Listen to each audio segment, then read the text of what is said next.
All right, looks like we are live.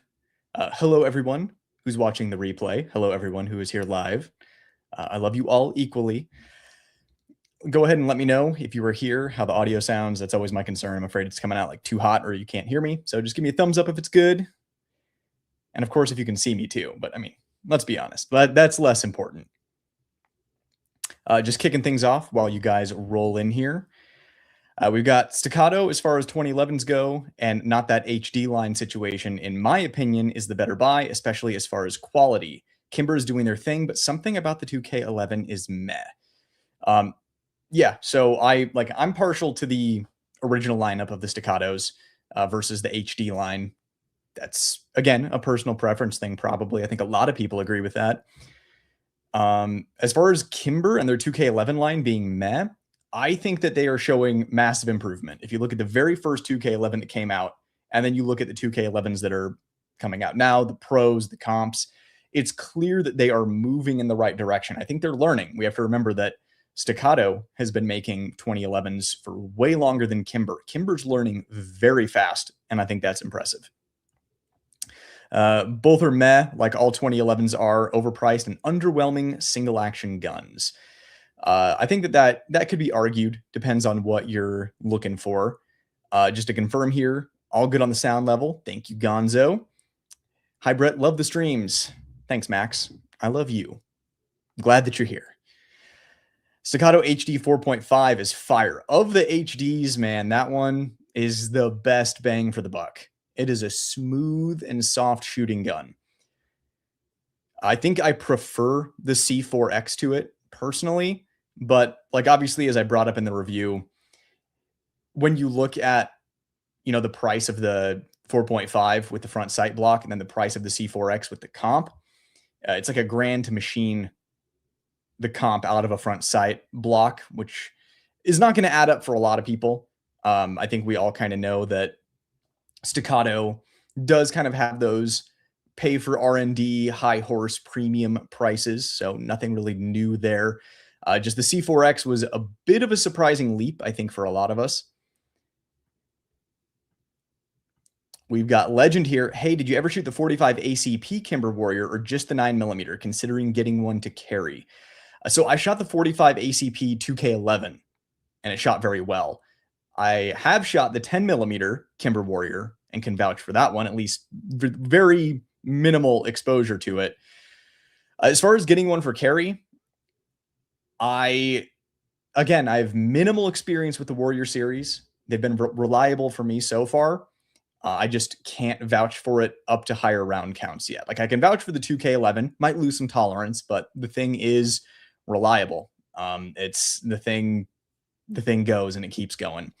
So definitely stay tuned because I'll definitely be getting a Warrior from Kimber. So we'll see how it goes. And now I know after the KDS9 that I got that Kimber literally just takes it off the line and sends it. They don't detail cherry pick a gun and send it out. They're not one of those companies. I honestly think they don't have the time to do that. They're so focused on actually making the darn things.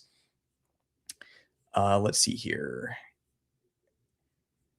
We've got Tatiana versus Bull. So the reason I don't bring up Bull in the thumbnail is because, in my opinion, Bull is just like the best option. When you look at actual value to performance, it's just the clear winner. Also, Staccato and Kimber, both American made, which is why I'm kind of comparing them.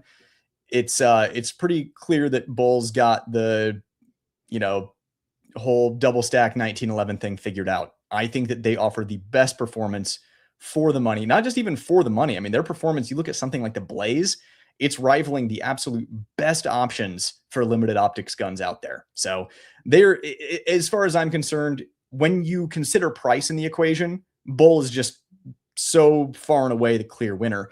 When you're really taking into account American manufacturing, you want to support American companies, support the American economy, you're looking at Staccato and Kimber. And what we'll hop into, I'm sure, in a little bit here is basically the direction that both companies are moving in. It seems like Kimber is really moving in the direction of improving and delivering what customers want. And Staccato is obviously moving in the direction of law enforcement contracts. And it kind of reflects that. It brings back memories of HK, right? Just constantly pursuing those LE and military contracts. I'm not saying that Staccato doesn't care about the everyday consumer. They have the best customer service in the entire industry. But as far as like design choices and accessibility, like the HD line, I don't think had your average Joe in America in mind. That was very clearly moving the needle towards law enforcement. Whereas Kimber, like I said, seems to be making improvements and adjustments to give actual non-law enforcement customers what they're looking for. The 2K11s right now are more of, I would say, competition and enthusiast focused designs that can be used defensively versus Staccato kind of going for those duty gun vibes. So kind of two different directions there. I'm just going to call it right now.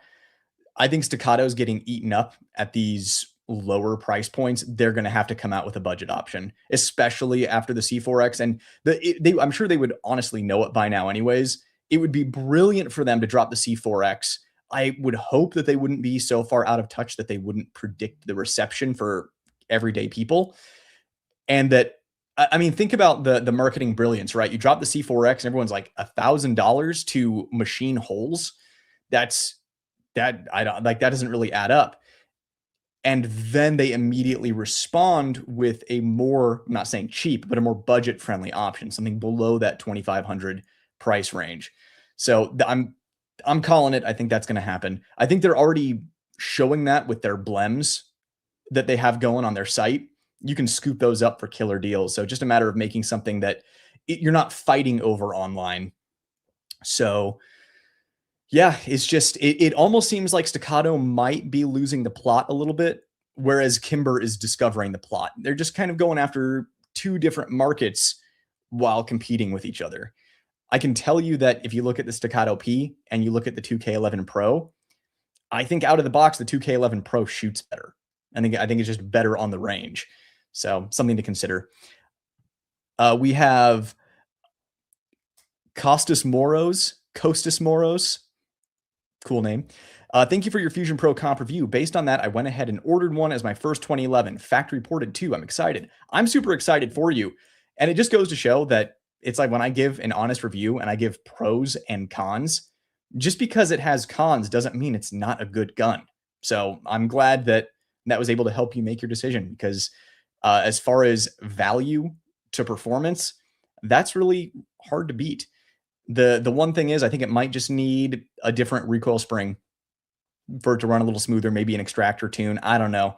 I know that I got a pre-release model, so I don't know what they're going to be changing on these models because it never malfunctioned. It failed to go into battery 2 times, but other than that, other than erratic ejection, the thing ran. So I think you're going to be thrilled with that. It's not quite the performance of something like a Staccato XC, the kind of those monolithic comped, or I should say island comped big port 2011s, but it is really, really close for the price. You can't get closer than that. It's insane.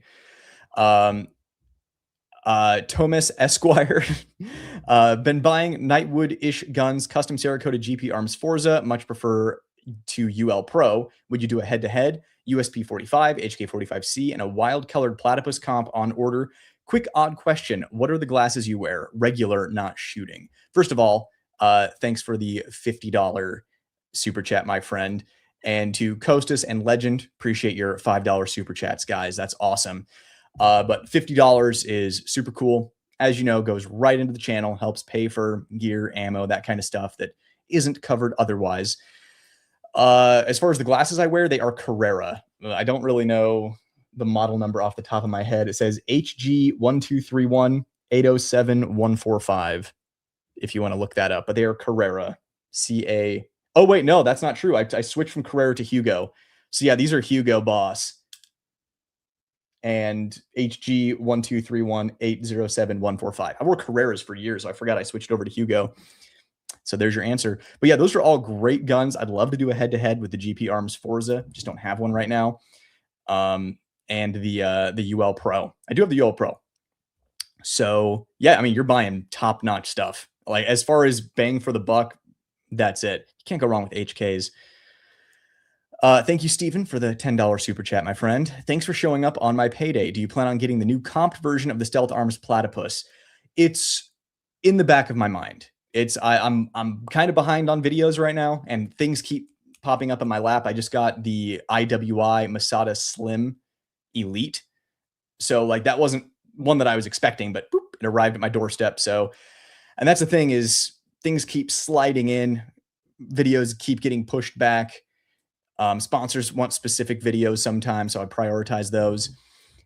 So yeah, the Stealth Arms Platy in the comp is definitely on my list. Obviously, the lead time is kind of an issue. I'm ready to do it now, but you know, what is it, like probably 14 weeks now, 12 weeks, something like that. I would imagine it is incredible. Probably similar performance to the Fusion Pro comp. Just, I don't know, you know, different grip texture, different beast. It feels different in hand. And I would argue that the fit and finish is better on the Platypus as well. From Michael, thanks for the $20 super chat, my friend. On a scale of 1 to 10, how dumb am I for buying a Smith 686 Plus Spec R? I almost backed out halfway through, but I went through with it, and it's going to Mr. Ford next week. You're not dumb at all if it's going to Mr. Ford. If it's going to Nelson Ford, that does not make you dumb at all. It's obviously Smith revolvers nowadays. It's a bit of a coin flip, maybe even a dice roll. But I think you'll be really happy with it, especially if Nelson is tuning it up for you.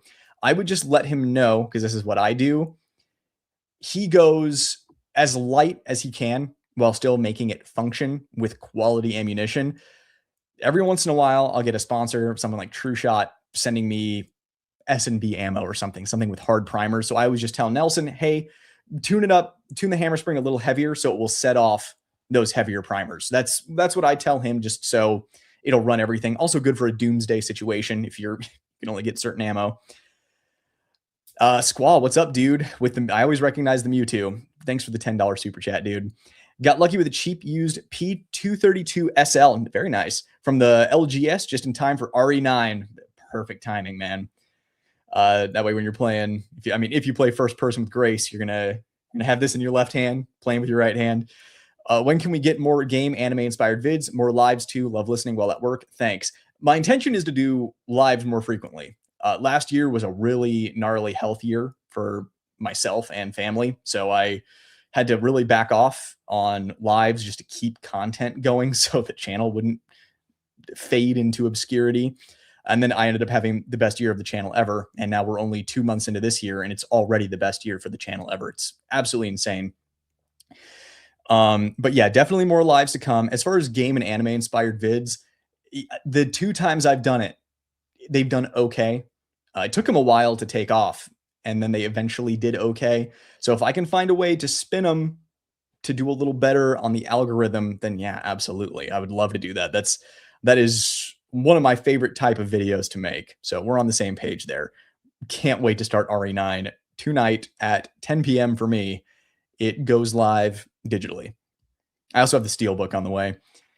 Legend, $5 again, man. Thanks. Really appreciate it. Speaking of wheel guns, looking into getting my first single action. Any recommendations? So again, quality control kind of suffering across the board as far as revolver stuff goes. The most consistent ones I've seen have been Kimbers, and the Diamondback SDRs have been pretty good too. But obviously those are double action. As far as single action goes, you can't go wrong with a Ruger new Vaquero, or if you can find an older Vaquero, just standard Vaquero. Like if you have any problems, you can send it into Ruger. Like I'm not saying they're the best, but they'll usually take care of you. But that's my recommendation, is just get the good old Ruger new Vaquero. So that's the direction I would move in, at least. Do you know what caliber you're going to get? Because that's something else to consider too. Like I got 45 long Colt and realized I just don't shoot that very often. So then I move on to 38 special and 357 mag.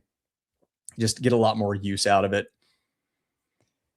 All right, man. Lots of super chats right off the bat. Really appreciate it, everyone. I'm feeling the love. I appreciate it. Glad you are all enjoying the live. Atlas start at 6K, right? C4X 4K. It's getting close, right? It's getting kind of uncomfortably close, knowing that, you know, you save your pennies a little while longer, you get yourself an Atlas Gunworks. I think the difference is with the C4X, you're getting that G19 length grip, a little easier to conceal. Also kind of a little chonkier since it's that HD line. So all things to consider. Bull Tack or 2K11 Target. Man, that's tough because they're both really good. But Bull's always my first place. It's Kimber's getting really good. They keep listening to feedback. They keep improving. Bull's been making double stacks well for a lot longer than Kimber. So Kimber's learning fast. They're really becoming a competitor. I love to see it. I mean, their guns are the prettiest, hands down. But between those two, I go Bull. That's just a personal preference thing. From Michael, thanks for another $10, my friend. Thanks for the advice. Revolvers are a new thing for me. Getting really tired of polymer strikers.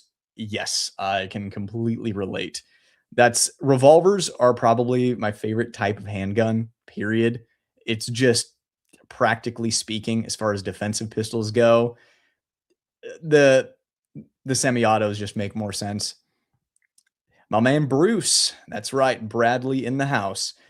Just picked up my first 2011 Kimber 2K11 Comp 5-inch. No frame of comparison, but I really like it compared to the strikers I've been shooting thus far. That's awesome, dude. You got yourself one of the good ones. Definitely enjoy. The 2K11 Comp is a great gun right out of the box. From Spocko, appreciate the $10, my friend. Just got a Ruger Blackhawk and 41 Magnum myself, running the 41. That's pretty hot, dude. I am all in for that. Enjoy that 41. It's an underrated caliber. I think it's pretty awesome, especially if you load your own ammo. If you reload, you can load that pretty spicy. Moorhead Gunworks, appreciate the $5, man. Any chance you got behind a DWX? CZ fanboy here and would like to hear your impressions.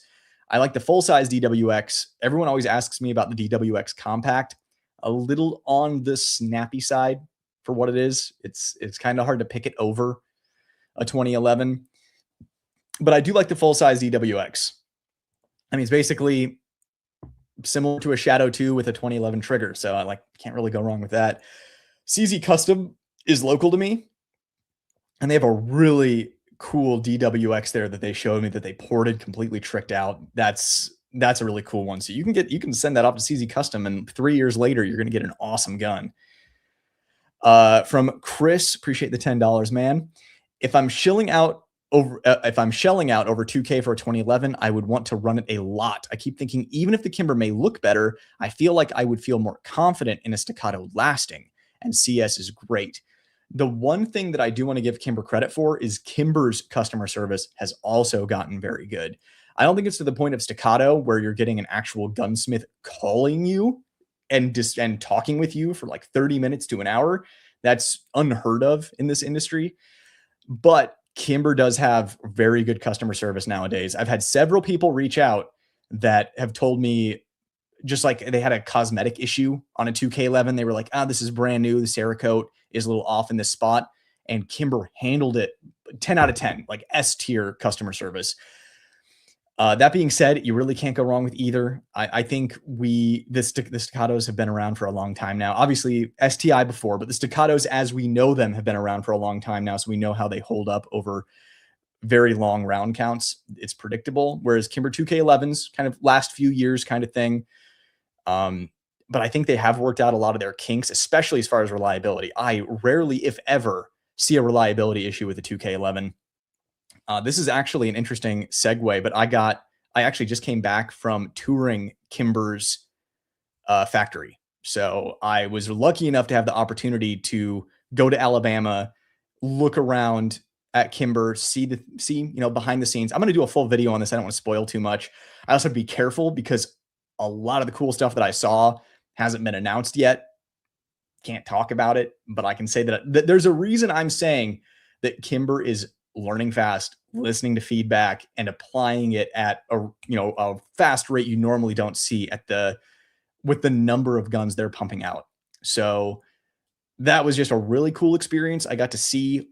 It's evident when you peek behind the curtain why they're taking off, why they have so much momentum, and why they're on fire. The people who are calling shots there, let me just put it this way, the right people are in charge now. and it's making all the difference from the top to the bottom. So, yeah, what I will say is staccatos are duty proven. It's one of those things like you look at LE guys running them in duty, they're predictable. You know what you're getting yourself into. If you're going to bet your life on it, it's probably the smarter choice. That being said, I rarely, if ever, see issues with 2K11s, although they do seem to be catering more towards that competition enthusiast role right now, at least. But like I said, they adapt quickly. It's one of their strengths right now. Let's see here. Take a quick scroll through the comments, make sure I got all my super chatters. Looks like I did. Really appreciate all the super chats, guys. Again, if you want to skip the line of all the comments and make sure I see it, super chat's the easiest way. It goes right into the channel to support the channel. One of the easiest ways to support the channel while also getting your question answered or getting to say whatever you want to say that the YouTube AI does not stop you from saying. All right. Where were we? Thoughts on Kimber Warrior? Is that it's awesome. I shot one at SHOT Show. I shot one at the Kimber factory. There's one on the way to me. I can tell you that my limited experience so far is that it's really good. My only complaint right now, it's not even really a complaint. And it's not really my only one, but I think my main criticism right now of the 2K11 comp is the grip module. It's the same grip that goes on the Warrior. I think that what they were going for is, here's our new 2K11 grip and we're doing something awesome by putting it on the Warrior. But instead it feels like, oh, you made this in-house, it's going on the Warrior, and now you're, tossing it on the 2K11. That's kind of how it feels.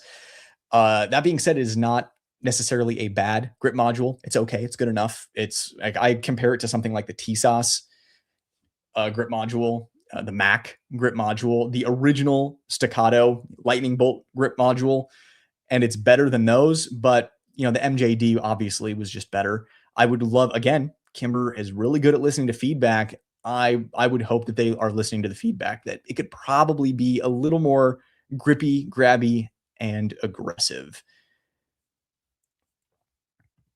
But yeah, so far so good on the Kimber Warrior.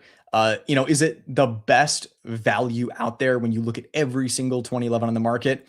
No, but it's close when you consider American made, American manufacture. So if you want to support the American economy, American manufacturing jobs, and you don't want to spend an arm and a leg on a 2011, that one's really hard to beat. Let's see here. What else we got? Why doesn't Trigun get any love, Nightwood? I'm hurt. Dude, Trigun's awesome. Trigun is really good. It probably needs to be talked about more, but just know that in here, it's appreciated. Staccato got those margins. They do. And you know what? It seems to be working for him. We'll see how many dealers are sitting. We'll see how many C4X's dealers end up sitting on. I think if dealers would have kind of paid attention to reception post SHOT Show, it's probably too late by then. They were probably already ordered. It's like there are several Staccato dealers near me. They sold, obviously a bunch on launch day, but man, did everyone order a lot of those. It's one of those things. The gun is great. It really is a great gun. It's just not for everyone, right? It's for the people who know what they're getting into. That's who it's for. You're willing to pay a premium for the C4X. And I totally get that. In fact, I recommend it for people like that. I just think, if you're someone who's watching your money, you want to get the best performance to value ratio for your hard-earned money, like there are better places to look. The C4X is a great gun. It's just, I don't know, like to me, it seemed worse once I saw the price difference between the P4 with the DLC barrel and the P4.5 with obviously the front sight block that's a DLC barrel, and realizing it was the same. So you're basically paying $1,000 to have the holes machined in a front sight block. That's when it felt like, man, you got to be like, a luxury goods person to really justify that. Like, you're kind of eating a premium. But anyone who's running a C4X, man, is running an awesome gun. Michael, appreciate the $5, my friend. I promise not to mention the company that rhymes with pig pourer. Yeah. SIG's really kind of been flying under the radar recently. They've been staying out of drama. I think that they tried to hit it head on and it wasn't a good look. So now it's just pretend like nothing is happening, which that's probably their smartest strategy. I don't think it's ethically or morally the right thing to do, but it's certainly what they're doing. And it seems to be working for them. There's a lot of buzz. I just saw someone mention the P211, and I think someone else mentioned, yep, right here, P211 GTO. So people are interested. What they're doing is working. D-Sniped you. Appreciate the $5 super chat. I have a 5-inch TAC Pro that I love so much that I want to get the 4.25 TAC Pro now. But I also want a P226 Reserve and a P211 GTO. Which one should I get? Whichever one excites you the most, man. It's as easy as that. At the end of the day, like, you're improving your shooting technique is going to do way more than anything that you actually buy. So whichever one gets you the most excited. Like for me, what gets me the most excited is the 4.25 TAC Pro. That's one of the best shooting guns that you can get. And the fact that it costs what it does is beyond reasonable. It's a value. They're offering value. So that would be my personal recommendation. But I mean, if you've always been wanting a P226 for every reason someone would want a 226, I say go for it. P211 GTO, build quality feels okay to me. That being said, it shoots well. It shoots as you would expect it to shoot. So get whichever one excites you the most. Like if you're a SIG guy, get the SIG. It's as easy as that. Personally, just with the way SIG kind of treated people with the whole 320 debacle, treating paying customers that were just asking questions, I'm not planning on giving them any money anytime soon, personally. But I would never be like, oh man, you are a bad person for giving SIG money. It's like, no, it's your money. Do what you want with it, man. I'm doing what I want with my money. Grab the SIGs. From Ungrateful Colonial, appreciate the $20. No step on Sneck. The P4 did not impress me at all. I fired the comped version beside a Glock with a Radian and honestly preferred the Glock. Yeah, I mean, my P4 review is like a year old now. I reviewed that a year ago. I stand by everything in that review except for how I felt about the grip geometry. I've come around to that. I like it. I wish it wasn't as fat as it was, but I do appreciate the way it feels in hand, the way it locks into your hand. That being said, the P4 itself, it is what it is. I much prefer the standard 2011 lineup. I think they shoot better than the P4. The 4.5 shoots really soft. Great shooting gun. C4X, I don't need to tell you, that's a great shooting gun, phenomenal shooting gun even. Just we're talking about value here. But yeah, I don't blame you for the P4 not really impressing you. It didn't really impress me either. It's one of those things, like you said, I mean, Radiant Ramjet Afterburner, something like a Johnny Glock's trigger, which, by the way, if anyone wants a JG trigger, all caps Nightwood 5, get you a little bit off, because I know it's kind of on the pricey end. Every little bit counts. But yeah, Johnny Glock's trigger, Radiant Ramjet Afterburner in a Glock, really competitive with something like the P4. And then, of course, you start running hotter ammo like defensive plus P ammo. That comp works hard on that Radiant, or I mean, any comped gun. But speaking of the Radiant Ramjet Afterburner, the comp really works for that plus P ammo and shoots noticeably better than the P4. If you're shooting like 124 plus Ps, any kind of carry ammo like that. Picking up my Staccato HD 3.6 at the dealer tomorrow. That's an awesome gun, man. Like that is, I know it takes a Glock 19 magazine, but it really does feel like the Glock 26 of Staccatos. Awesome little gun. It's a little on the jumpy side for a 2011, but the return to zero is great. So even though it's jumping a little more, it's still easy to run that thing fast. Groups might be a little more open than on something like the C4X, or at least it requires a little more input to keep them tight. But you're gonna love that 3.6, dude. I'm excited for you. That was a good choice. Yep, Staccato got those margins. Comp Platypus versus Kimber Pro Comp versus Bull 4.25 TAC Pro.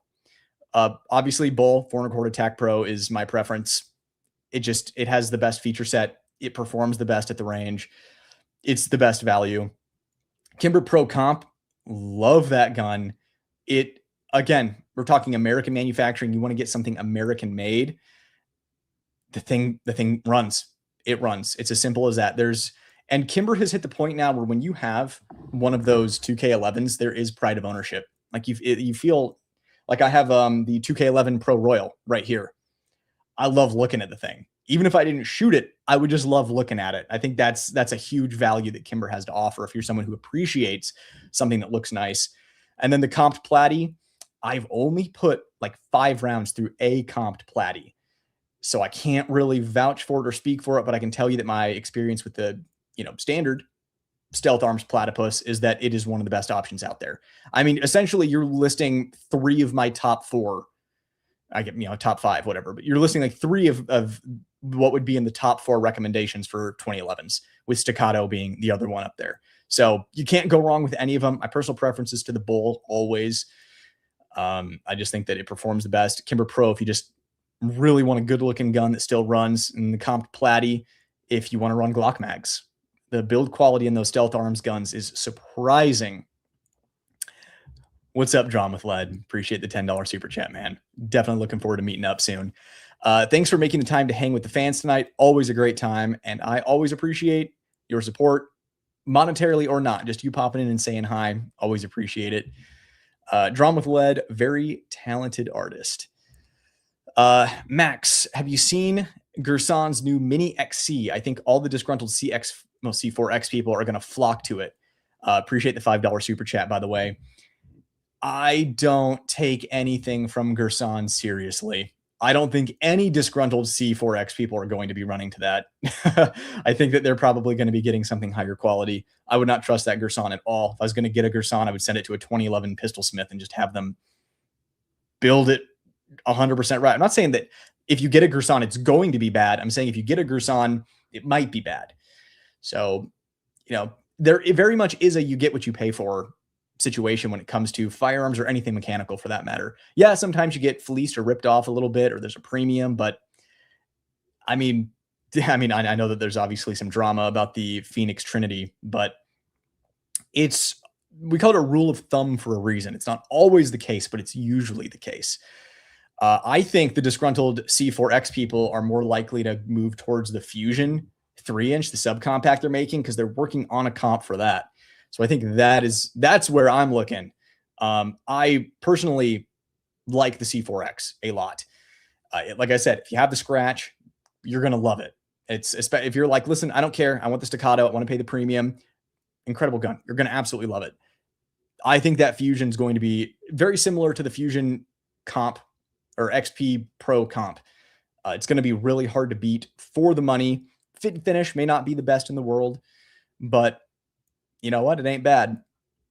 Definitely, I would put it up against a Gerson any day of the week. Moorhead Gunworks, haven't shot one yet, but just handling the 2K11. I was a bit disappointed with the fit and finish, mimmed parts as well. Yep, all things to consider. As far as fit and finish goes, it's not going to be as tight of a fit as something like a Staccato. I would even, say Bull Armory has better fit and finish than the Kimber. The 2K11, though, the important thing is that it's reliable and it is accurate. So even though fit and finish is a little off, if that's important to you, something to consider. If you care more about what happens downrange, the performance of the gun at the range, accuracy, return to zero, reliability, then that's kind of secondary. But you all saw that on the Kimber comp, the Pro comp, man, there's so many like comp names. It's hard to keep track of all of them.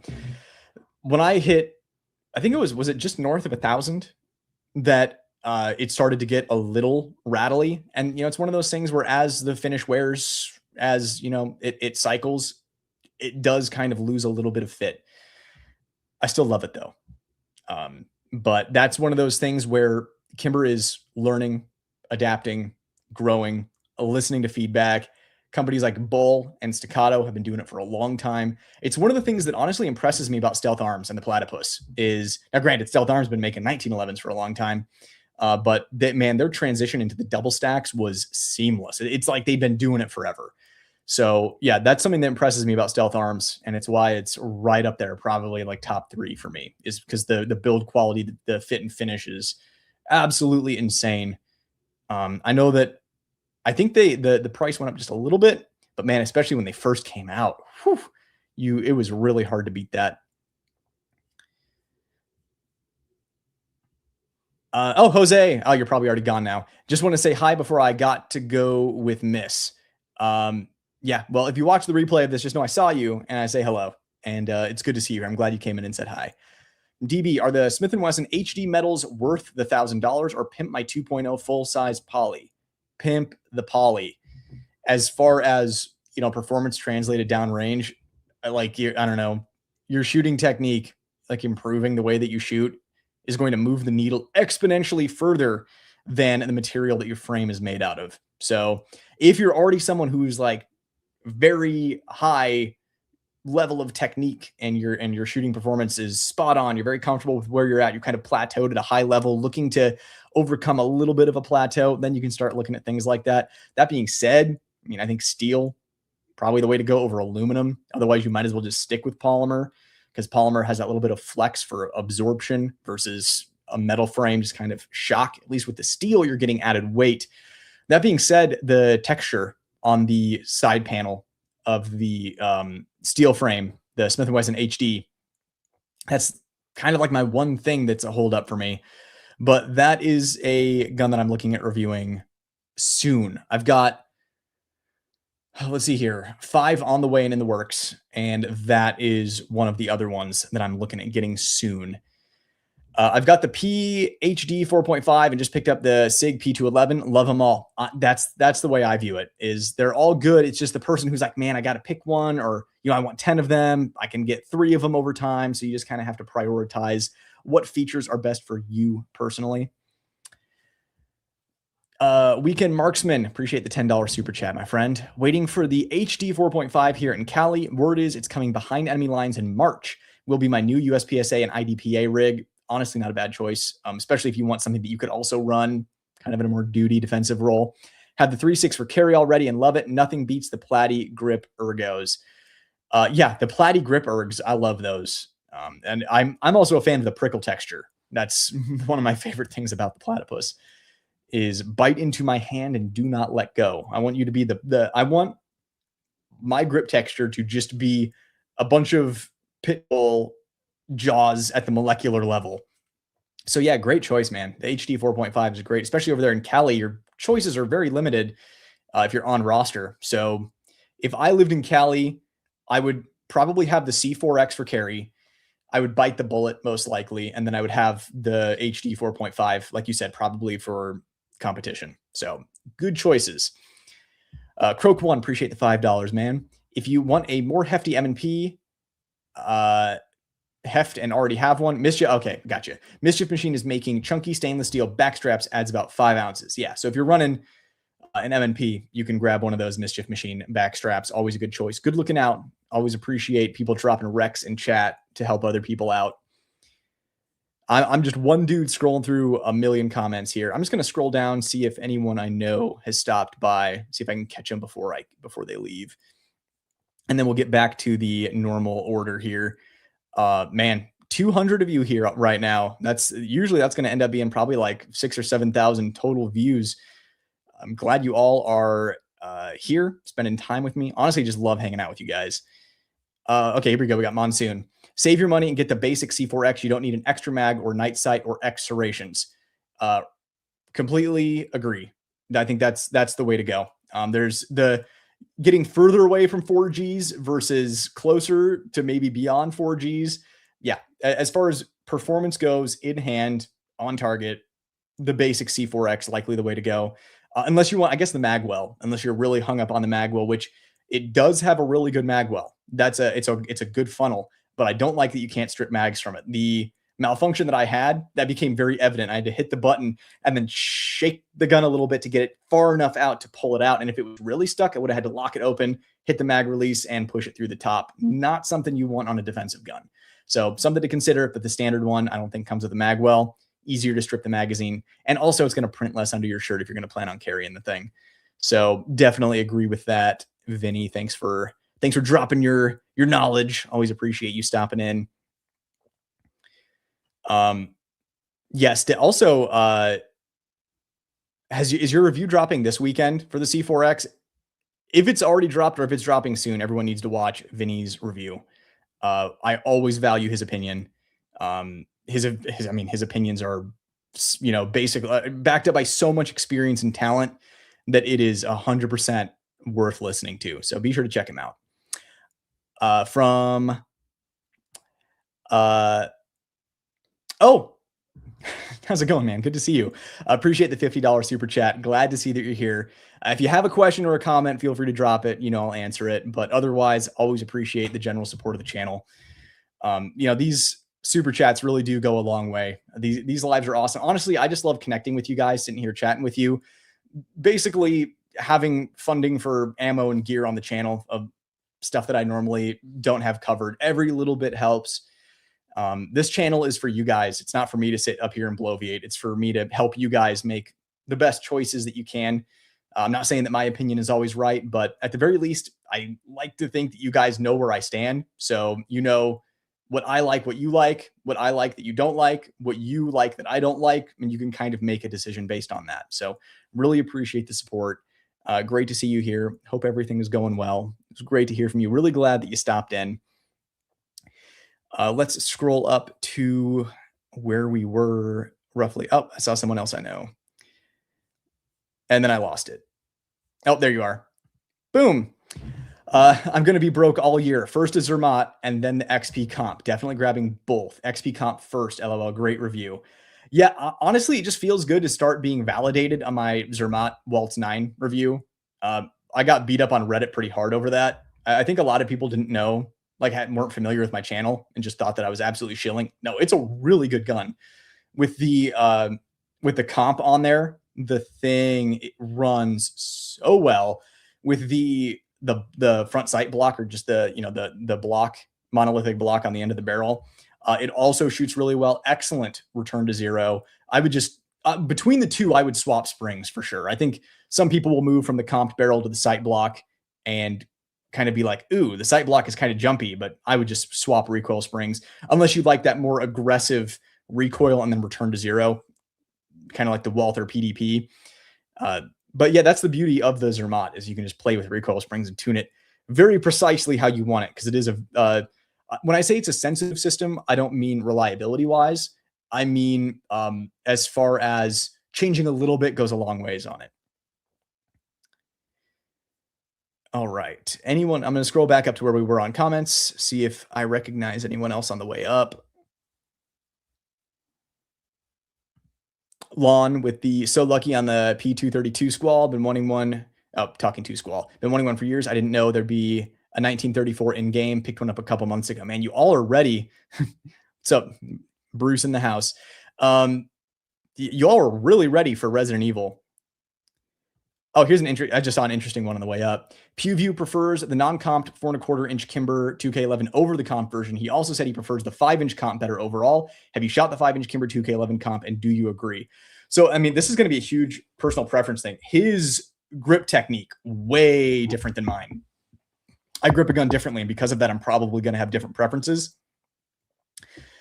I am just a fan of 4.25-inch and 4-inch guns. That's kind of the sweet spot for me for the recoil impulse that I like. So I will say that both the standard, I literally almost picked up my 2K11. That again, it's the Royal is so pretty. I just look at it all day. There's really is pride of ownership over a pretty gun like that. But right, so they're both good. Both the comped 4.25 and the standard 4.25 are good. I see what he's talking about with the standard 4.25. It does have kind of that more aggressive return to zero. Like, it cycles fast. Like, the thing wants to go.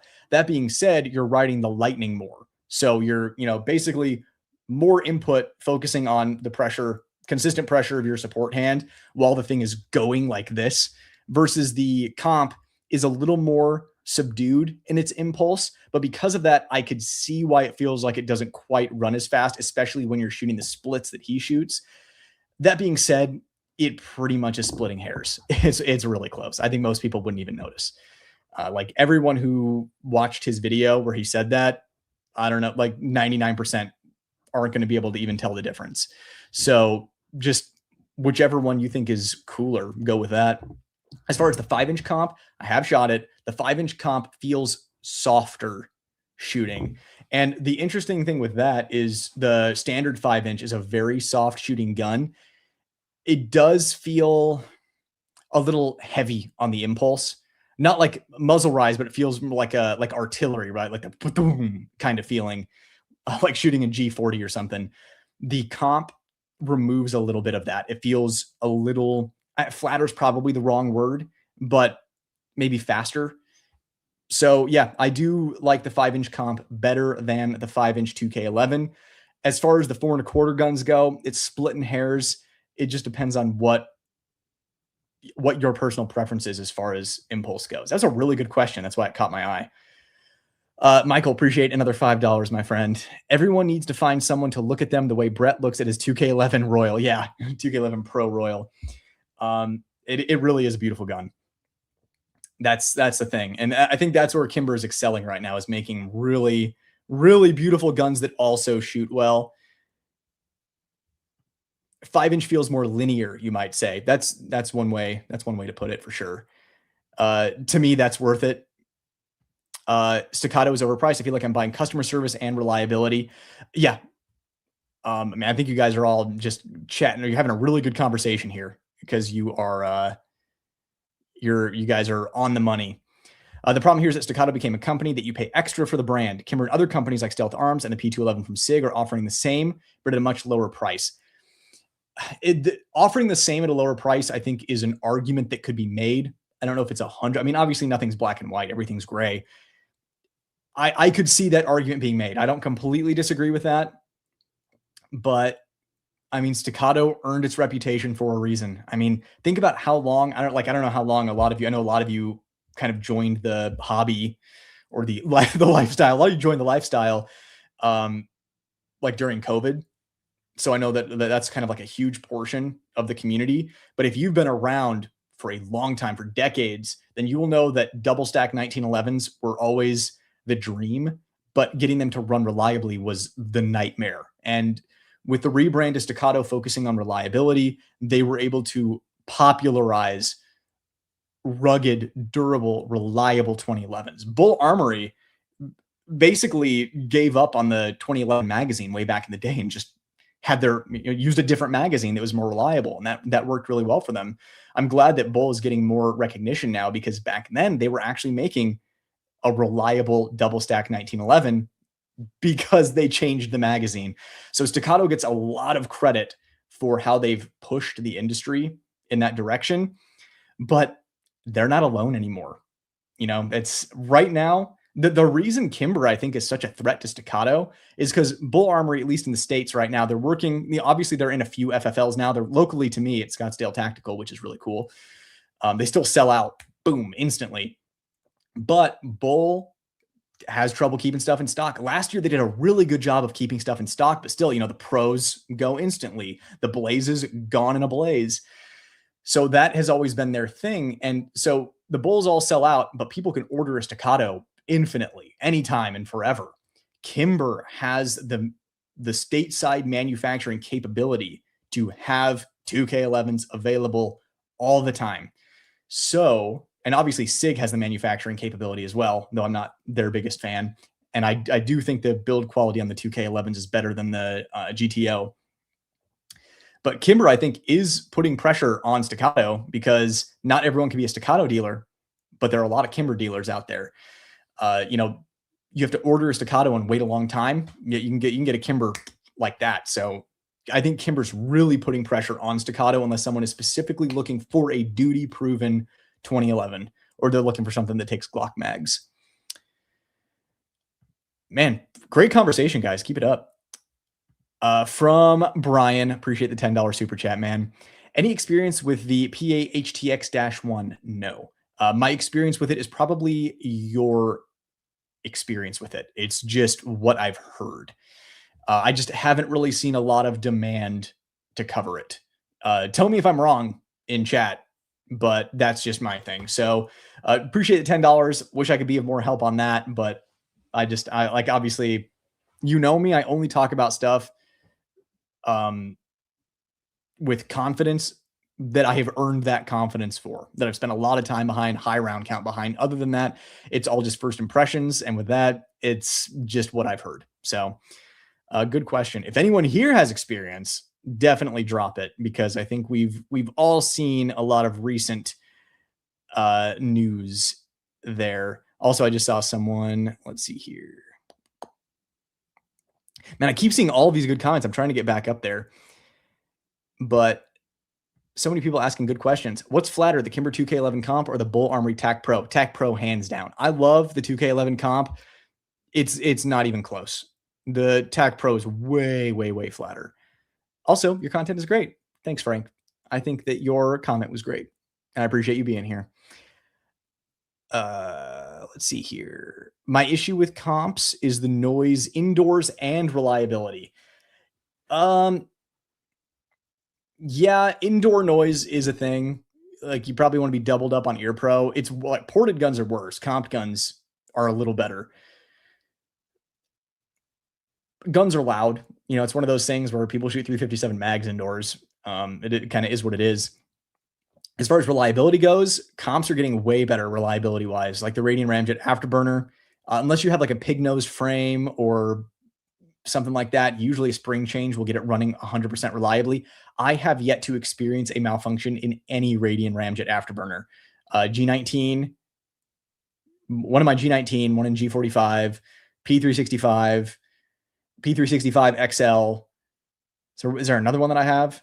I feel like I had 5 of them, but I don't remember. Never had a malfunction. Really, really impressed with it. So things are changing.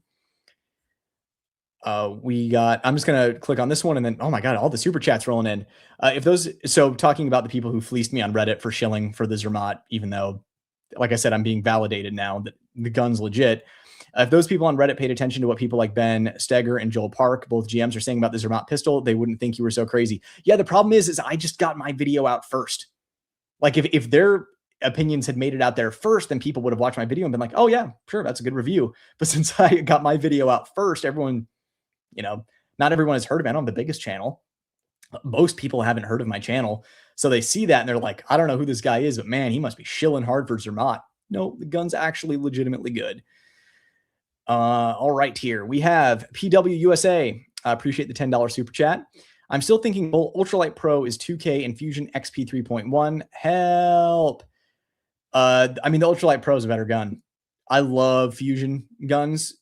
The Bull is noticeably better. I would say it's a noticeable difference. So between those, personally, I would go Bull. If you're looking to save as much money as possible, then obviously Fusion. The real answer here, the real answer here is both. I think they're both awesome. I love the new grip texture on that 3.1 from Fusion. That's one of my favorite grip textures I felt on a metal grip module. So if you can't get both, I'd get the Bull. I would get the Ultralight. If you're considering an Ultralight or Ultralight Pro, I would get one as soon as possible. D-sniped you. Appreciate the $5 super chat, man. Off 2011s for a sec. 3-inch Colt Python Combat Elite with cage. Every time I see cage, I think Kage. It's like, oh yes, Irito with Kage compensator. With the cage compensator or Smith & Wesson TRR8, looking to pair with my RPP 357 Marlin 1894, which has better QC? I'd go with the Smith. The thing is, just the design is better. The reset's better. The action is better. I just think it's a better gun. I think worst case scenario, you could either keep sending it until it's fixed, send it to Nelson Ford at the Gunsmith Inc., send it to someone else who fixes those wheel guns up. But the Smith & Wesson is just a better gun than the Colt. It's like I always say, Smith & Wesson is standing on the shoulders of giants. Those designs are the best as far as double action revolvers go. You can get those actions buttery smooth and light while still setting off primers. A lot of people short stroke the triggers on the Colts. That's just the way it is. So I would personally go with the Smith, knowing that you might have QC issues. From Hyotone 2, appreciate the $5 super chat. I've always wondered why no one talks about Wilson Combat 2011s. Any experience with those? Yeah, the Wilsons, I mean, it's not that no one talks about them. Every time Tactical Considerations pops up on my feed, he's got that Wilson in his hand. Was that the SFX9? Like, they're good guns. I just think that Wilson's just not really marketing to,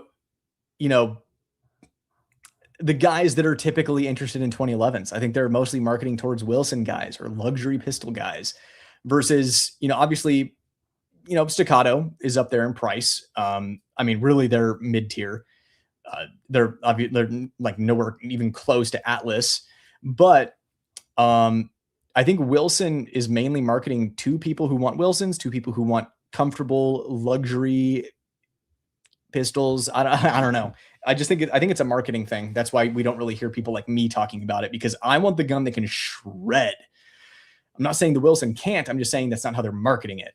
Like Bull Armory, their guns shred. Kimber 2K11, their guns shred. Staccatos, especially when you start looking at the more, higher end staccatos like the XC, XL, C4X, those things shred. Those are the things that I like. That's sexy to me, is guns that I can barely keep up with, and guns that push me to be better, where I'm like, man, this gun can shoot better than me. I really want to be able to shoot this gun as well as possible. That's what interests me. And the Wilson is just not really, again, pushing that kind of messaging. I think that's why you don't really hear about it very often. Great guns, though. Everyone I know that has one loves it. Also, I just saw this just rolled in. Jacob Gray, Hex Pro, and Nox 9. What's your take on Jacob Gray? I think that they're good. I think that they are improving, definitely. Again, another company that's listening to feedback. The Hex Pro, when I held that and shot it, or I didn't shoot it. The Hex Pro, sorry, I was reading other comments while I was trying to talk. Jacob Gray Hex Pro feels really good in hand. I think the MIM ignition components, for the price that it's at, feels off. It is what it is. Have they changed that? Does anyone know? Because I feel like does the Nox not have those parts? But the Nox 9 feels really good at hand, man. You're talking like Gucci looking guns. I think if you want something different, something sexy, Jacob Gray is a great option. Again, you don't really see a lot of marketing about like these guns shred, these guns perform. It's more so these guns are Gucci. That's pretty much what you're seeing. Yeah, Lon is right on this. They're good, just mid shooting. They really remind me of old Steel Smith autos. And also, actually got backwards. Nighthawk wanted the Wilson audience. That's why they left Wilson and started Nighthawk. Yeah, no, I mean, you're not wrong. Yeah, I know Wilson is older. Didn't know it was the same lineage in terms of people. Ohayo gozaimasu. For a nightstand gun, which caliber is less likely to cause hearing damage if you are forced to fire indoors? 9mm or 38 special? You're splitting hairs, dude. It's going to be close to the same. It's so close, it's literally not going to matter. The argument that you could make is you're probably going to spit out 9mm faster than 38 special, so you might be smacking your hearing with more rounds faster with 9. But I don't know, if my life is on the line, I kind of want to be able to spit lead as fast as I need to. So again, it doesn't really matter either way. 9mm 5-inch barrel, less damage. Yeah, longer the barrel, weaker the caliber. It's going to make less noise. Just kind of common sense stuff. All right, let's scroll up. I left a lot of comments behind. Talk amongst yourselves. Is that Springfield 1911 SWAT special ready for a new home? Still no. Keep asking. You never know. DM me. Never jumped on the bandwagon. Too expensive. Well, with 2011s in general. Anyone has any plugs for the Ultralight Pro? Been searching for the past 2 months. Plugs? Like, is that like a cool kid term for, like, anyone got any clues as to where I could find one or something? I don't know. I'm just a nerd. I just sit here, shoot guns, and play video games, and go on nature hikes. Have you seen that Gerson is releasing their version of a mini? Oh yeah, wait, we already got that. We got you already. This is the problem when I start like going through and clicking on random comments. Let's see here. Boop. 2K11 Pro Comp is the best 2011 available at its price point, period. Prove me wrong. There are arguments to be made, but it's certainly one of the better ones. I'm interested in hearing your final thoughts on the Kimber Warrior, and especially if you get a 45 for TNE. Yeah, I know that I'm getting a 10mm, which, I mean, obviously, I think if I shoot the 10mm, I can probably speak for the 45, at least close enough, and say, the 45 is anything like this one, which probably would be. In fact, if anything, it'd be more likely to be reliable than that long casing on the 10mm. Yeah, so anyways, stay tuned. I was considering, I know I'm getting the 10 mil. I was kind of thinking about getting another one out of pocket just to get one off the shelf and try it. But again, for those of you who weren't here earlier, I toured the Kimber factory very recently. I'm going to be doing a full video on that. Just need to figure out the timing. And I saw that the love that those Kimber Warriors are getting is comparable to the love that the 2K11s are getting as far as, you know, hand fitting reliability work before it leaves the door. I think those things are going to run extremely well based on what I saw firsthand. Saddened by Leon Kennedy using 320 now. Yeah, I am, but you can't expect Japanese devs to know the ins and outs of the gun world. They just pick what looks cool. Like, oh, U.S. military is using this. Let's make a tricked out version of that. Or he used, you know, a SIG 226 in a previous IP. So let's just give him the updated version of that. That's probably what happened. Bull Comp showing 2990 on their site though. Well, yeah, that's their essentially their Staccato XC competitor, right? So it's got the comp and the ports. So you're essentially 1200 less, 1300 less than the XC. Plus you're getting ports. I think you could make an argument the trigger is probably going to be a little better. Not only that, but you're getting the link trigger system. So just out of the box, you can customize trigger feel and reach. That again, that's why I like Bull. It's value. It's the performance to value ratio. They are kind of unmatched in that category.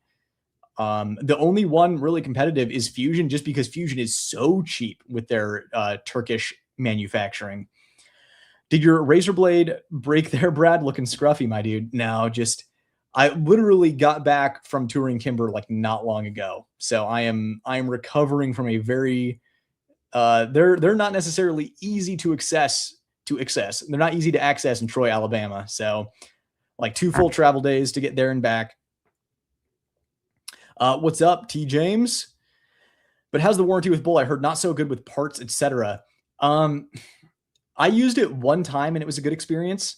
Like I'm not going to say it was fast. I'm not going to say it was staccato, but they did what I needed them to do in a reasonable amount of time. I think that I wouldn't be surprised if Bull starts prioritizing the US market a little more in the next couple of years. So that's something that I would expect would improve. And I think it's going to go from good to great, kind of in all aspects, even just access to the firearm stateside. So that's kind of my assumption, because the market here is pretty big. It's hard to ignore. I think they've been doing well here. So it just makes sense kind of as a next step. Let's see here. Daniel, appreciate the $5 super chat. I'll keep an eye out for a comment. Sometimes, you know, it gets disconnected or whatever, or you miss it. But I'll keep an eye out. I look for the Smurf with the Smurf with the log. But really appreciate the super chat and the support, man. Hilton 2, $5. I'm so ready for RE9 tonight. Maybe the 320 is how Leon dies. Oh no, Leon. Oh no, fighting two with a chainsaw. 320 slips and domes him under the chin. Man, what a way to go. But yeah, no, I'm super stoked for RE9. Unfortunately, I'm probably not going to do a video this weekend because I'm behind on my business taxes. I have to get those done. So yeah, and I also just have I have so many sponsors for videos for the next couple of months. I'm kind of juggling. Normally I'm like, I'm going to do this video next week, this video the week after. Now I need to be like, okay, I need to get these videos done. It needs to be a 3-day preview for the sponsor. So my brain is kind of swirling right now. I need to write everything down and get it all sorted out, but you better believe I'm making time for RE9.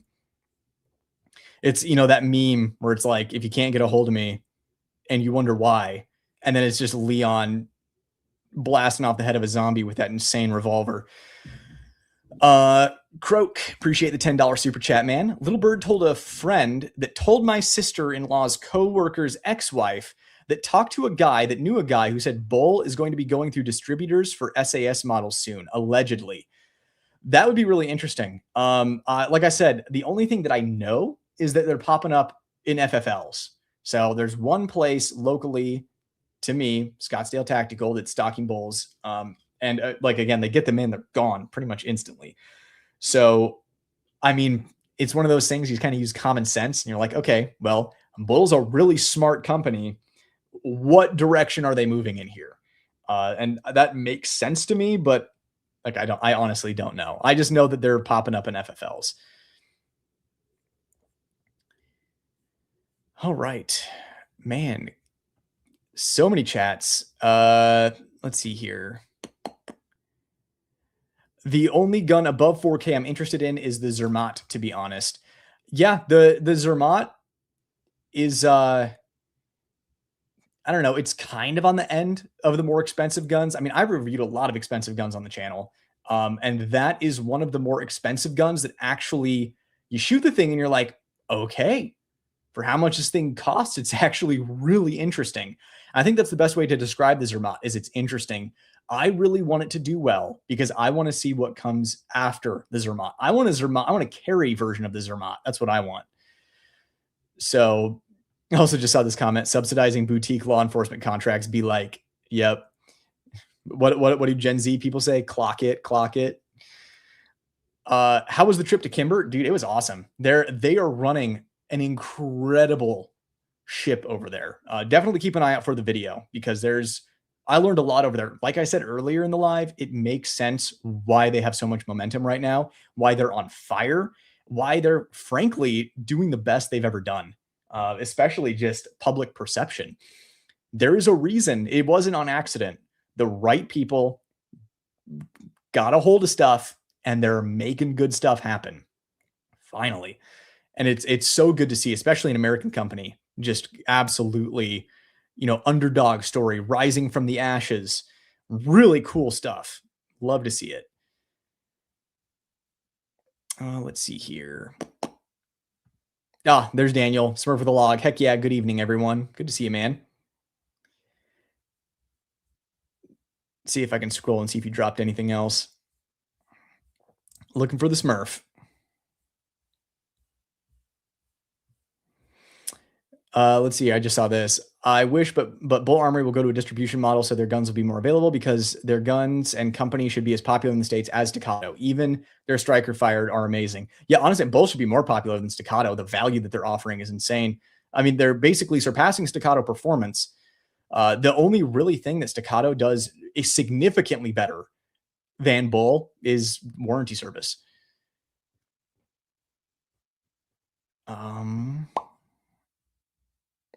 Bull has a way better trigger. HD takes Glock mags. Yep. Plugs is Gen Z for connections. Okay, so I was on. Clock it. God, it makes me just want to do things I can't say on YouTube to myself when I hear that stuff. To be honest, I got willingly spoiled on RE9 weapons list as a gunner, and I'm happy except for the 320, of course. Yeah, I'm not spoiled. I just know what was shown in the previews. DWX versus Kimberly, 2K11 thoughts. They're both really good. I think the Kimber shoots better, but again, I have kind of more of a preference towards 2011s. Mind if I ask your stature? When I was watching your 640 videos, I kept asking myself, is this dude my height average or a giant? LMAO. So that's something that I joke about David at Humble Marksman with, is whenever someone runs into him, he's way taller than they're expecting. He's a giant. And when people run into me, I'm shorter than they're expecting. I'm only 5'8", so I'm a shorter dude. 6'1", 165. Man, that's, again, this is why people are really surprised. He's 5'9", 140 tops. Man, pretty close. With shoes on, with cowboy boots on, 5'9". But yeah, no, I lost a lot of weight because I was sick for like 14 months with something gnarly. So I'm working on putting muscle back on. It kind of sucks. Like whenever someone comments recently, they're like, "Oh man, you're skinnier." I'm like, guys, listen, listen. I've been through some stuff. Tell us about the secret Kimber behind the glass that can't be mentioned. I shot it there. I'll tell you about it. I shot it at the Kimber factory, and I can tell you that it is one of my most anticipated pistols. It's going to be announced soon.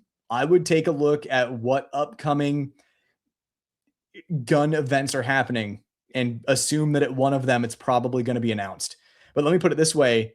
No, I can't even say that because that you guys will be able to figure it out even from that tiny little thing that I was going to say.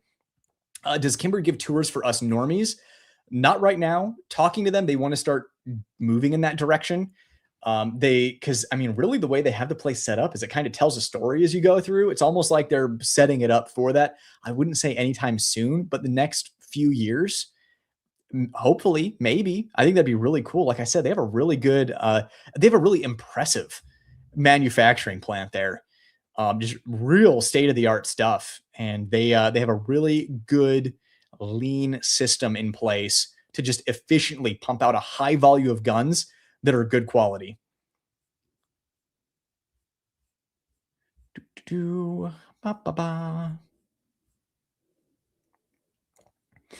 And so the number one thing I appreciate about Kimber is that they are willing to send guns to honest reviewers and then, take that feedback and apply it. I even joked, like, I don't want to say anybody, but there is someone who has reviewed a couple of them that just kind of craps all over them. And they were sending guns to them. And I was like, man, you guys really send guns? Like, he's going to crap on them. And they're like, that's just what we do. It's like, we really want the feedback and we want to improve. And I absolutely have to respect that. That is really rare. And it really speaks to who Kimber is, not only as a company, but the leadership there, is they really do want to improve and get better. Brent, in his 2K11 review, said it loosened up a lot and developed rattles pretty quick. As far as the 2K11 goes, so it only happened to one of them, the 2K11 comp. And keep in mind, that's something that if you reached out to Kimber customer service, they would likely take care of it gladly. But it only happened. I've reviewed 3 2K11s now. I'm on my 4th. It only happened to one of them, where I think I'd have to watch my review again. I think north of 1,000 rounds, the 2K11 comp, the tolerance is loosened up to the point where you could shake it and it would rattle. That's the only one that it happened to. All the other 3 that I've had haven't done that. So again, Kimber has really good customer service now. Probably take care of it. Something to consider. Dude is super long-winded tonight. Move it along. Sir, you can be nice. You also like turtles, and I can respect that. Foreign or not, I would pick up a bull if they stood behind their product with more than a 1-year warranty. Yeah, again, this is feedback that I've given bull. I'm like, guys, this is like the one thing that, like, I have my finger on the pulse, for a somewhat moderate amount of people who buy guns. That's like the one thing. The thing is, a lot of people who buy 2011s are voiding warranties anyways. It just kind of is what it is. Also, 2011s aren't necessarily rocket science to work on. That's why it's not really a deal breaker for me, but I can see, higher end clientele, that's going to be a huge difference. They don't have time to deal with learning how to work on a 2011. They have no interest in learning that. They're like, I didn't buy a gun to work on it. I bought a gun to shoot, in which case this like red carpet service from Staccato is hard to beat. Maybe they'll even, bump up to Atlas. I don't know. Just kind of is what it is. Regardless of their warranty, Bull is just hands down my favorite. Like, it matters more to me, the performance and value that you're getting out of them. That's more important to me. So I'm completely lost in chat. So I'm just going to scroll and pick stuff. Let's go down to the bottom, see where people are at right now. In the Smith & Wesson 32 video, I was taken back by seeing you get frustrated because you always have the upbeat Mr. Rogers-like persona. Can we get a B-roll Nightwood Rage compilation? Yeah, I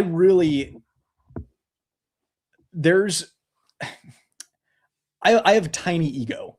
Everyone has ego. I keep mine in check the best that I can. I also keep my emotions in check the best that I can. Try to be a mature, competent,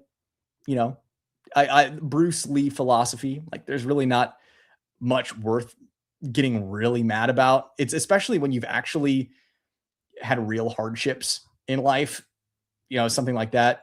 But when you are on like your 5th or 6th, like $1,000 gun from the same company that doesn't work, it can get you frustrated. But yeah, we need an angry Nightwood Rage compilation for sure. Probably be good for me too, to get some of that rage out. It's not that I suppress it. I just don't really get mad about a whole lot. Kimber has really impressed me on all fronts. Same. Camera getting a bit wobbly there, Mr. Knightwood. Yeah, I keep bumping the desk. I honestly just need a better desk. I've had this desk since college. Wow. I'm very sentimental. I'm also just very practical. Like, I don't need a new desk. Did you go to SHOT Show? Looked for you, man. Never saw you. Way busy there, though. Yeah, I was definitely there. Anybody, it looks like I'm going to be at GunCon this year. So anyone that's going to be at any event that I'm at, just DM me on Instagram, because like chances are I can find time to meet up with you and say hi. So there are so many people at events like that. It's almost impossible if you're looking for someone specifically. But like, I always love getting to know you guys. It's like, it's my honor to meet you guys. Like, you guys are the people that I'm interested in. I don't care about me at all. But I love getting to know, like-minded people. And I genuinely believe that this audience here on Nightwood Guns is one of the smartest, best, nicest audiences in the gun space. So I'm always thrilled to meet you guys. So if you're ever going to be at SHOT Show or GunCon or anything, DM me on Instagram and be like, hey, are you here? We'll figure out. I'll be like, hey, I'll be at this booth at this time, and come by and say hi. So, but yes, I was there. Let's see here. We got a couple of super chats that came in. Michael, appreciate another $5, my friend. Wondering if I'll be able to resist the CZ75 Legend, even at freaking 14 hundo. Is it still on your list? I've already caved. I've already caved on the CZ75 Legend. I'm already paying stupid amount for that. So I'm already on the list. I'm getting the first one that comes into my local shop. Need I say more? I've already caved, and you probably will too. Terrence, appreciate the $5, man. Staccato HD C4X versus Ultralight Pro. Now, this is actually a pretty fair comparison. I would have to put them side by side. But I feel like, God, because mine has the magwell on it. If you took the magwell off, I'm almost certain the C4X has a shorter grip than the Ultralight Pro. That's something worth considering between the two, is it's easier to conceal the C4X probably than the Ultralight Pro because of the grip length. However, something to consider is that the Staccato HD C4X is fatter than the Ultralight Pro. So if you're someone who struggles with the grip printing, the C4X is probably the way to go. If you're someone who struggles with gun thickness, like bulging out your belt, or the thickness of the gun is what's printing under your shirt, then the Ultralight Pro is likely the way to go. They shoot pretty darn close. I might even give a slight edge to the C4X over the Ultralight Pro. The EDC Pro with a slightly longer barrel length, a little more velocity, ports are working a little harder. Again, I think that those are pretty darn close. My wife thought the EDC Pro flat out shot better than the C4X. With the way I grip the gun, with my hand strength and grip strength, the technique that I used, different from her, I thought that they shot pretty close to the same. Just different recoil impulse profiles. But, if you're actually on timer, on target, looking at group size, split times, overall times, we're running something like a build drill or a fast drill, it's pretty identical, but I might give the slight edge to the C4X over the Ultralight Pro. Since you have experience with both 2K11 Minotaur or Royal, is the difference just aesthetics? Thanks for all your content. Well, thank you for your comment. It's a really good question, so I appreciate it. Sorry, I'm bumping the camera again. So the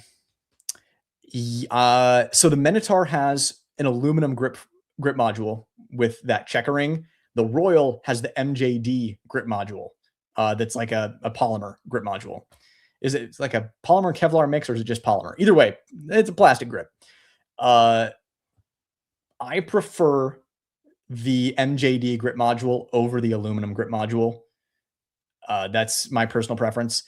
Other than that, they're pretty much the same. Other than, like you said, aesthetics.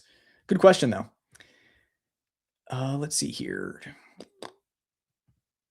Kimber Warrior may be most important in 2011 due to its price point. Everyone talks about the 2K and up guns, but if you can get to 1K, the amount of people who can buy goes up by a ton.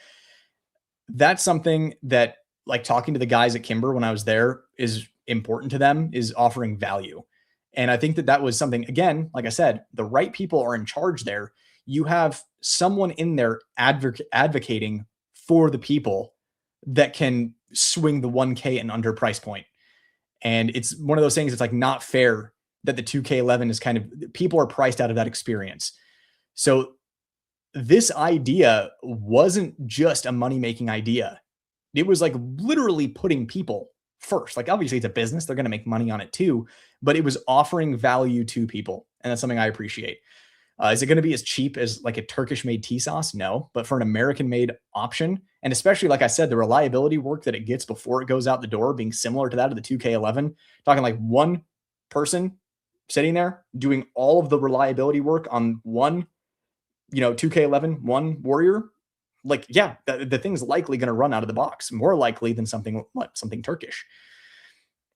So I think that's a huge offering, not just, for the value, but just for accessibility. Kenji, really appreciate the $50, man. Always appreciate your support and look forward to you hopping in here all the time. You always have the best questions, the best input. Maybe off topic, but do you think Shadow System should have done something like that Axio, which is meant to be like a Striker 2011?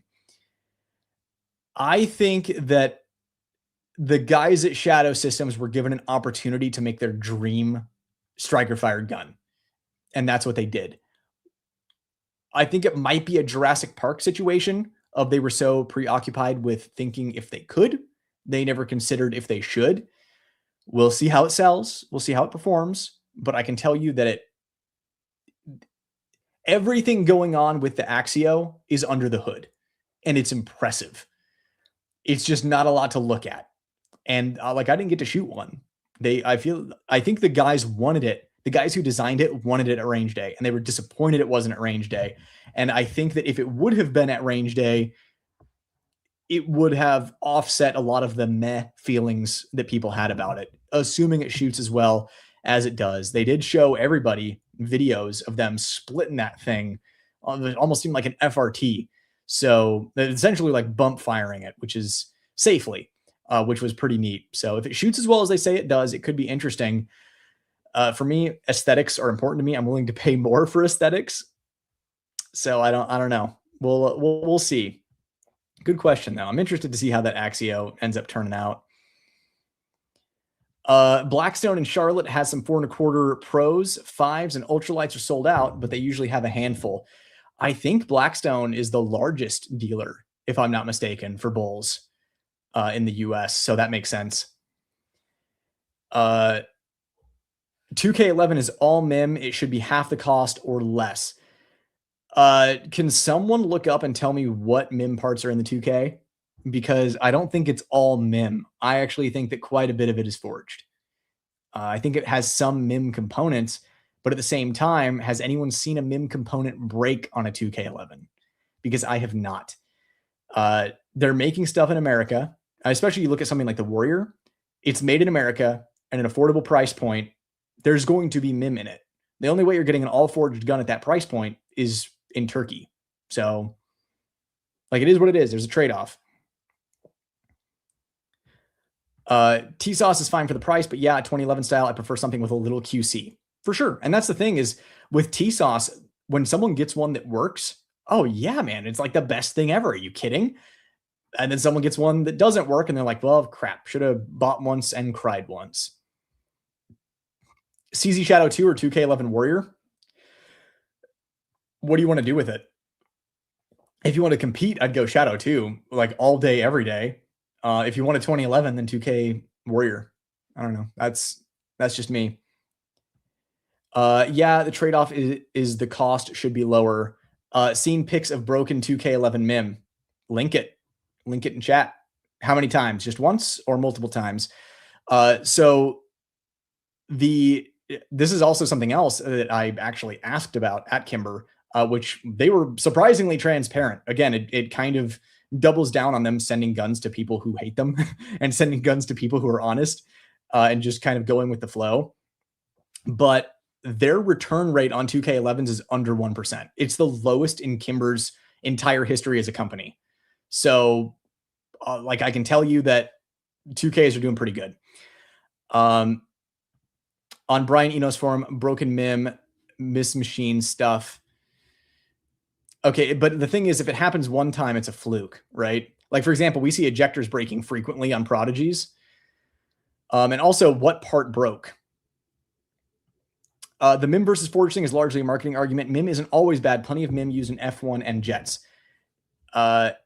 MIM ain't a dirty word if done right. Anti-mimmers remind me of anti-striker, anti-polymer folks back in the day. Well, I mean, the thing is, it's because MIM wasn't always good, right? Like there were, like, for example, Kimber, I mean, we're talking decades ago, the early days of Kimber, when they started doing MIM, they were having problems.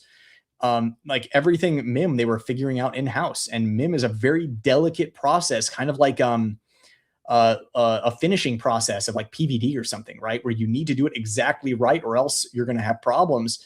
MIM is the same way. MIM has gotten to the point where as long as you're, making MIM parts or sourcing MIM parts from someone who makes them all the time and has a reputation for them not breaking, they're likely going to be good. Keep in mind, forged parts can be misheat treated and break. Also, to the dude talking about the broken MIM on the Kimber 2K11, I'll refer you to that dude on Reddit that had a Staccato XC slide snap in half. That's a forged slide snapped at the X series serrations. So are forged parts bad now? Are Staccato's forged parts awful? Can we not trust Staccato's slides? We need to be reasonable. And that's the thing, is if Kimber MIM parts were breaking all the time, broken safety lever off the top of my head was guy's first use. There you go. That's actually helpful. I'd rather have a thumb safety break than a forged slide on a Staccato, though. So again, we need to be fair here. Kimber's return rate on 2Ks is under 1%. Those are the numbers. So sorry, I'm just reading through more comments here. I'll probably go with GP Arms over Ultralight Pro and C4X just for availability and value. Yeah, I think that's fair. The GP Arms is an excellent value. Like, I very positively reviewed GP Arms. I realize every time someone brings something up, I'm like, my only criticism, I focus kind of on the negative there, but I think you already know all of the positives. So just giving you something to consider. My only real complaint about the GP Arms is it kind of has some sharp corners. I don't know if he's rounded those off recently, but when I reviewed the Patriot, that was kind of my only thing, was overall finish. Kind of had some sharp, pokey corners on it, whereas something like a 2K11 is pretty smooth. Staccato is pretty smooth. Bull Armory is pretty smooth. And that's kind of the standout thing with the GP Arms. It was a little pokey. Stealth Arms also pretty smooth. When will you be reviewing the TAC comp? First of all, appreciate the $5, Terrence. It's tough. I know roughly when I'll be getting it. I don't know when they're going to be available for everyone else. And because of that, they're going to have people hold off on reviews because they don't want people to get upset. Like, okay, the reviewers all got it. Where are they for everyone else? The thing is, import is a process and it sucks. So I would say review sometime in the next 1 to 2 months, just to give you a big safety blanket. I am definitely super excited for it. It is my most anticipated gun of the year by far. And it's also my most anticipated gun that I can talk about. I know about 3 other guns coming out in the next 365 days that I'm also super stoked about that I unfortunately can't talk about, but you better believe the second I can talk about it, I'll absolutely tell you about it. But yeah, I'll definitely be doing the TAC comp review sometime in the next 1 to 2 months. Benjamin, appreciate the $5, man. Glad to see another live stream. Hope you were doing well. You know what? Things are pretty well, all things considered.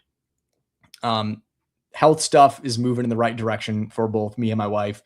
Man, I can't believe the timing on that, but especially for me, things are really good. So appreciate you asking, man. Hope everything's been well with you. What else we got here? USPSA Bull Blaze versus MPA DS hybrid. What do you pick? Bull Blaze is goated. I'm not saying anything bad about MPA at all. It's incredible. The Bull Blaze, it's built different, man. The Bull Blaze is built different. That is the best shooting non-ported, non-comped pistol I think I've ever fired. At least top 3, because obviously, like, I shoot and review a lot of expensive guns on the channel. That the value that you're getting for that, and the fact that it even beats out more expensive options, Bull's built different. I love that blaze. One of my favorite pistols of all time. Do you have anything in the works for the Saber 11 from PSA when it releases? Not yet. I honestly don't think it's close enough for me to have anything worked out there.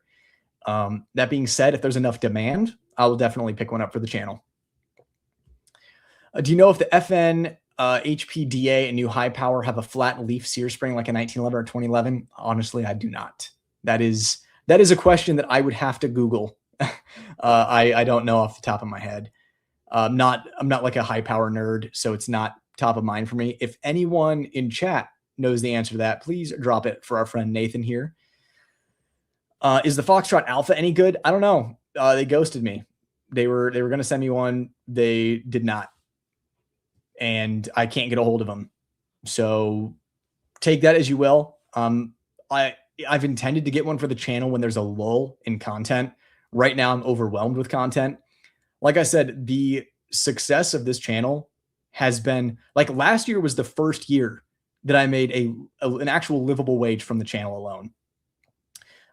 You know, when everything, ad revenue, merch sales, book sales, sponsorships, channel partnerships, all that kind of stuff. This year in the first 2 months has been insane. Like, there are people fighting over ad slots on the channel. I've had to turn down 3 ads in the last 24 hours. I mean, this is a really hot time for ads right now, but like, I'm having to turn stuff down because I'm like, dude, I can't do any more videos in March. like I'm tapped out. So things are really, really good on the channel, which means I'm going to be able to start picking up more things out of pocket, if that makes sense. So again, like, the super chats like this go 100% towards like the gun funds for stuff that the companies aren't going to send me. So I'm like 100% good to go. It's all thanks to you guys. Like, seriously, I'm here to deliver to you guys whatever you want to see and kind of, you know, do my thing along the way so that I want to like what I'm doing. I want to make videos that I'm interested in. Otherwise, they're just going to suck. But like, the channel's about you guys. I'm just doing my best to entertain and educate and kind of give you guys things to think about. Michael, appreciate the $20, man. Stupid question here. Well, I was going to say there's no such thing as stupid questions, but I've actually heard some pretty stupid questions. Doesn't tighter fitting mean you have to clean it more and baby it to get the same reliability? Had an armorer in the service that said he didn't trust a 1911 that didn't rattle a bit. I mean, yes and no. Like, it's not completely wrong. Like, I have some incredibly tightly fit 1911s and 2011s that run extremely well. Do looser tolerances result in better reliability when the gun gets filthy dirty? At least a little bit. But like, again, I have a 2022 manufactured Staccato XC. That thing, holding that thing and then holding a Staccato XC manufactured today, you realize, wow, they used to make these things really, really well. That thing has super tight tolerances, like basically just under Atlas as far as tolerances go. That thing will go 1,500 rounds with the 7-pound spring, just making sure the rails are oiled. You put in, I think I run a 9-pound spring in mine nowadays. I also have a DPM system for it that I love. That thing will go like 1,800 rounds with like an oil or not. That thing will just keep on chugging. So it is the answer. But thanks for the $20 super chat, man. Right into the gun fund. An armor in the service never saw a 1911 that didn't rattle, and rattle a lot. That is true. The original high power has a flat sear spring, but no idea the new. Yeah, I don't know either. Let's see here. The Staccato CS or Bull Ultralight. The Ultralight shoots better. That's an easy recommendation. The C4X shoots better than the Ultralight. It's just a matter of if the price is worth it to you. Did I just see another super chat? I feel like it. Oh, yeah. Hold on. One of the super chats didn't show up for me. Oh, there it is. Boom. Just delayed. Legend, appreciate the $5, man. Gonna hit this because I'm a huge fan of Alpha Foxtrot DS 1911s, but the comp guns aren't that good. They have too many failures starting off. Non-comps work fine. That's good to know. Thank you. yeah, anyone who has experience with anything that people ask about in chat, definitely drop your lived experience, as is the popular phrase today, just to kind of get an idea of what's going on. Although it's all fun and games until like a competitor is in the chat undercover and they start, crap talking something. But that's good to know. Because I have no experience with Alpha Foxtrot. Like I said, they were supposed to send me something like a year ago. Do you take any specific precautions against lead inhalation from primers, powders, etc.? No, you have to shoot a huge volume and like not shower or wash your hands after the range for that to really become a problem. So not really. I know people use lead wipes and stuff. I go to the range. I'm there for a few hours just shooting like crazy, usually an outdoor range. That's an important part. And then I go home and I wash my hands and I shower. I don't know. It seems kind of easy. It's kind of like not getting sick, right? Like just wash your hands. If everyone in the world just washed their hands, we'd all stop getting sick. What's a super chat and how can we do that? I'm on this end. I'm rarely on the end that you're on. I don't consume a lot of YouTube. But I'm sure someone in chat could probably let you know. Should be somewhere in like the post a comment thing. And then you can like pick it and then it charges you or something like that. I don't know, but I mean, hey, if you have a question, feel free to ask it. Really like all the super chats are basically just going into the gun fund. So I'm grateful for the support. I forget to wash my hands and I'll eat a sandwich after the range. Keep an eye on your lead levels, my friend. You do that for a few years, you can find yourself in trouble. But yeah, that's pretty common. You're definitely not the only person to do that, and you're likely fine. Look for the rectangle with the $sign. Thanks, Michael. Alpha Foxtrot single stacks are awesome. That's the first time I've heard that. You don't really hear people talking about the Alpha Foxtrot single stats. What? Lead don't cause no damage. I still smart. Pretty much. All right, let's get to some more comments here. Boop. I don't know if you remember me, but I got an RCD Core 4.6 inch during the last live stream. Right. Unfortunately, the first batch was bad, and I kept getting nasty 3-point jams. It's heading back to RCD for repair. I mean, you hate to see it, but at the same time, it's not really surprising. Like you said, first batch kind of situation. Like ideally, they would have it sorted out. But in today's day and age, it's just not really realistic. You should invite viewers to shoot with you once a month for a video. Does anyone do that now? Man, I don't know. That's inviting strangers to shoot with you. It'd probably go well because you all are awesome and super cool. I would just be afraid of getting Chris Kyled.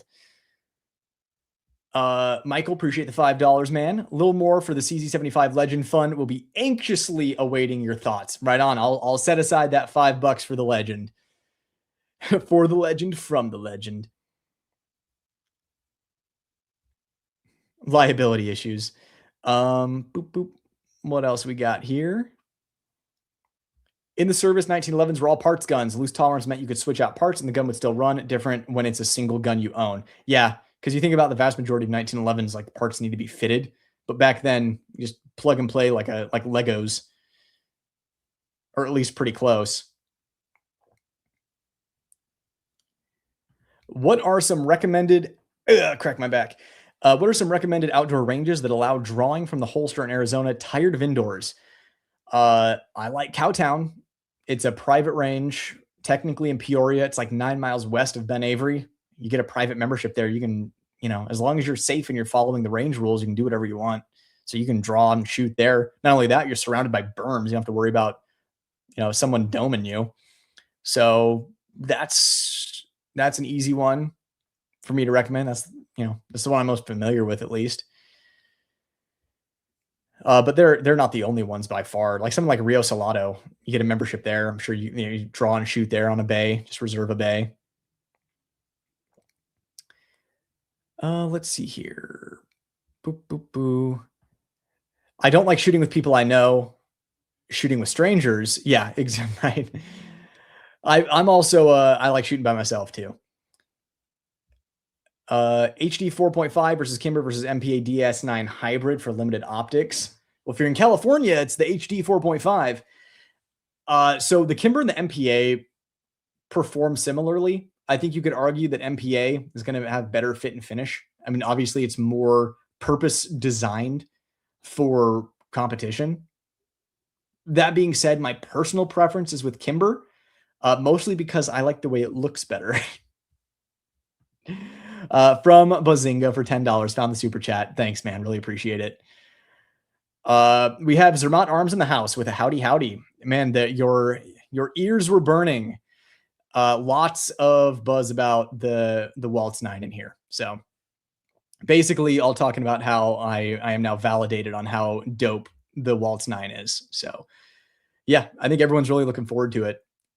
So if you guys could release that, like get it in customers' hands like tomorrow, that'd be great. I think everyone would appreciate that. But glad you stopped by. Thanks for hopping in and saying hello. Follow-up question on the Bull Blaze. Should I replace the guide rod with a toolless guide rod? Is the Prius thumb rest that Bull sells a good option, or use an aftermarket like Atlas? So one, I wouldn't replace the toolless guide. I wouldn't replace the guide rod with the toolless. It's just one more potential failure part at high round counts. So I don't know. There are very few instances where I need to quickly field strip my gun that I don't have like the little takedown tool for. So I would leave it alone. That way it's predictable. You know, it's not going to break on you at a match. As far as the thumb rest goes, like, yeah, Bull's thumb rest is good. Atlas is also, I mean, how is Atlas not better than everything? So completely up to you. The new thumb rest that Bull had at SHOT Show was really good. I like that thing a lot. We have a super chat that some people aren't going to like for $5. Appreciate that. Another super chat, Benjamin. Thoughts on anime lately? Watching JJK. Excited about more Dragon Ball content. New Ghost in the Shell. I hate to say this, but I'm just watching a bunch of old stuff right now.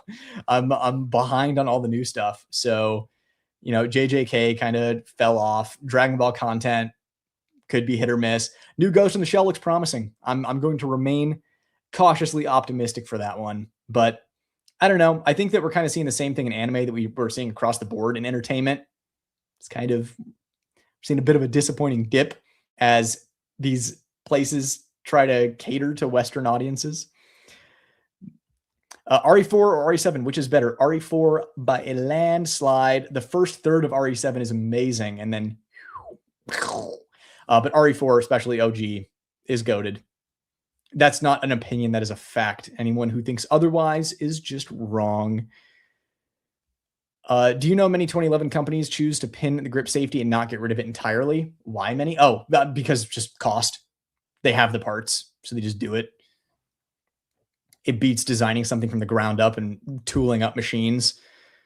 While they have a complete backstock of all the grips and grip safeties that they had. I think that's pretty much it.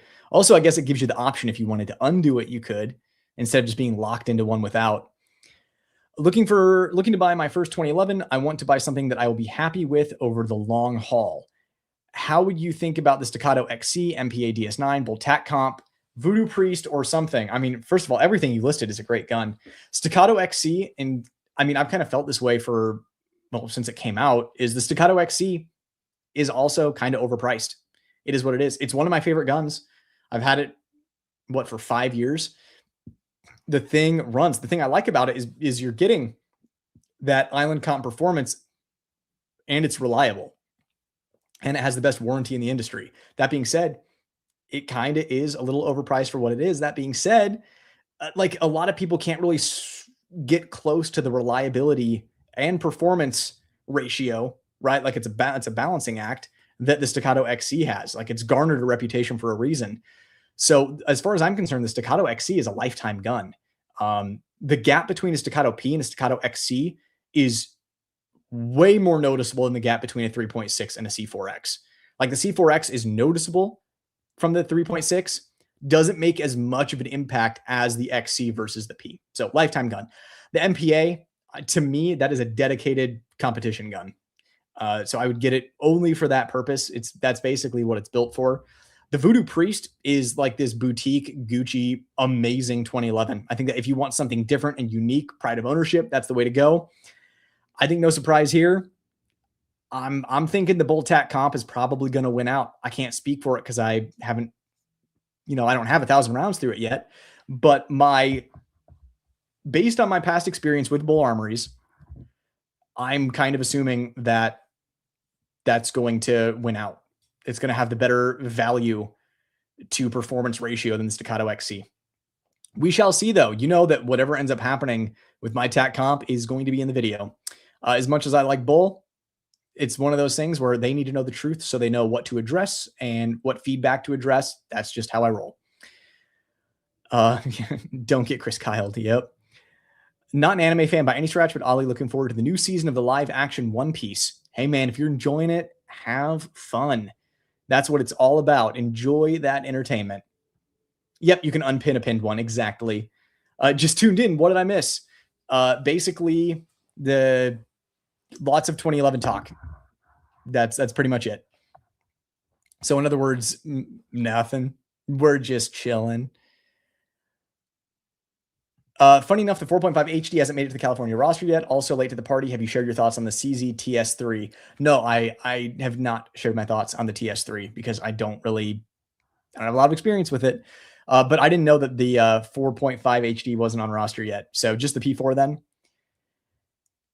I mean, I'm sure it's only a matter of time. It won't surprise you that I don't know a whole lot about California. Don't hate me, but I love my HD 4.5. Why don't I hate you for that? The 4.5 is a great gun. Everything is measured against the XC. And there's, like I said, there's a reason. It has garnered its reputation for a reason. It is high performance and reliable. And, sure, it doesn't have the fit and finish of something like an Atlas, but, you're getting high performance, you're getting reliability, you're getting red carpet premium warranty service. It is what it is. I picked up an XC Blem and sold my P to get it. Was worth it, dude. That's the move. That's the move. Get a Blem XC and you're actually like getting what you're paying for. That's incredible. I'm super happy that you got your hands on a Blem XC. Did you have like notifications on? Like, were you just sitting there reloading the page over and over again for like 6 weeks until one popped up? That's amazing, dude. Congratulations. Yeah, have you by chance seen the new CZ TS3? Looks amazing. Seems to have pretty interesting mods over the TS2. I'm optimistic about the TS3. I definitely want to shoot one. What else we got here? Fact, I refused to take a watch one night because the slide was bent on the 1911. Amazing how fast it got replaced. Yeah, that's something you don't want. You do not want a bent slide on anything, let alone a 1911. How does a LTT 92 compare to a 2011? Obviously not the DA pole. Honestly, the DA pole is surprisingly good. How does it compare? It's a little jumpier by nature. If you comp it or port it, it's like I did a video of my top 5 pistols. The LTT 92, I think, was my second, was number 2. Like it was the runner-up to comped ported 2011s. So yeah, it is. I would consider it to be an alternative to a 2011. Like I said, it's a little jumpier unless you comp it or port it, but that reset on the LTT 92 is unbelievable. My local shop has 2 XCs for 2 amounts of numbers that I probably shouldn't say on here. But oh man, that doesn't seem like too good of a deal. I would hope that they would come with extra stuff.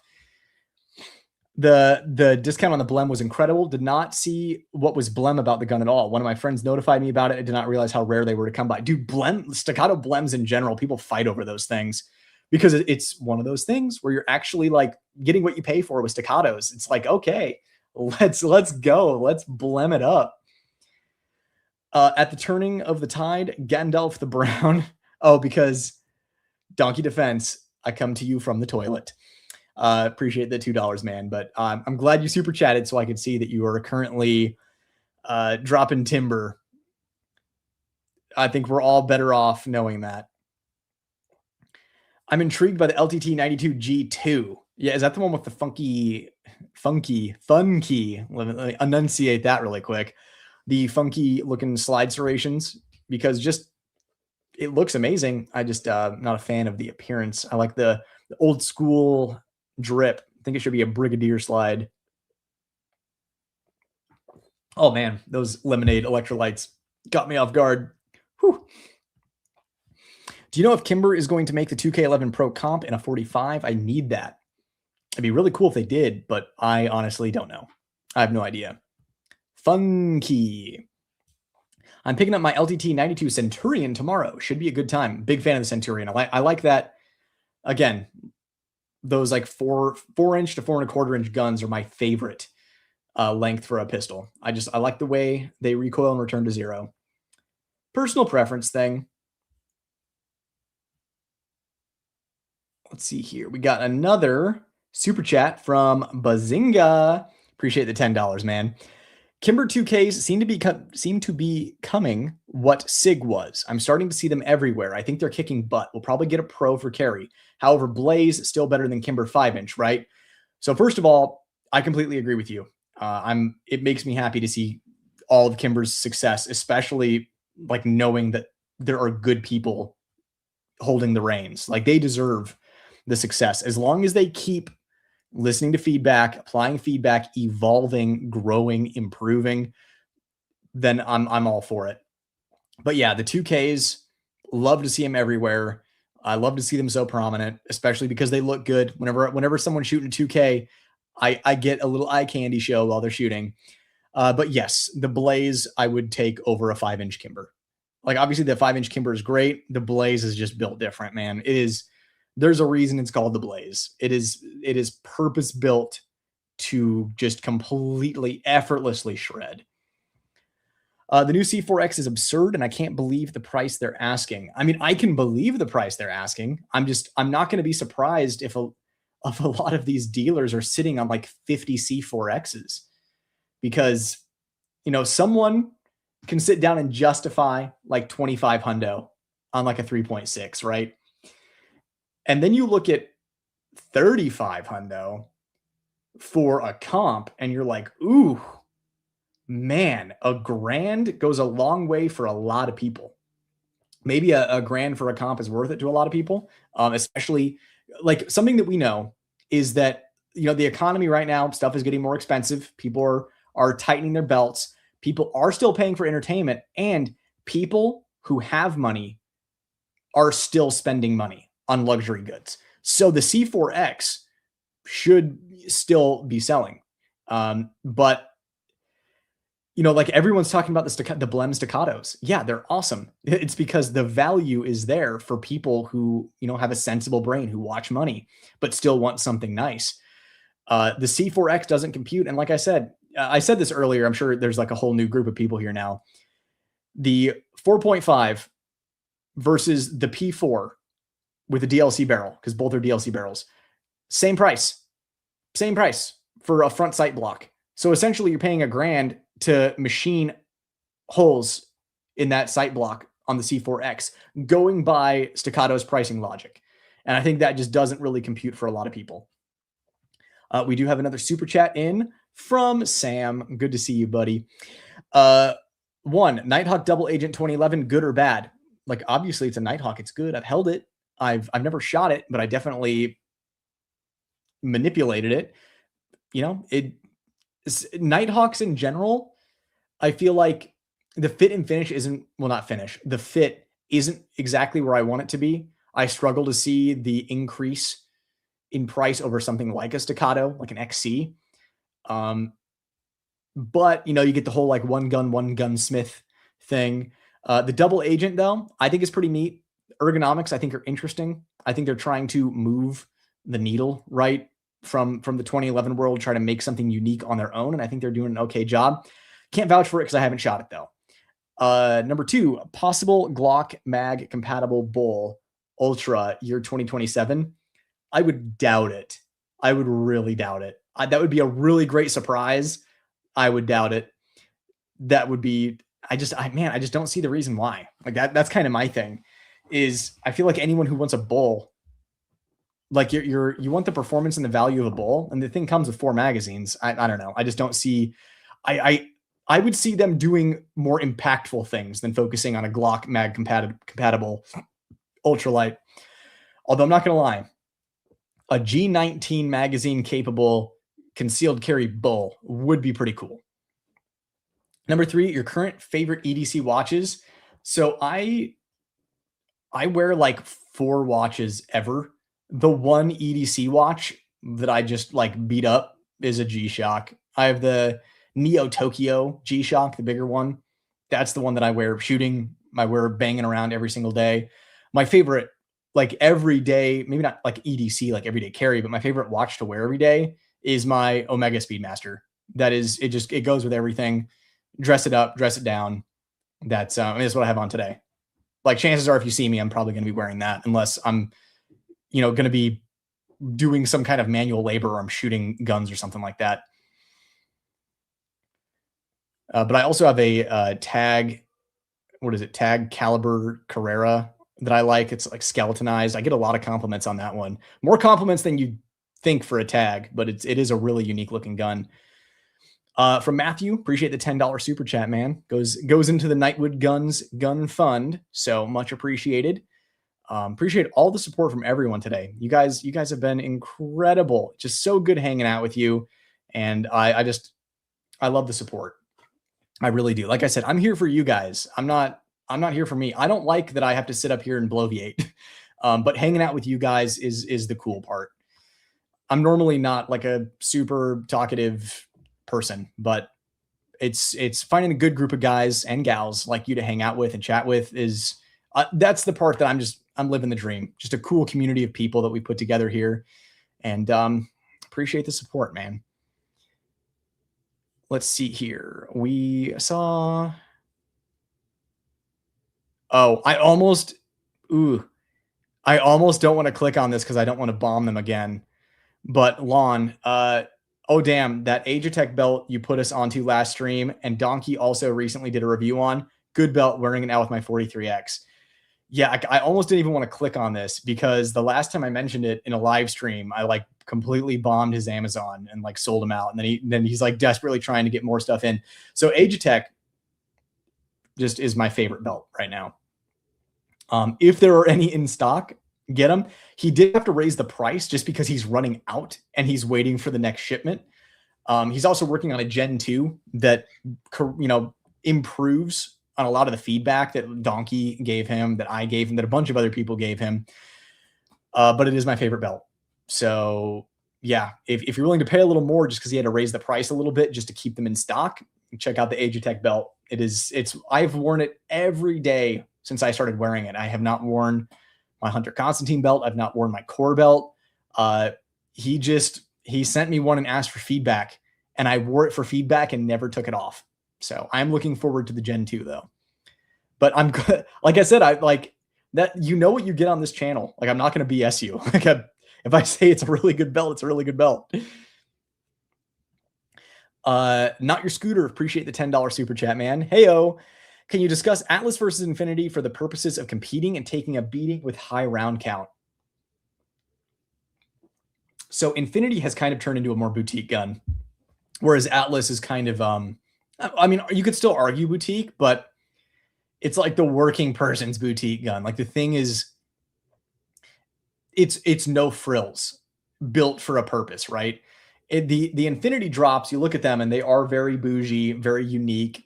I think, so as far as round counts go, I only have a few thousand rounds through Atlas guns over the years. I don't have that much through Infinity. I know a couple of people who compete with Infinities, shooting 100,000 rounds through an Infinity. They hold up well. The part replacements are about what you would expect for a quality 2011. But as far as like frames, slides, yeah, they hold up. They're gonna survive a beating. So for me, between those two, I'm a more practical guy. I'd probably go Atlas if I was planning on running it for something. If I wanted like an heirloom gun that could also be run hard, and I kind of wanted a bougie gun that I could show off on, to friends, to social media, while also completely shredding with it, then yeah, I'd fight for an Infinity drop. But like my problem is I'm running bulls and 2Ks and, stealth arms and staccatos, and they're performing extraordinarily well. If I were a full-time competitive shooter, that's an investment that I would make. It's a no-brainer. But in the meantime, like, I don't know, I like guns too much. Like for the price of an Infinity, I'd rather buy like, 5 or 6 guns, or even like 3 or 4 really nice guns. So that's just me and why I personally don't have an Infinity. Though I have shot several Infinities, nothing but good things. Nothing but good things to say about them. Appreciate the $5, Llama Tactical. Big fan. I just got a P. I plan to either send it to DSC or Monsoon to get it to XC Performance. What are your thoughts? So it'll get close to XC Performance. I would send it to Monsoon, personally. It's his stuff. Monsoon is a phenomenal shooter. Vinny's an incredible shooter. When you get someone who is as talented with him, as talented as him, actually machining and designing,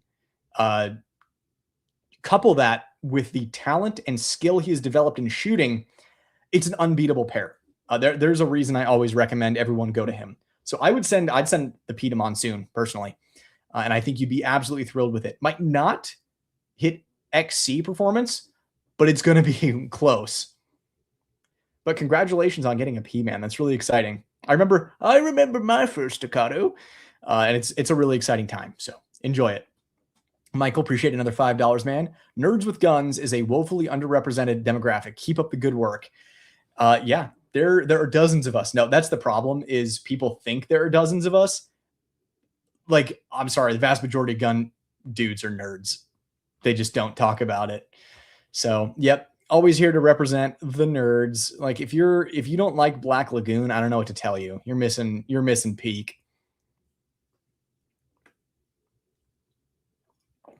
Bull is definitely on my list of must-haves in the near future. Concrete Cowboy. Everyone say hello to Concrete Cowboy. If you don't follow him already, go follow him. He's one of the good ones. I definitely want to do a live with you soon. I will be in touch. I think it'd be really cool to collab on a live. I'd love to have you on and just chat about all the gun stuff. Thoughts on an LTT PX4 compact? No comp for a nicer do-it-all gun. EDC comp home defense. The LTT PX4 compact is one of the best hammer-fired guns you can get. The only problem is its complete lack of grip texture. So if you have a solution for that, then dude, go for it. Yes.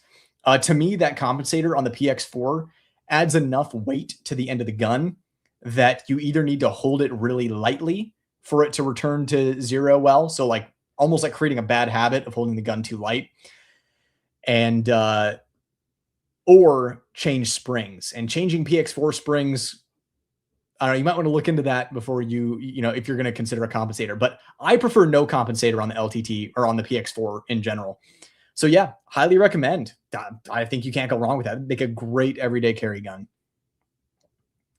Excited for the Agitek Gen 2. Ken, I think, seems like a nice guy. Dude, he's an incredible guy.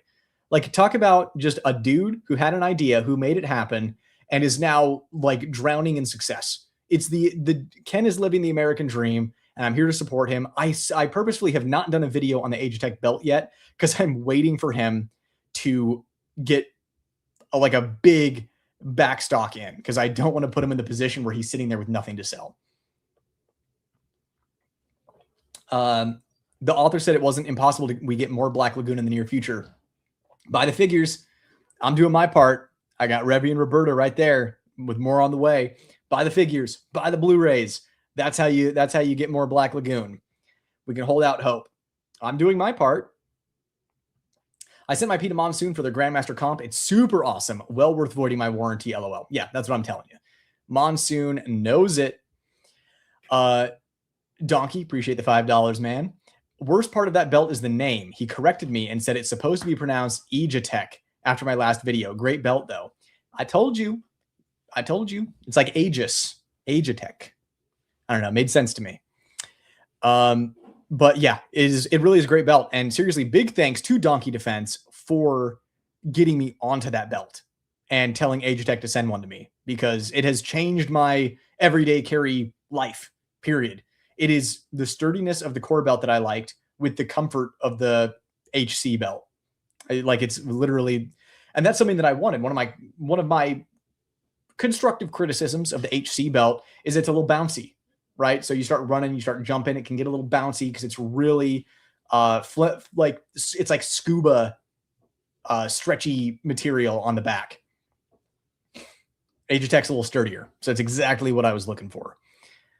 I've got a CDS9 on the way, but have you seen the new Hotness CZ just dropped?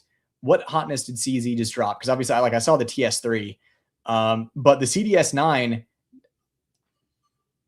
I really like that gun. I feel like the CDS9 is extremely underrated. I wish it had a slightly longer barrel, and I wish the thumb safety was a little more pronounced. Like a lever would be cool, but even just a little bit more of a pronounced nub just for consistent, deactivation of the safety on a draw. But holy crap, does that thing shoot well for its size? One of my absolute favorites. So I'm excited for you. It seems they just dropped a new P10 variant, P13 or something like that. Oh, is that the one that the German military adopted? I don't know. I haven't been on social media today. I've been too busy. RFV Tactical does a great stipple job on PX4s. Moorhead Gunworks, much appreciated. Talking about the PX4 ugly as sin. Yeah. Let's see here. What else we got? Oh, yeah, here we go. Speaking of Atlas and Infinity. Atlas, you can run them, and wear points are impressive. Their DLC process is great, along with the way they tune them. Yeah, exactly. If you want it for practical, hard use, go Atlas. I'm just talking about other stuff. You're 5'11 and 165? Awesome.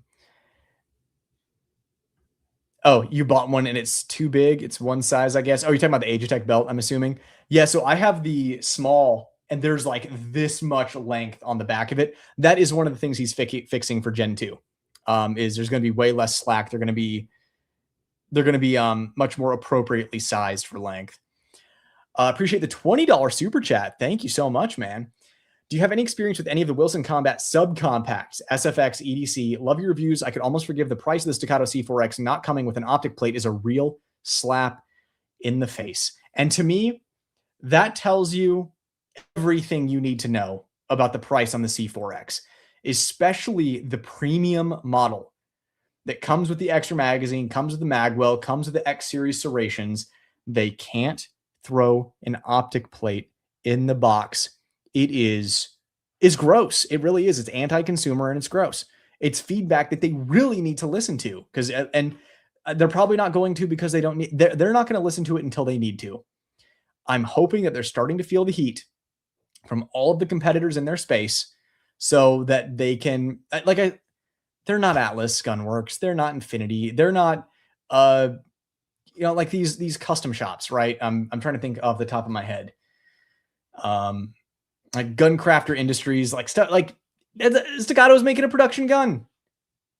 Like Bull Armory gives you all the optic plates and all the magazines, everything you can need. That's the value that I'm talking about. And the Bull Armory guns shoot better than most of the Staccato guns. The only two Staccato guns that can really keep up are the XC and the C4X. Arguably, maybe even XL. The HD 4.5, maybe, if you're comparing it to maybe like a non-ported, just like a standard EDC or something. All right. What else was in there? Oh, the Wilson Combat. Do I have experience with them? A little. Again, I have a network and a circle of friends where I shoot a lot of these guns. I have shot both the EDC and the SFX. EDC is a very comfortable gun to shoot. It's not my cup of tea because it doesn't really have like let's absolutely hose targets and shred written all over it. It has more of like a luxury pistol feel to it. SFX, though, kind of the in-between. I really like the SFX. I prefer the SFX over the EDC just because it is a little more of an aggressive pistol. But yeah, that small SFX I think is a great little gun. It's one of those ones that's on my list for one to pick up. If I thought the video would do better, I would have already gotten one. So it's on the list if there's demand for it. So I do recommend the SFX series of guns. EDC if you're excited about it, but the SFX is my preference. Good question.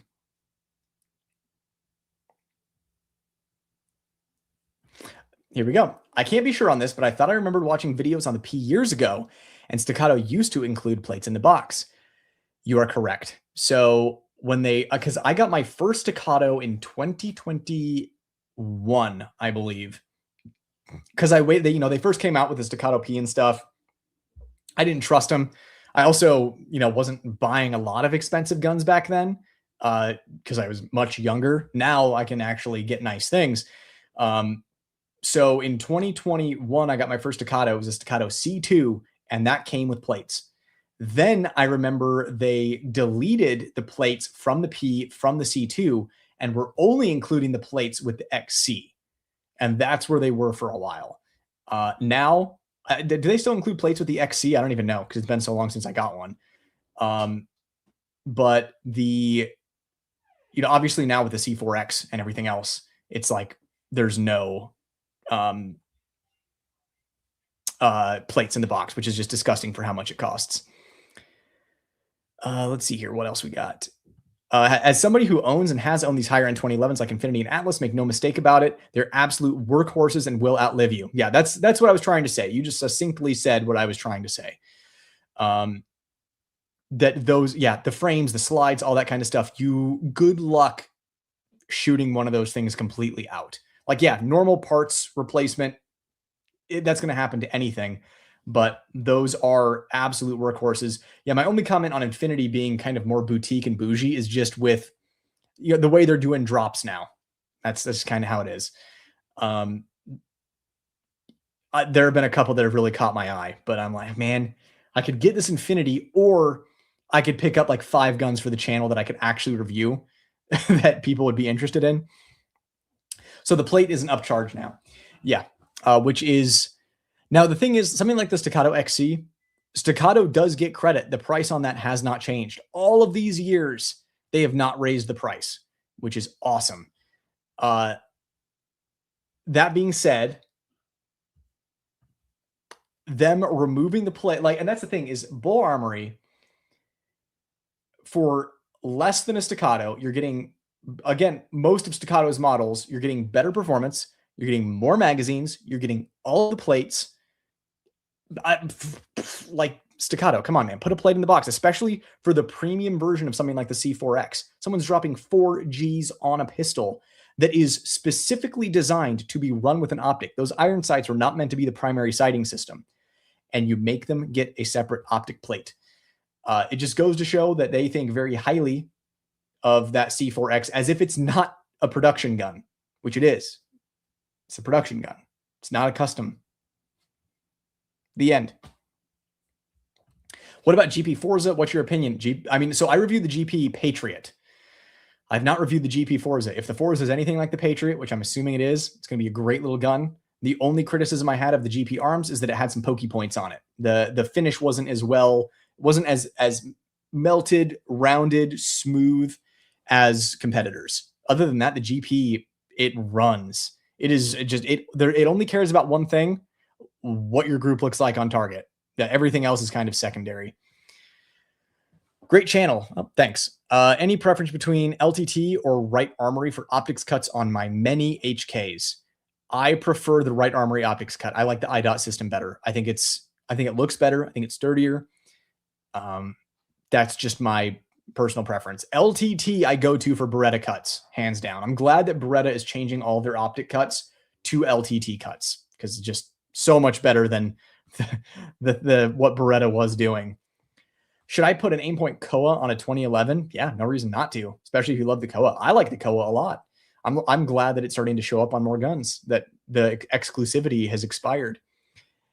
Hey, I'm back. Sorry, was at the range. Dude, I go back to the range. What are you doing here? Go shoot more. I wish I was at the range right now. A Staccato will eventually go by the wayside, and places like Bull, Kimber, etc. will give the consumer more for less. Not if Staccato responds. Like I said, my prediction is that Staccato responds with a model that is a little more affordable, probably closer to the 2 range. That's my prediction. And I think that it was a calculated move to release the C4X to get the buzz going so that they could then respond with the budget option that they have in the works in order to for good PR, right? I think that this is likely a calculated move. I know nothing. This is just pure speculation. Their price tiers have been the same. Also, standard, preferred, and premium are around the same price. The one that made a big jump is the C4X, but Staccato has been about 23 to start, 28 for premium. Yeah. And that's again, the reason. It's not just me that thinks this about the C4X and its pricing. Like this is not an unpopular opinion that I have. This is literally what 99% of people are talking about with the C4X. Like I said, if I lived in a place like California and that was on roster, I would bite the bullet and pay, because it's going to be more than that in California to get it. I'd bite the bullet and do it. That's just what I would do. If I couldn't get, my bullet armories and stuff like that, I would bite the bullet and do it. That's about the only situation that I could see taking it over competitors. I do love the C4X a lot. It's going to be the right gun for a lot of people. Like Staccato people, dude, you're going to love this gun. Come on. I talked about that in my video. I was not overly negative on the C4X. I just said, this isn't for everyone. This is gross that they don't have a plate in the box. Like, that tells you everything you need to know about Staccato as a company. But the gun shreds. It's a top performer. I don't know what else to say. It is what it is. They just jumped the shark with the price a little bit. Public opinion is against them. Should I trade my Nighthawk TRS 4.25 baby Sandhawk for an Atlas EOS? I would. I think the fit and finish on Atlas is better. I'd take an Atlas over a Nighthawk any day. Someone may have already asked you about this, but if you've handled one, how do you feel about the Race City Defense Corps? Of course, it's machine versus hand fit, but it caught my eye. It seems okay. Someone mentioned that they got one from the first batch and it had problems. So I'd say wait. Wait for more information before getting one. Let them iron out the kinks. I bought the C4X. You're going to love it, dude. If you were like, you know what? I got the scratch. I want the C4X. I don't care. I'm getting it. You're going to love the gun. It shreds. So enjoy the C4X and congratulations on it. You're going to love it. I'm trying to decide if the Kimber DS Warrior would be a good 2011 to start with, or should I just get the 2K11? I started with a Canic Rival S and I love it. Well, that's a good question. If you're not sure if you're going to like 2K11s or not, might not hurt to dip your toe in with the Warrior first. That's just my opinion. The 2K, prettier gun, has external extractor. I think that it's a nicer gun for sure. It has a lot of quality of life stuff on it. So yeah, if you're all in, you're like, dude, I want the 2K11 gets me excited. I want the Royal. I want the Minotaur. Like there's a model that you're absolutely obsessed with, the comp. I say just go for it. Like you're gonna like it. If you're a little like, I don't know if I want to drop 2,500 on this, then yeah, dip your toe in with the Warrior. You could always trade the Warrior for the 2K just to make sure. Or I mean, no sell, only buy, but it's an option. Appreciate the $20 super chat, man. Thanks so much. Appreciate your channel and your honest opinions. Well, thank you. That's the one thing that is never going to be compromised on this channel, no matter what, is I will always share honest opinions, even if it costs me opportunities. That's just how I roll.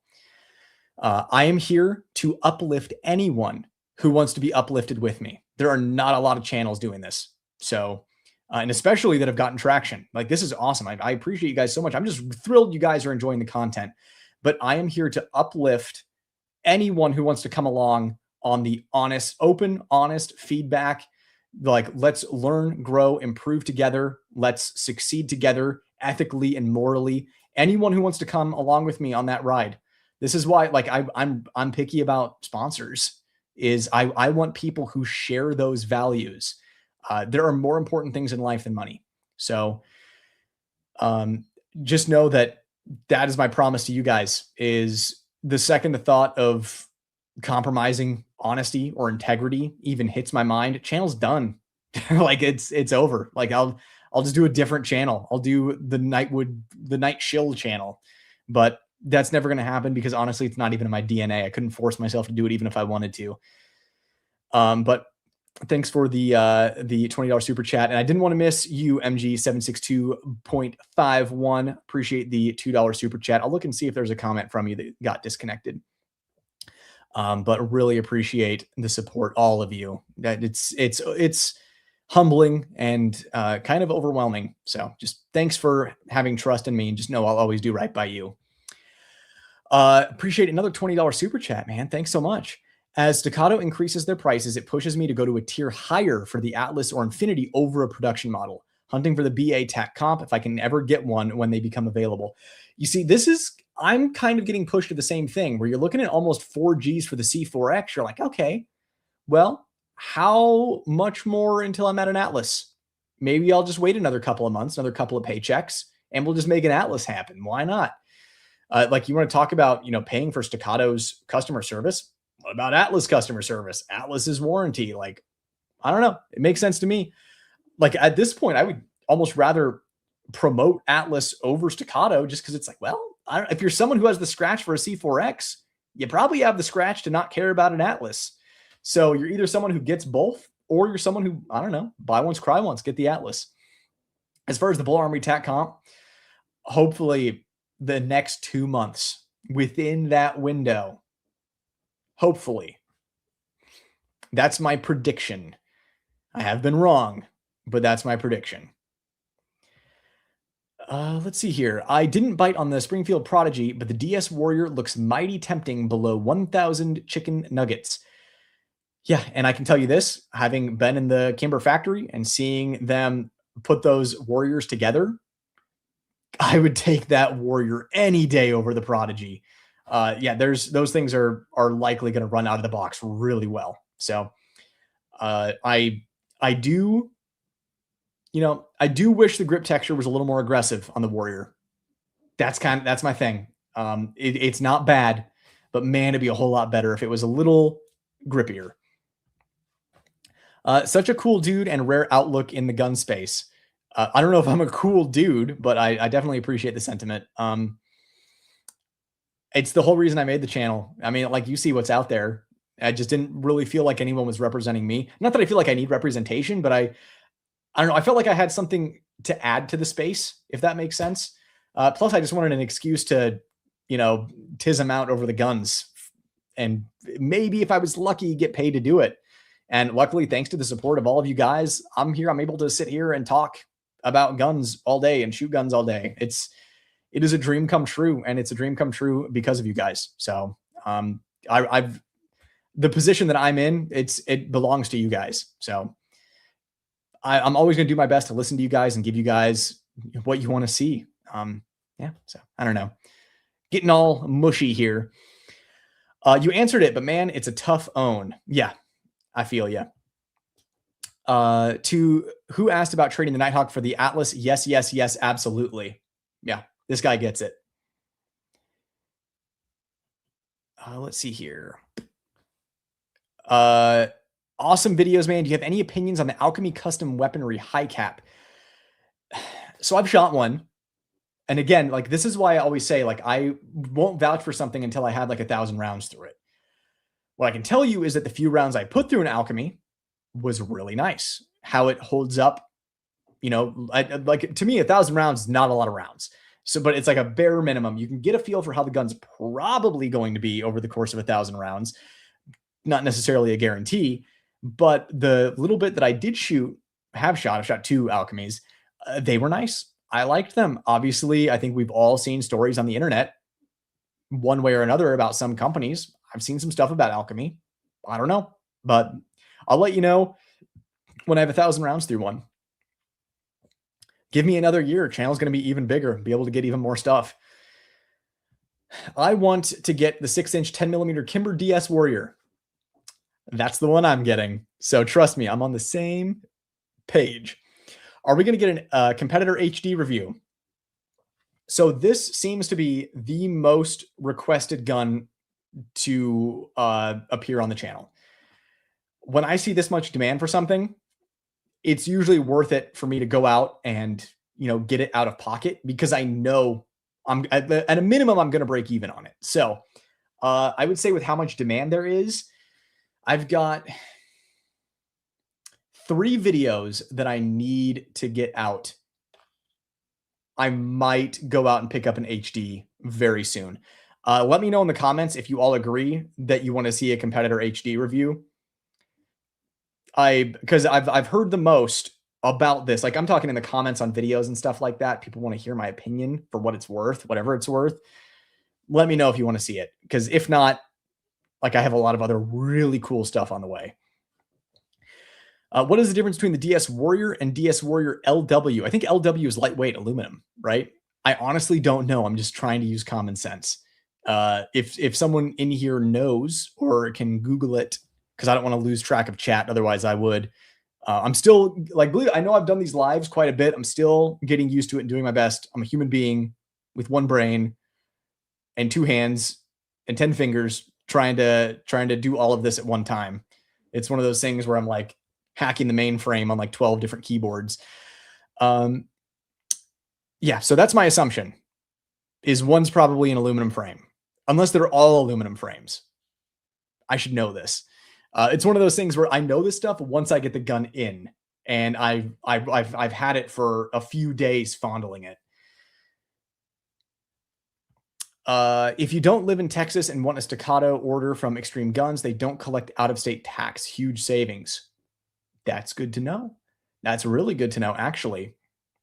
If you, and again, you have to be careful talking about this stuff on YouTube, but yeah, if you're someone who normally gets stuff from like big box stores and you want a place that actually cares about the customer, that has fast shipping on stuff like this, who's a dealer in a lot of stuff like this, Not Just Guns is a great place. So that C4X review was able to happen because of them. You know, whenever I run into a company that values the kind of reviews that I do, that reflects who they are as people and as a company and what they stand for. So I recommend everyone check out Not Just Guns, because I like, especially once, like in the comments on that video, people are like, oh my God, love them, fast shipping, great experience. So check them out too, while we're shouting out here. I found a 5-inch target model Kimber with the MJD grip under 2K. Tempted. Whew, under 2 with the MJD. Yeah, that is pretty tasty. It also is pretty close to a new one. Like, it's one of those things when it's that close for me, I'd rather spend a couple hundred extra just to get the new one that hasn't been fondled. I like to drive the new one off the lot. Just check in super chat, make sure I didn't miss anyone. Sometimes I panic because it won't pop up all the time. Let's see here. Boop. Joshua Littlejohn. I want to compare the long slide 10 mil Kimber to the Gerson Witness Hunter 2311 I already own. Yeah. Like if we get into another live or you see the video, comment if you get to try them both out and let me know what you think.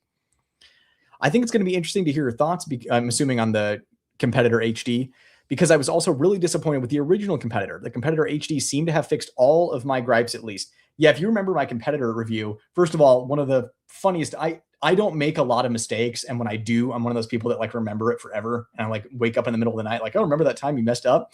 One of the cringiest things I ever did was on the Competitor review, where like my wife stole the gun from me because she liked it so much. She loved the way it looked.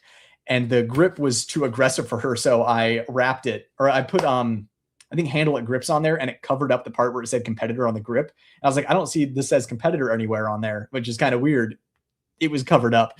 Definitely a brain fart moment. But anyways, anytime I think of the Competitor review, my mind immediately shoots to that moment.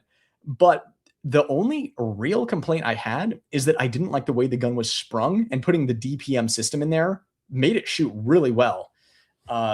Like other than that, I had a good experience with the Competitor, but the HD, I wish they would just put more grip texture on the side panel. That's kind of my thing, but I'm all right. I again, if like 3 more people here say they want to see it, then I'll do it.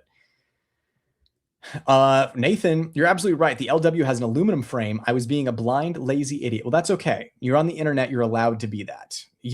I'm sure you work hard enough in your everyday life, you know, potentially caring for family, working your butt off, being a hardworking American, or relaxing, having some nice, purposeful downtime to rest your body, that you're allowed to be a blind, lazy idiot on the internet. I will not hold that against you. But hey, I'm glad I guessed. Will the Bull Armory TAC comp be released to the public first before you and other YouTubers review, or the other way around? I don't know how gun companies do this. So it's interesting. It happens both ways. For example, the Kimber Warrior, that hit the street first. The marketing guns have not gone out, at least as far as I know. The TAC Comp, people like me are getting it first, most likely, unless something changes. That's usually how it works with Bull. It's one of those things where it's like a trailer for a movie, right? Where, you know, it's like, oh god, there's gonna be some Zoomer in here who's gonna have no idea what I'm talking about because they've never been to a movie theater in their life.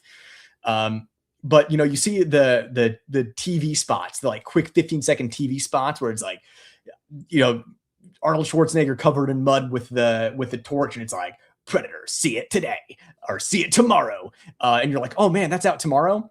It's the same philosophy, right? So they want to get the TV spots out there before it hits theater so everyone can plan to go to the theater and see it. So that's usually what Bull does. I'm assuming that's what's going to happen here. That's what I've been told is likely going to happen.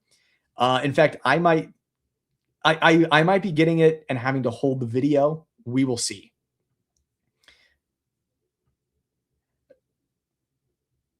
David Lurch has spoken. $20 super chat for the competitor review. All right. I'll go out and pick up a competitor. that counts as 3 more people. I don't know what the HD is, but I want to feel like I have some positive influence, enabling maybe. It is the steel frame M&P. So, and then +1 competitor. All right, guys. I'll see if I can find one and get one. It might not be my, again, I have to put 1,000 rounds through it. It's probably going to be 2 to 3 videos out, but I will make it happen. Oh man, a bunch of comments came through when I wasn't looking. Y'all bombarded me and I love it. Give me more. Let's see here. Boop. Covert has similar tax policies for Atlas if you aren't in California. Very cool.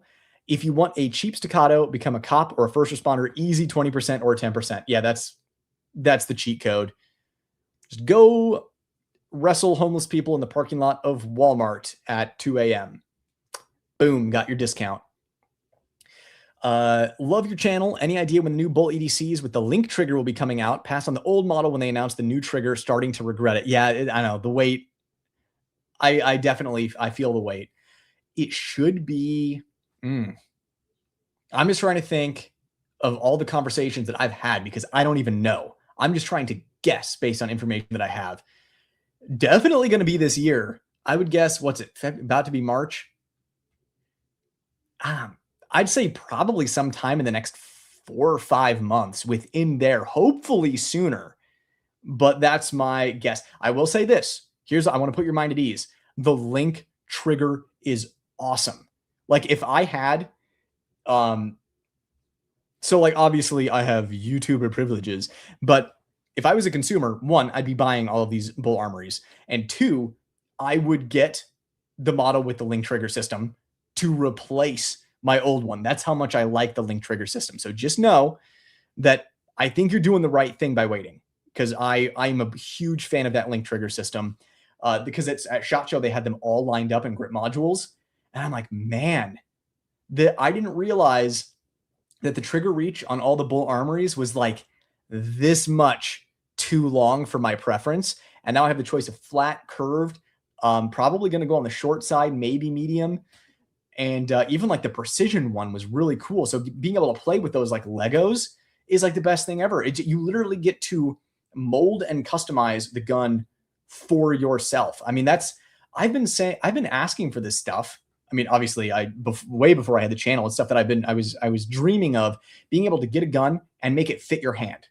And Bull's moving in that direction with all this stuff, the BAO optic system, the link trigger system. I can't even imagine what they have in store, but it seems like they're moving in that direction, and it gets me excited. So I think the link trigger system is going to be worth the wait.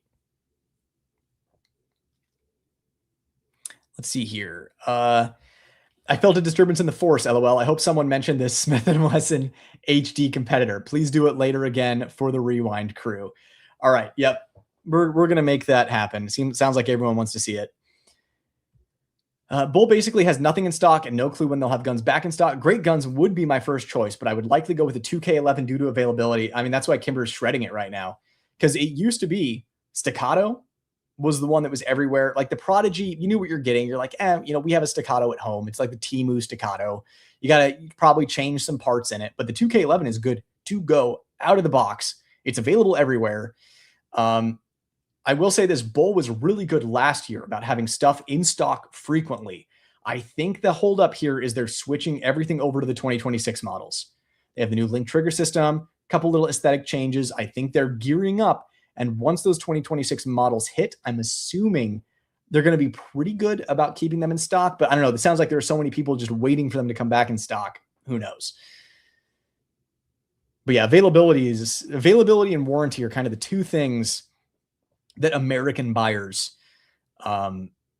criticize bull about.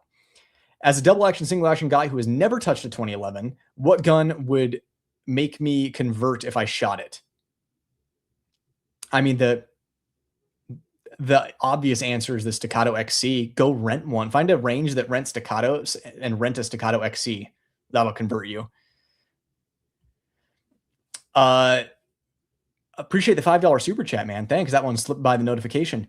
Luckily, it looks like it just happened. Should I get the 4.25 TAC Pro now or wait for the TAC Pro comp? I'm going to say it depends on what you want to do with it. The TAC Pro comp is a big gun. Like it's a full 5-inch barrel, full size gun. The 4.25 TAC Pro is a little more versatile. Since it's a shorter barrel, it's kind of a little easier if you want to carry it. It runs double duty, nightstand gun, concealed carry gun, duty gun. It's a little more versatile. The TAC Pro comp is a bigger, longer gun, probably going to shoot noticeably better than the TAC Pro. Something else to consider, though, is since it has a comp, any interference with the slide could cause a malfunction. That's why they put the shielded safeties, or the bumped the camera again. That's why they put the shielded safeties and the walled safeties on the TAC comp to keep your thumb from interfering with the slide. So if you want to use it for any kind of defensive, serious use, and you want to be extra, extra cautious, that would be a reason to go with the 4.25 TAC Pro. Personally, that walled shielded safety on the TAC Pro comp is totally fine for me. I've been shooting XC for 5 years, and I've never had an issue interfering with the slide causing a problem. So it just depends. Like I said, what do you want to do with it? Which one are you most excited about? That's what I always say. Brett, I know this is not the subject, but dude, this is always a general ask me anything, general chat, general whatever. So feel free to ask anything on here. If you start asking nerdy questions about anime and video games, people start leaving. But guns, people usually stick around. I know this is not the subject, but thanks to you, I bought a TSOS 1911 DS, and mine came with a bull barrel. That's right, they started doing that. It is an extremely soft shooter with barely recoil. I cannot thank you enough. I am so happy. That's what this channel is all about. I'm glad that you were able to get the gun that fit your needs and that you are happy with it. That is awesome. So congratulations on your TSOS. It's really hard to beat the value of the TSOS for its price. You know, the Turkish manufacturing, then labor is really, really cheap. And man, when you get a good one, you get a really good one. So I'm glad you got a good one. I'm glad you're really happy with it. Shoot the heck out of it. Enjoy it. For me, for all of us here, because that's what it's all about at the end of the day. CZ TS2 or 3 thoughts? I need to shoot the 3 first. I do like the TS2. I almost prefer the Shadow 2 though over the TS2. I don't know, just kind of my personal preference. Have you heard of Skip's Guns, The Omen? Yes. Yeah. Yeah. I've definitely heard of it.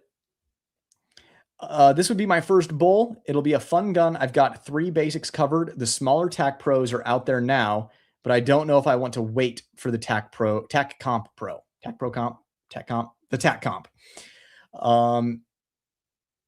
Yeah. Then I would say wait for the TAC. Oh, now here's what I'm going to say about the TAC Comp though, dude. It might be really hard to get it. Like I'm talking like getting the new pair of Jordans, like basically waiting for the drop, right? It could be really hard to get your hands on one.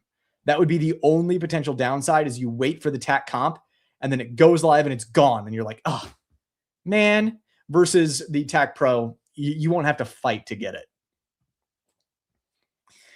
Sorry, I've got pet hair on my nose and it's Anyone who has pets knows that once it's there, you're cooked. It's over. Maybe it'll go away in a couple of days. Did Canic Radian mention if they will have the Ramjet available to those of us with the current Canic Prime? That's what I've heard. I've heard that they will be doing the Radian Ramjet Afterburner separately. If I were Radian, I wouldn't have made the deal without that stipulation. So I'm assuming that will be the case. What are my thoughts on the Skips guns, Omen? I don't have any thoughts yet.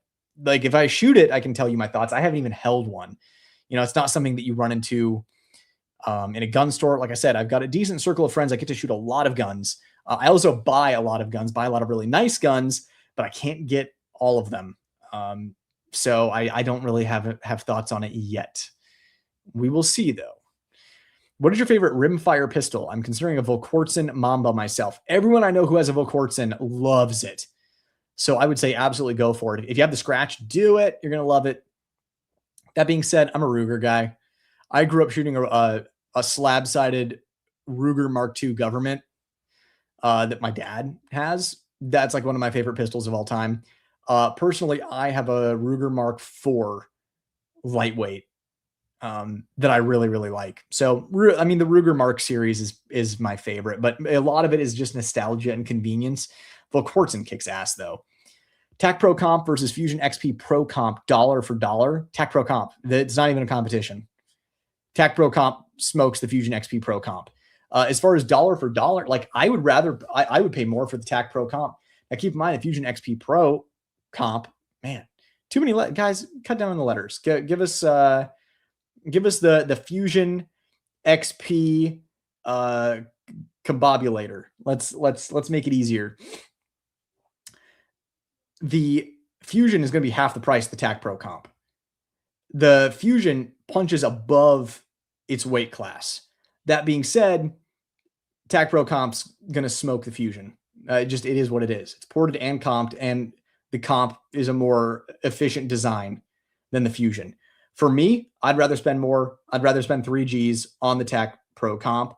I mean, really, the real answer here is both, right? Hey, the Fusion XP Pro Comp is so cheap, I can get it and the TAC Pro Comp. But the Bull Armory is not going to have wacky ejection, and it's not going to fail to go into battery. Assuming it's like every other bull I've shot. I've shot a lot of bulls. Traded my Staccato P for an HK Mark 23. Am I crazy? Also, any knife brands you lean towards? First of all, yeah, you're probably crazy. But, I mean, you're allowed to be crazy. Crazy can be good. Mark 23 slaps, as the kids say. Good old Metal Gear Solid Blaster. Any knife brands I lean towards? So every day I carry Microtech. I forgot. I just got back from travel and back through TSA, so I don't have my pocket knife on me. But I carry Microtech LUDT, the signature series with the DLC blade and the Merlot handle. I got the Tonto just for the Tonto drip. The leaf drop point leaf blade is way more practical. For fixed blades, I really like Nightwatch knives. Nightwatch makes some really cool knives, does everything by hand. They're affordable considering he does everything by hand. And he has really cool acid wash finish on them. US made knife, everything done here by him. Just really ergonomic, awesome fixed blades. So Nightwatch knives I really like. Microtech is what I carry. And I've honestly what I've been using most frequently. Where is it? I keep it on my desk, but I cleared some desk space for the live. Where did that go?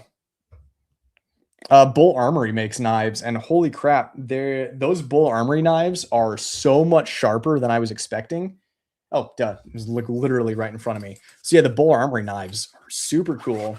It's D2 steel, so it is what it is. Not bad for a budget steel. Holds its edge well enough. But yeah, these bull knives are so sharp, like laser beam out of the box. And for the price, that's pretty good. Obviously, with D2 steel versus something like M390, you're going to need to sharpen it more frequently. But for a box cutter or just a backup knife that's a razor blade, it's pretty cool. But yeah, Microtech is my main brand that I carry. Nightwatch for fixed blades. The Omen is all high quality parts, so it'll be construction and QC questions. That would be my concern. Brett, have you tried an M&P 9 2.0 5-inch accuracy with an Apex barrel? I've tried both, with and without an Apex barrel. I can tell you without the Apex barrel, benched at 25 yards is pretty rough. Like, it's A zone rough, but benched should be like that. The Apex barrel, so accurate.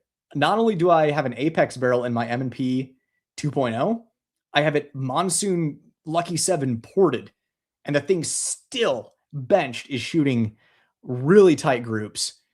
That 25 yards benched. So Apex barrel, definitely worth it if you are an accuracy snob. Oh, Full Metal Sensei, what's up, man? Good to see you here. Can say that I just wrapped up my Fusion comp review, and definitely interesting things. The Bull would destroy it. I tend to agree. I think the Fusion comp punches above its weight class. I think it's really good. I'll definitely check out your review. I'm interested to see how it did for you. But yeah, I liked it for what it was.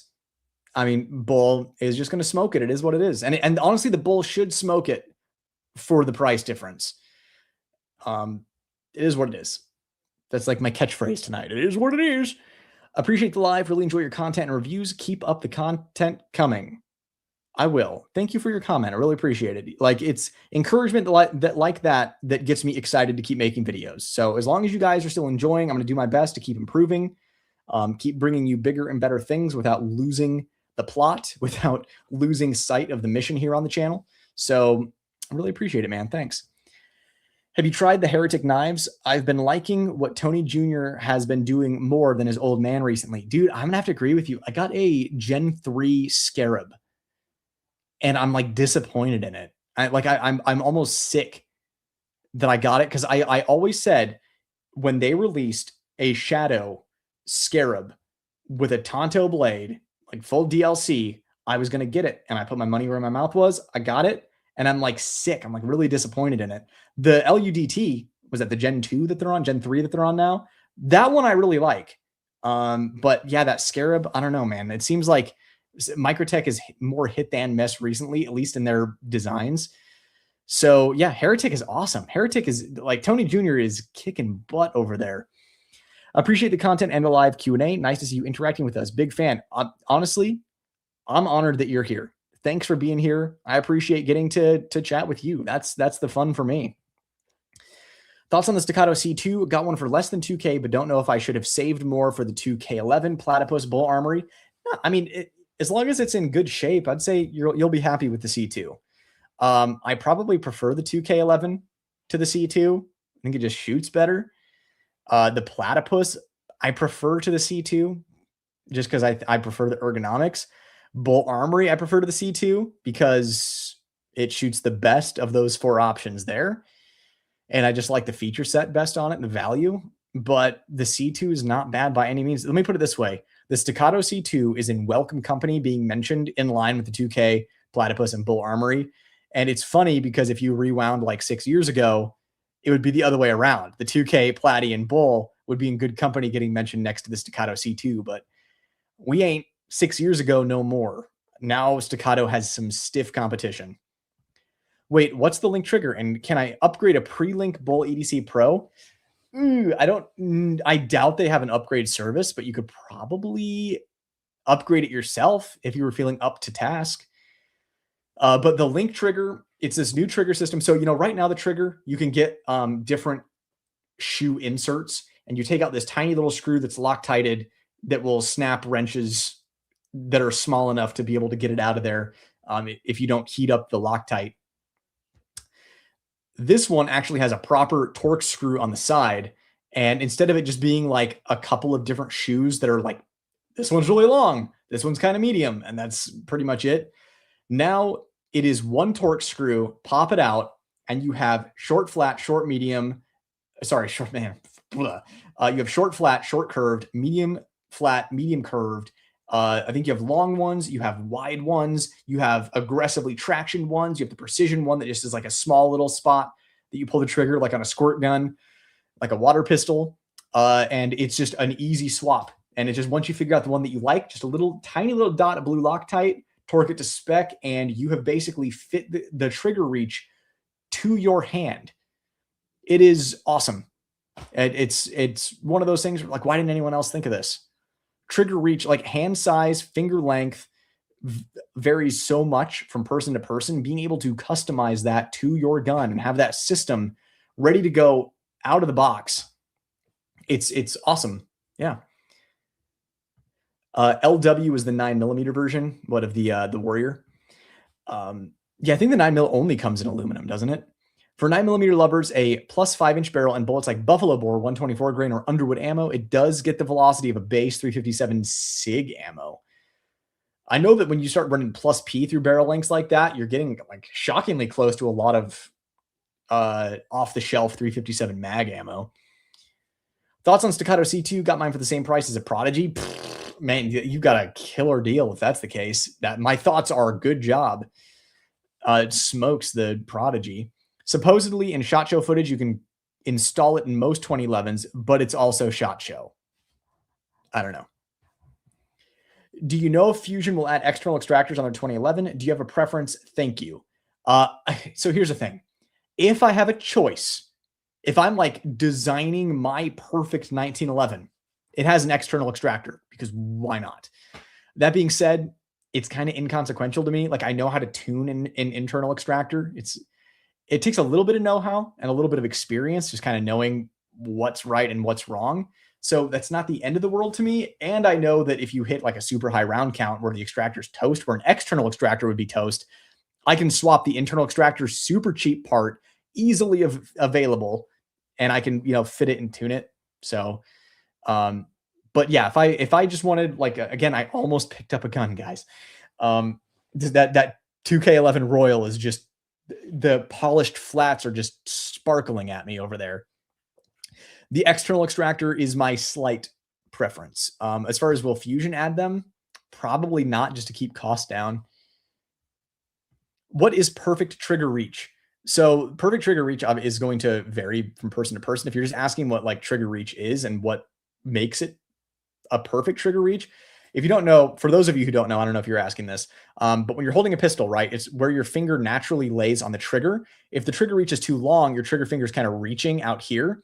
So it's difficult to pull the trigger directly to the rear. It takes a little more effort to maybe do it. You're kind of reaching, but it's easy to influence the gun to, if you're right-handed, to the left, if you're left-handed, to the right, by pushing the trigger. What was I saying? Lost my train of thought for a second there. Yeah, so that's if it's too long. If it's too short, you find yourself kind of curling your finger in here for the short trigger reach. Like if you run into that, it's easier to deal with because you can just use that first joint on your finger to pull it directly to the rear. But if it's too short, you have long fingers, you end up in a really weird spot where you have this giant hook and you're working the trigger like this. So trigger reach is where your finger is going to naturally lay. The perfect trigger reach is it lays perfectly so that when you press the trigger, you're pulling it directly to the rear. So it's the perfect trigger reach for your finger, and the link system allows that to happen. CMLF 80M36. I feel like that's like ASL, like you're trying to hook up with people on AIM or something. I don't know. I'm really out of touch. What are your thoughts on the Staccato C4X with the grip size of an HD P4? First of all, thanks for the $5 super chat, man. I think that if you have bigger than large size hands, so if you wear like a large size glove, if your hand is bigger than that, I would say that it's mandatory. If you're someone who likes a G45, you like that full length grip, I think it's going to be a great option. For me, I wear a medium sized glove. That G19 size grip is perfect for me. So that is one of the reasons I like the C4X so much, is because basically a G19 length grip with like a 4-inch overall length, either ported or comped, is my Goldilocks gun. So that's why one of the reasons I like the C4X so much is just because it is like a Goldilocks gun for me. That's why I carry the Bull Armory EDC Pro Compact Goldilocks gun for me. So yeah, I think that it would be an interesting setup if you were someone looking for a longer grip. Where does the Fusion 2K11 or 2011 stand amongst your 20? Man, you're mixing two guns there. Where does the Fusion stand among your 2011 lineup? Or where does the 2K11? I'll do both. I think you mean Fusion like 2011, right? But the Fusion is going to be recommended, right? But probably recommended in like a top 6, maybe like number 6. I mean, it is what it is. I love Fusion, love them as a company, love how they listen to feedback, they appreciate honest reviews. They have improved so much. If you look at the XP comp compared to the original XP Pro, that is such a massive improvement over what they started with. And then you look at, what is it, the 3.1 that's coming out, and you're like, wow, you look at the grip texture, the ledge at the heel of the grip where you can actually get good traction on it. I absolutely love that. And I think they're moving in a great direction. I think if you're someone who just wants to save as much money as possible, you want a nice gun, but you just can't swing anything over 15 hundo, I think it's a really good option. But since I'm comparing it to just more expensive stuff that should be better than it, by the way, if it wasn't, that'd be embarrassing for the other companies. It's probably maybe like number 6 or 7, somewhere in there. So as far as 2K11 goes, that's going to be probably top 5 in the 4th or 5th slot. That's how much I like the 2K11. And the thing is, that's not knocking the 2K11 like, oh no, it's not top 2, it's not top 3. Like, dude, it is up there with some incredible stuff. And the fact that they just keep climbing and improving, give them another couple of years, 2K11 is going to be top 3. External is more reliable because it's easier to maintain. I mean, also by design and the stress that's on it, like it just lasts longer. Easier to replace. Yeah. Might not be easier to replace depending on the external extractor. Internal extractor is really easy to replace. Boring question. What's up, Puff and stuff? Good to see you. But I might have to get into Glocks due to trying to become an LEO, and the department provided your duty guns. Thoughts on Gen 6? I'm currently reviewing a Gen 6. I have a G19 Gen 6 that is in progress. It is a Glock, like every other Glock is a Glock. The grip's just a little more comfortable, and it has better grip texture for traction. That's it. So, yeah, that's fine. Those are my thoughts. A Glock is a Glock. We all know what a Glock does. Gen 6 is a little more comfortable with a little better traction. End of story. So yeah, not the problem. That also answers your question is, have you tried a Glock Gen 6? If so, what are your thoughts? Those are my thoughts. Full review in progress. Also have a Johnny Glock's Gen 6 trigger to test in it as well. I just want to shoot it without it first and then with it. So that way I can give an actual good proper review. If anyone wants a Johnny Glock's trigger, because in my opinion, it is the best trigger that maintains all of the safety features. The reason you buy a Glock over other striker guns, you want the safety that a Glock has in its trigger design. The Johnny Glock's combat trigger is the way to go. All caps, Nightwood 5, get you like 5% off.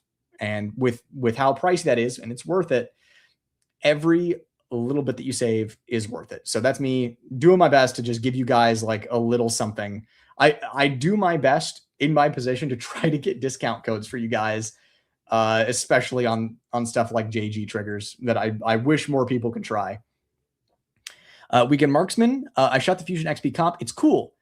Not a home defense gun. Range toy or IDPA if it makes weight. Really fun range gun. Picky about mags and mag extensions. That about sums it up. That's pretty good. I didn't have any problems with mags or mag extensions in mine. Mine wasn't picky about that.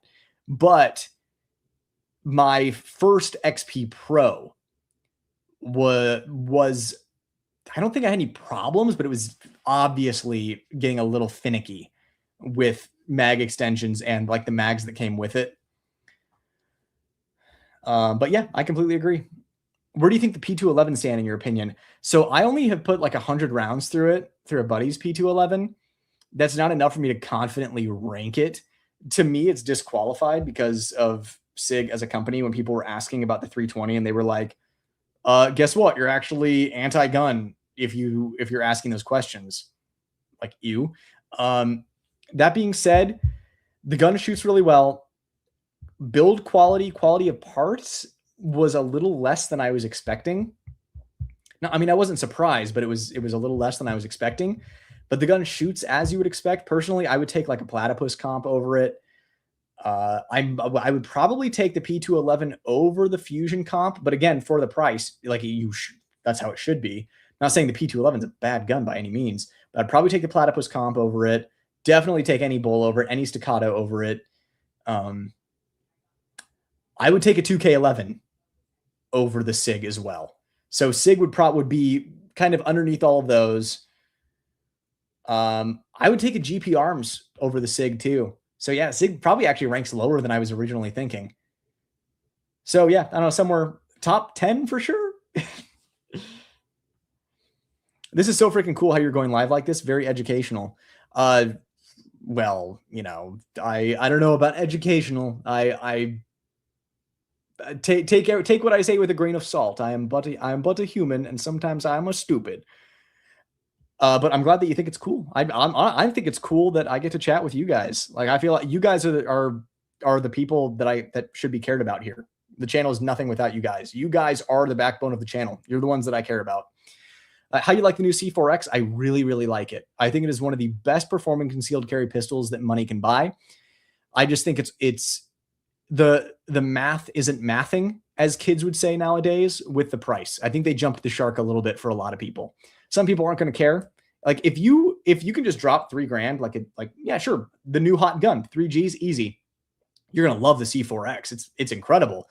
But for people who are a little more sensible, who are like, you know what, I want to get the most for my money. I want to make sure that I'm paying for the performance I'm getting.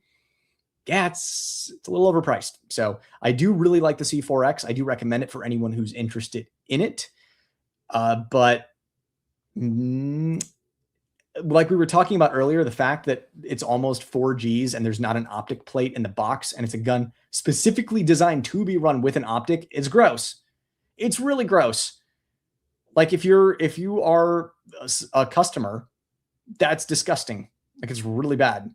Imagine buying like a brand new high-end watch and it doesn't come with a band. It doesn't come with a crown. You have to buy the crown separately.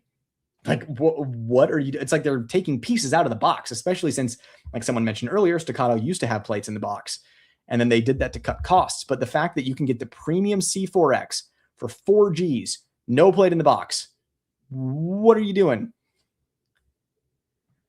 Walther PDP all the way, best valued striker fire that you could do in competition. Okay, this is one of the things that I actually really agree with PewView on. The Walther PDP is a really good gun, and I don't like it. I really wish I liked it. I think once you put like a DPM system in there, put a heavier backstrap on there, or just change the recoil spring assembly in general, I think it's better. But it's like kind of really chunky and really big, and it's kind of punchy in its recoil, which can be a pro or a con for people, because though it does punch, it has absolute fast return to zero. So if you can ride the lightning, you shoot the thing really fast, really accurately. But it's just not my cup of tea. I prefer a, softer, flatter shooting gun that is thinner. That's me. But like, I'm not going to sit here and say that the Walther PDP is a bad gun by any means, because it's not. It's a great gun. Trying to think. I also had a bad first impression because my first Walther PDP had to go back to the factory, and it's not like it was a launch gun. I waited like a couple of years and then got the PDP, and then I had to go back to the factory because it was malfunctioning. So not the best first impression. P211 GT5 looks promising. The fact that it takes 320 mags is a plus. Hey, if you got 320 mags, let's go. What is your preference between the STP Lisa and Atlas? Listen, I love the guys over at STP and Spore. They're some of my favorite dudes. Atlas smokes them. It is what it is. That's the thing, is like, no matter, like, if I'm friends with someone and that offends them, then I like take the feedback, look and see what Atlas is doing, and then look and see what you're doing. And it is what it is. Atlas is just a better gun, and it should be for the money. It should be. STP Lease is a good option for its price point. SIG is a terrible company. Won't get any more of my money for the foreseeable future. That's kind of the boat that I'm in. I don't know if I would call them a terrible company, but I definitely disagree with the way that they have treated customers. I mean, look at all the damage control. Now, keep in mind, Kimber, Ron Cohen being over at Kimber, he was not the sole reason for Kimber's bad reputation and their fall from, I don't know if it would, Kimber used to make good 1911s. Their fall from grace. It wasn't just him. There were a lot of people over there that are gone now. And now the right people are in charge. That being said, he was a factor, And there are a lot of parallels in what's happening at SIG and what was happening at Kimber during the bad times. So it just seems like similar philosophies are at play there. So I don't know if I wouldn't say they're a terrible company. It's not like they're murdering, baby skunks or something. But yeah, like it's one of those things. It's not rocket science. Treat your customers well, treat them with respect, and get respect in return. Get people who are excited to spend money, have pride of ownership. And that's just not what they've done. So they don't get my money for the foreseeable future. A friend has a 2K11, nice pistol, not a big fan of the grip. I've been building out my Prodigy, just got an Atlas grip kit. Well, yeah, that's going to be awesome. Ambi safeties, yeah, and ejector, 8,000 rounds in, it's been great. Dude, yeah, basically if you Frankenstein a gun with Atlas parts, it's going to turn out awesome. But I'd be curious to know which grip he has. The aluminum grip, I think, is pretty good on the 2K11s. I like them well enough. The MJD grip, I also really like. I personally would have picked a different pattern, but it's really good still. I would describe it as a really good grip module. Their new 2K11 grip, I think they went from really good to good enough. So it's like really good, good enough. I think I would prefer if it was grippier and grabbier. So it depends on which model your friend has. I may agree or disagree with you. Would you buy a CZ Shadow 2 for anything but competition? Yeah, it's an awesome gun.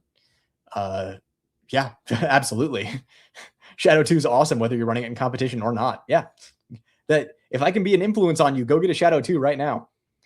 Did you see the metal HD grip and extended safeties, OEM Staccato? Need those safeties, intrigued by the metal grip. I held it at SHOT Show, and it felt incredible. It's probably going to be like $1,000, which I think probably makes more sense to be $1,000 than the comp on the C4X. But I think a lot of other steel grips or metal grips like that, aren't they like $700 or $800 for 2011s?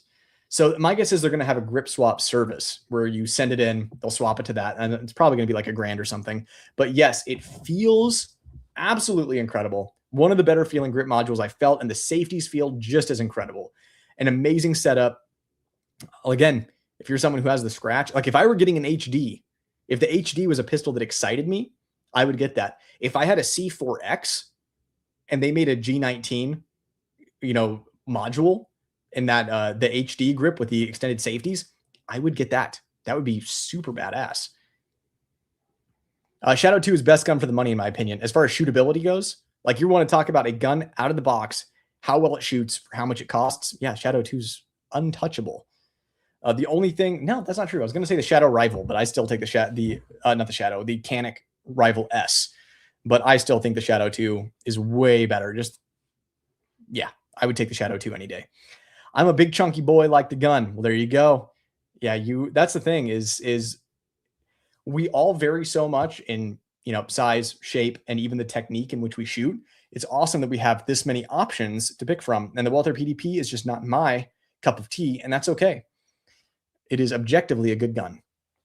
What would you pick between the P10 comp or the Echelon comp? P10 comp. Just a personal preference thing. Not that one is better than the other. I just prefer the ergonomics of the CZ more. But yeah, just that's a personal opinion. You cannot go wrong with either. They're pretty much, well, they're not pretty much, they are comparable. The only problem with the P211 is it's a SIG. Yeah, it seems the general consensus around here is pretty much that. Not sure if you skipped my second message on accident or not. If I did, it was definitely an accident. Been showing in the stream for a while now. Just haven't been chatting because I was doing stuff. How's the health, man? Yeah, I didn't see your second comment wherever it was. Definitely an accident. Oh, okay, same comment. Man, how did I miss that? Anywho, health for me is really good. I feel like last time I was on a live, I think I said I was feeling like 90% better. I'm feeling like 95% better now. So almost back to 100%. Thanks for asking, homie. But yeah, glad that you're here just listening along. New SIGs are out, but I might jump on a used 229 or 226 to be honest. Yeah, 229 and 226 are legendary for a reason. I am the Walther fanboy in chat, but I do want a DS11. Would I go wrong with getting the Kimber 2K11 Pro? Definitely not. You would not go wrong with that. The cool thing about the Kimber 2K11 Pros, you have some really cool options to pick from. They have a lot of variety. There's the Royal, the Minotaur, the Eclipse. I forget what the tan one is like the Coyote or something. Coyote. And then obviously there's the Comp in all black. So yeah, literally can't go wrong. And then the stainless. But the stainless Pro, I think is that like a Cerakote? It's a stainless color, and then the Pro Comp is an actual true stainless. They have a lot of different offerings. So if you decide on the 2K11, you can kind of pick one that is the best match for your personality that gets you the most excited to shoot it. That's my favorite thing about the Kimber. When's the next Revolver video coming? Love all your stuff. Thanks for what you do. Hopefully really soon, man.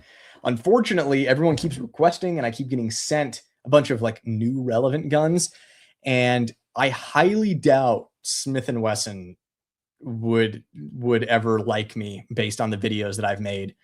And like the thing that's sad is I'm not even bashing them. I'm just literally telling the truth. Like, hey, here's what's happening to my guns. Buyer beware. And I don't think they like that. Still, it was so weird.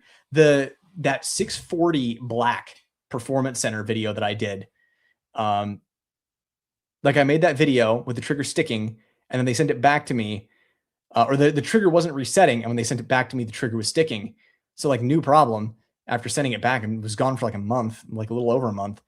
Then the next day, I was in the shower, got out of the shower, looked, I had a missed call from Smith & Wesson.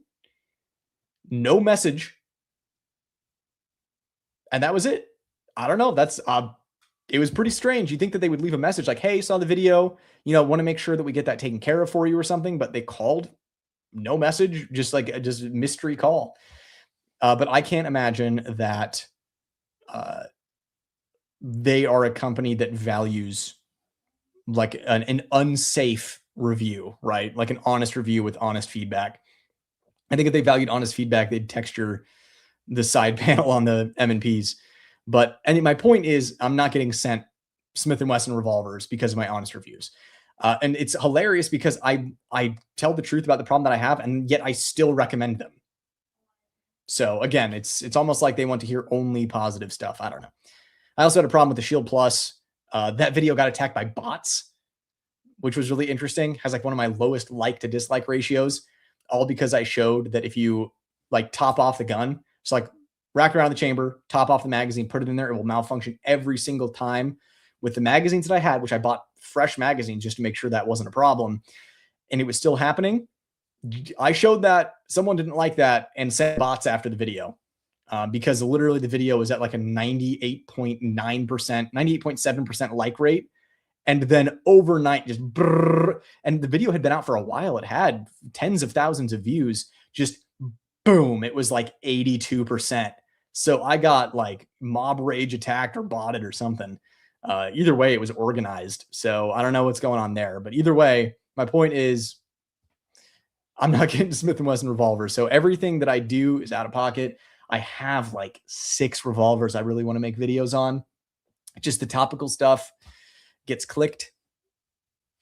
So it is what it is. I'm hoping that stuff stops getting announced this year so I can do videos on those revolvers, because I could sit here and nerd out about revolvers all day. I've already literally, you ask a revolver question, I talk about it for like, what, 2 or 3 minutes. I can't stop.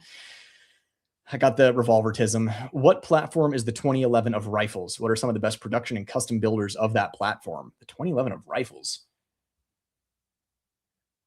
Man, that's weird. Like, would you consider the AR-15 to be the Glock of rifles, or would that be the AK-47? Would the AK be like the Makarov of rifles? Because it has a reputation for being reliable and durable. Maybe the HK of rifles, but then HK makes rifles. See, this is really confusing. I don't know. Chat, what is the 2011 of rifles? Because I honestly don't know. I don't know how I would classify that. Like, what's the 2011 of ARs, but that doesn't even make sense. I don't know. Don't have an answer for you. Sorry. Let me know what you think. I'd be curious to know. So it's a difficult question that you asked there. Good job. Which would you pick for Poopy Hits the Fan between a 2K11 of your choice and the Langdon 92 you have? I would pick the Langdon 92 just because I know how it behaves when it gets dirty, when it gets dry, and it's better than and even the best 2011s. So I would take the Langdon 92 any day. Just a coincidence, yeah. Got the new PDPF, second gun, now 4 PPUs. Feels great in the hand. Yeah, that's the thing. Walthers are great guns. They're just, doesn't meld with me. Dan Wesson 10 mil Kodiak gold medal. That is a super sweet gun. Love the Kodiak. I like the Kodiak better than the Bruin, personally. I'm hesitant about getting comped ported gun because I feel it will limit my ammo selection. For example, Blazer on the box says not to use it in comps. Has it been an issue for you? So here's the deal. Plated ammo in ports, no good. So Blazer Brass ported gun, no go. No do. You might think it's fine. It's not fine. In a comped gun, it's fine.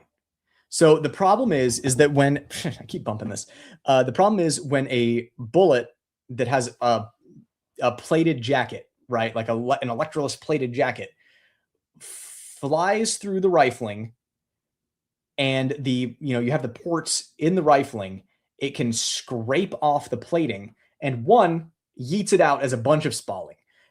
FMJs will still spall out of ports, but the plated ammo, it is like hellfire. It just explodes out of there like an erupting volcano of hot molten metal. However, what can happen is that plating can get scraped off and get stuck in the port, melt or meld to, maybe not scientifically meld, guys. I know I have some actually people in here, but it can like melt to the port and the rifling, and then can mess up accuracy on your gun, because every time you're shooting it, it passes through that rifling, hits the jacket that's stuck in the barrel, and will send your bullet off in a weird direction. Comps are fine because there's no shaving off of jacket. Even something like a 2K11 comp, any of those guns where they just poke a hole in the barrel and call it a day, they backbore it so much that there's nothing to shave off jacket. So with a comp, it's totally fine, and you won't have to limit ammo selection. Got a great deal on the Pro E from Sportsman's Warehouse. Philly Boy. 5 mags. Oh, you're talking to someone named Philly Boy? Oh, gotcha. So thought it was more value Glock, so I EDC the 4-inch. Totally. Yeah, good guns. I heard they discontinued the Staccato CS. Do you think I should sell my CS? I don't like the way the CS shoots. It's a snappy little bugger. I prefer the way the C handles. Like, I like the C with the compact grip better than the CS. So if it were me, yeah, I'd be gone.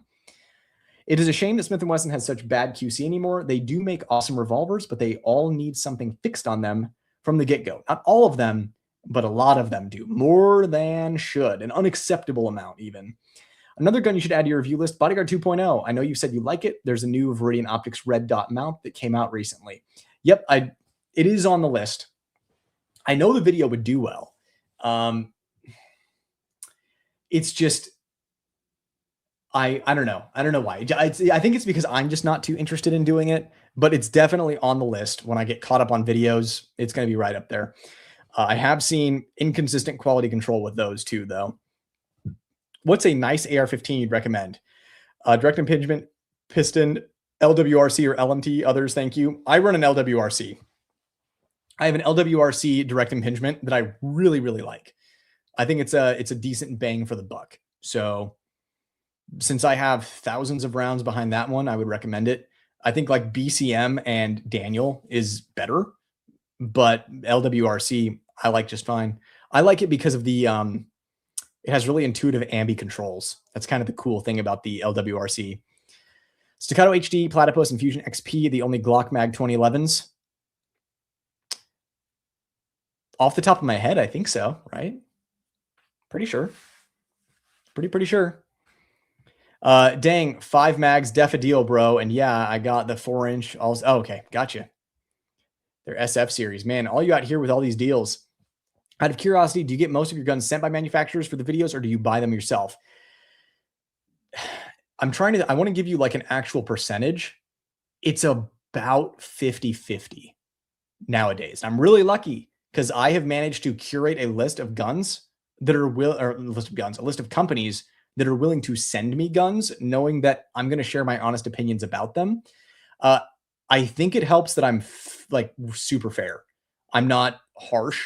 I don't bash stuff unless it just breaks or it doesn't work and it's a defensive gun. And then I send it in and then it's not fixed. Like that's the kind of stuff where I just like, it may seem like I'm bashing it, but at that point it kind of deserves it.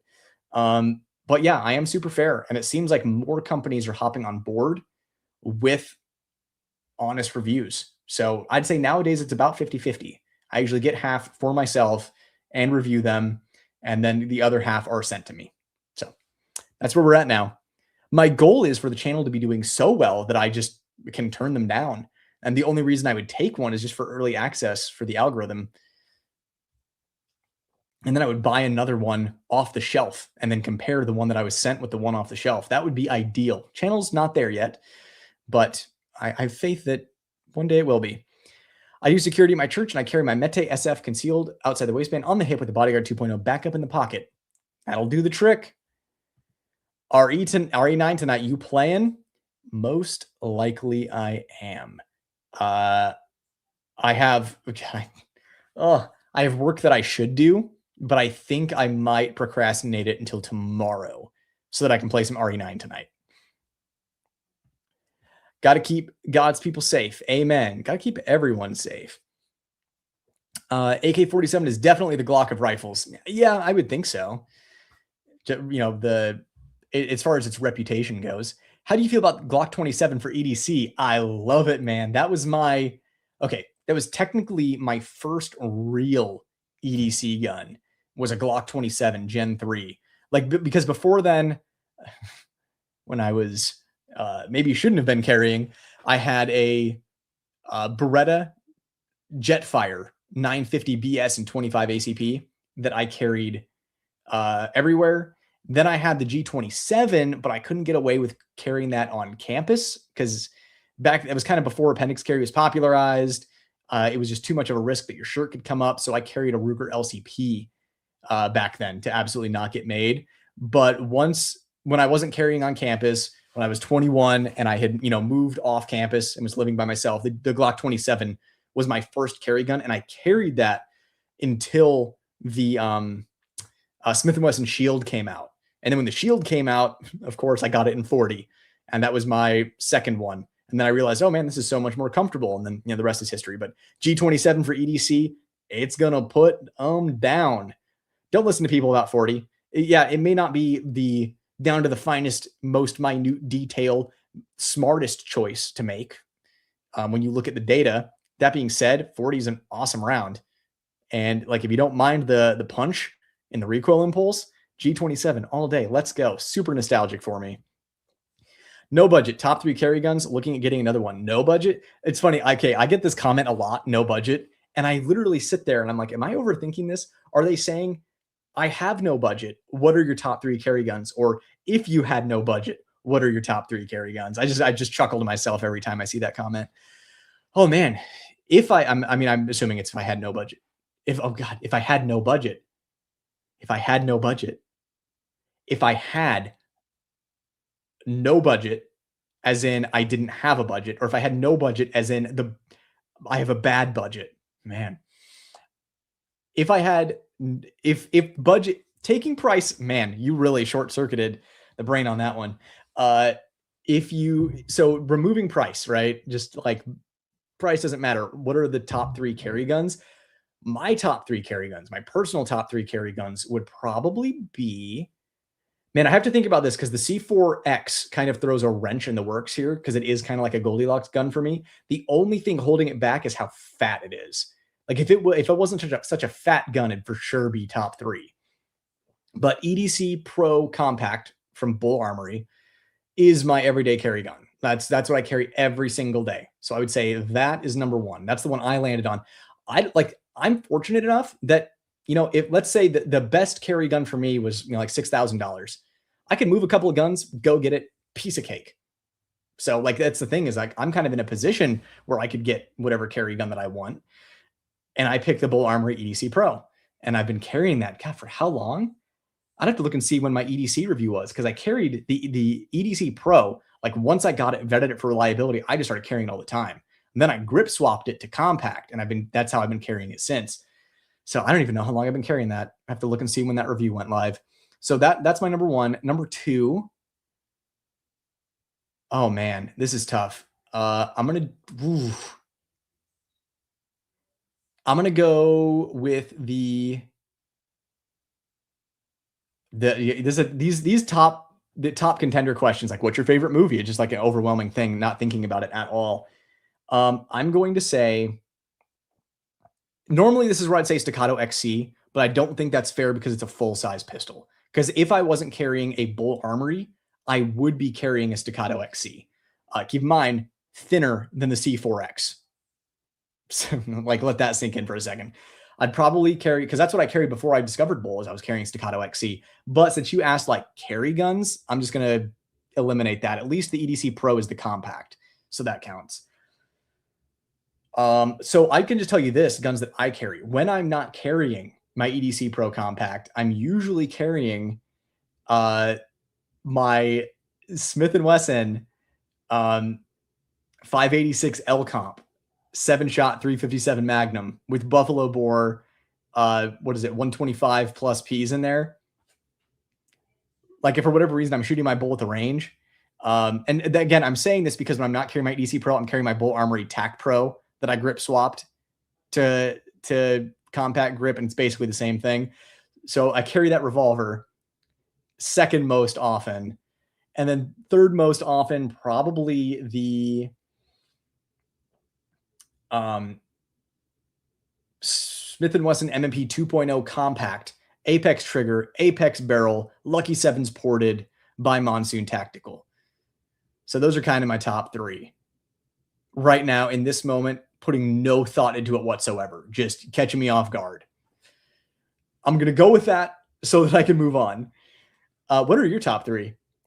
On a side note, I've seen the Kimber DS Warrior in 9mm under 900. I know, dude, street price is getting low on those, and it's just going to keep getting lower. Money's not an object and your choice is handed to you. What handgun do you buy? Money's not an object. Okay, well, again, you're going to have to clarify this one. What is my purpose for the gun? Is it a carry gun? Is it just like a grail gun? If it's a grail gun, I'm going to get like a Beretta 93R. If it can't be NFA, I'm going to get a Mateba Unica 6 and 44 Magnum.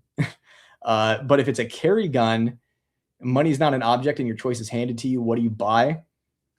Guys, I hate to say this. Like, I don't want to be super lame. My Bull Armory EDC Pro Compact is what I would buy. I have yet to find anything that I like more than that, that's as concealable as that. Like, obviously, getting an Atlas as a carry gun would be awesome. The reason I haven't is grip length. Otherwise, I would be carrying an Atlas. So I don't know, if it's something that I don't have already, I'd probably get one of those like compact Infinity drops. I'd get some like Gucci drippy purple camo Infinity with like a compact grip module or something. I don't know.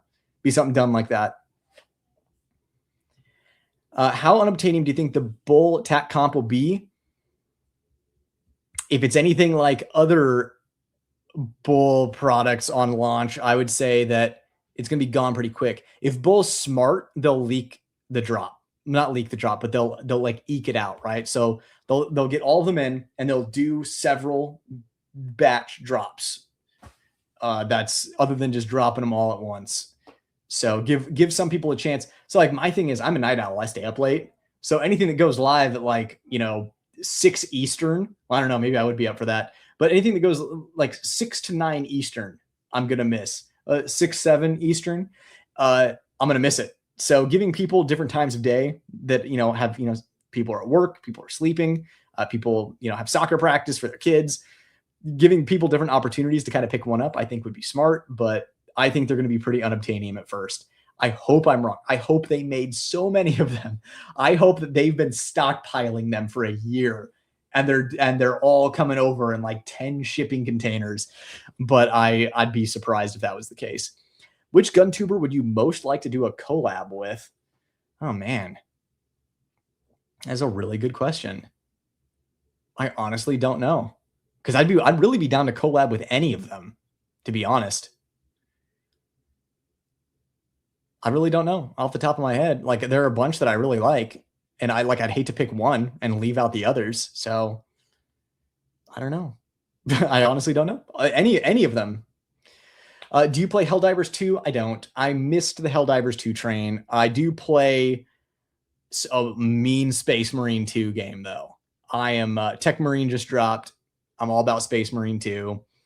Always running the hard weeklies, the stratagems, and yeah. So I kind of fell on the Space Marine 2 train versus the Helldivers 2 train. Just, I don't know, kind of what my friends got.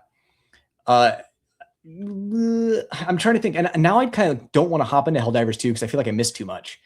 People are like, if you weren't there for the battle of Blood Creek or whatever, you weren't there. And I'm like, oh man, I feel like I missed out now. Like I missed out on a bunch of this, story, the world building and stuff. I like don't even want to hop in anymore. But man, do I enjoy the memes. Tankfolio Hexagon, comped CZ75 variant that will be superior to the Shadow 2. Tankfolio typically makes pretty good stuff. I've had occasional reliability bobbles with Tankfolio stuff, but that was also years ago.